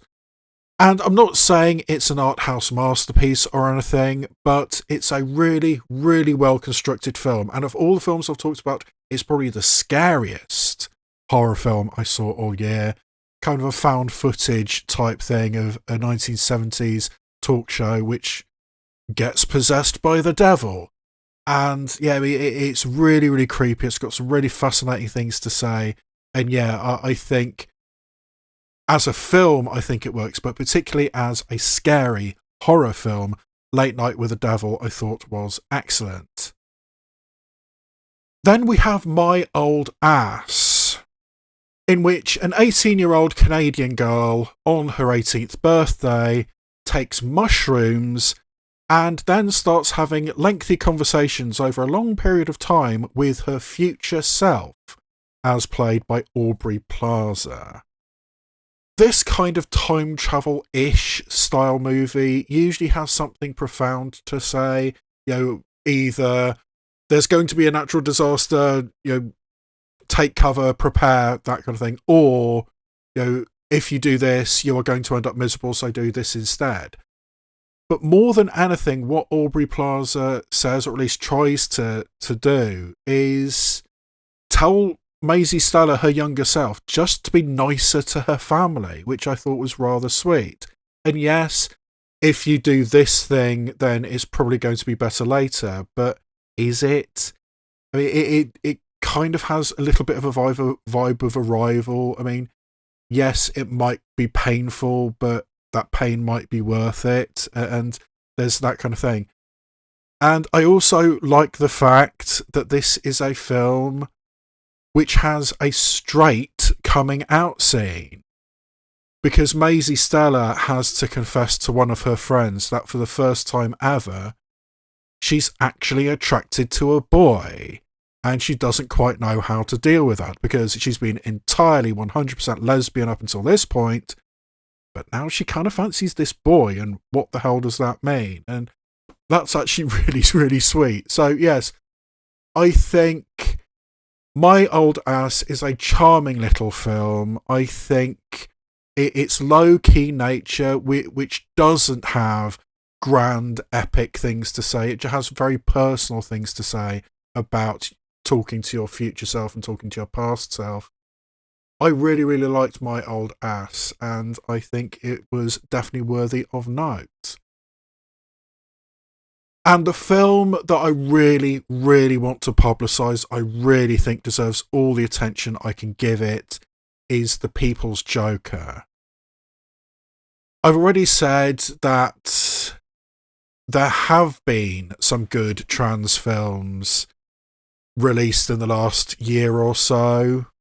Like I Saw the TV Glow, like Will and Harper, like the documentary Orlando, My Political Autobiography, like Elliot Page's first post-transition film, Close to You. But I think the best trans film of the last couple of years is Vera Drew's The People's Joker, which is a very, very autobiographical tale but told through the prism, through the structure of the Batman universe. To the extent that Warner Brothers Discovery tried to have this film banned for copyright infringement after it premiered at the Toronto International Film Festival. And it should be said, premiered to great acclaim at the Toronto Film Festival. But Vera Drew correctly, in my opinion, stated that it's parody and therefore protected under free use laws. And it is available out there. It is getting, very, very limited release. I actually saw this at a special screening. My local cinema has a strand called Out, where, queer themed films get played for one night. That's how I saw The People's Joker. I mean, I don't know where else it's going to be available here in the UK, but in the US it's certainly out and available. And I think it's brilliant. I mean, it's made on a shoestring. I mean, it took her years to make this film. And it's held together with bubblegum and sticky tape. I mean, it's very, very low budget. But it's all the more charming for that. I mean, it's very meaningful. There are places where this is incredibly poignant and powerful and painful. It's also places where it's very, very funny. And it's also a film where the parody aspects actually work. I mean, directly connecting the Batman universe to the trans experience works surprisingly well. I mean, once you think about it, Batman and the Rogues Gallery for Batman, there's a lot of queer subtext going on in there. And yes, I think The People's Joker, yes, it's very, very homemade, but I think it's fantastic. And in a golden age of trans cinema, I think The People's Joker is the best trans film out there of the last couple of years. And I really wanted to publicise it. And finally, we have the film Strange Darling, which again is probably on that aspect of it's a horror film, so probably won't get attention in mainstream awards shows. Although it's kind of on that borderline between horror and thriller. It's kind of a serial killer movie, and there are some pretty gruesome things which happen in this, and some pretty bloody things which happen in this. But it's actually really, really clever. It's a film which has been told out of chronological order, and because of that, we are constantly shifting what our perspective is as an audience. I mean, basically, it is a man and a woman. We first see them when they're in the parking lot of a motel, a cheap motel, and they're discussing. I mean, they've clearly picked each other up in a bar, and the next question is, do we actually want to sleep with each other? Can we do this? Should we do this? But the opening narrative has been talking about the capture of a serial killer. So somebody's going to end up dead by the end of the night. And it's a film which does keep you guessing despite that thing. I mean, yes, there is a serial killer in this, but this film goes in some really, really unusual ways. And it's a really, really well written film. It's a well constructed film. It constantly keeps you guessing. It constantly shifts your allegiances in the film. And I thought Strange Darling was an excellent film. So yes, those are 5 films from the extreme outer edges of cinema, at least as far as the Oscars goes. And each in their own ways, I really do recommend all 5 of those films. But yes, this is an exceptionally long video, so I really, really should wrap it up. I've resurrected my old blog, the page I used to use for my audio podcast, and a list of all the nominations and all the alternative nominations I would have made is on that blog at yaynayormare.co.uk. So if you just want to read a list of everything that I've said, or most of the things that I've said, you can find that there. I'm also planning to do some other stuff with that blog in the future, but we'll see how that goes. That's, something that's been going on for a while. Yeah, I'm going to be doing an Oscar reaction to the ceremony itself. Going to have that published probably the Monday, maybe the Tuesday after I've got a doctor's appointment. But early in the week after the Oscar ceremony, I'll have a reaction video to the Oscar ceremony itself, and plenty of other stuff coming. I've got horror movie reactions I'm planning as well. So I really should wrap this up. So all that remains for me to say is this has been a presentation of the Yay, Nay or Meh channel, and I'll see you next time where I shine a light on TV and cinema, both obvious and obscure.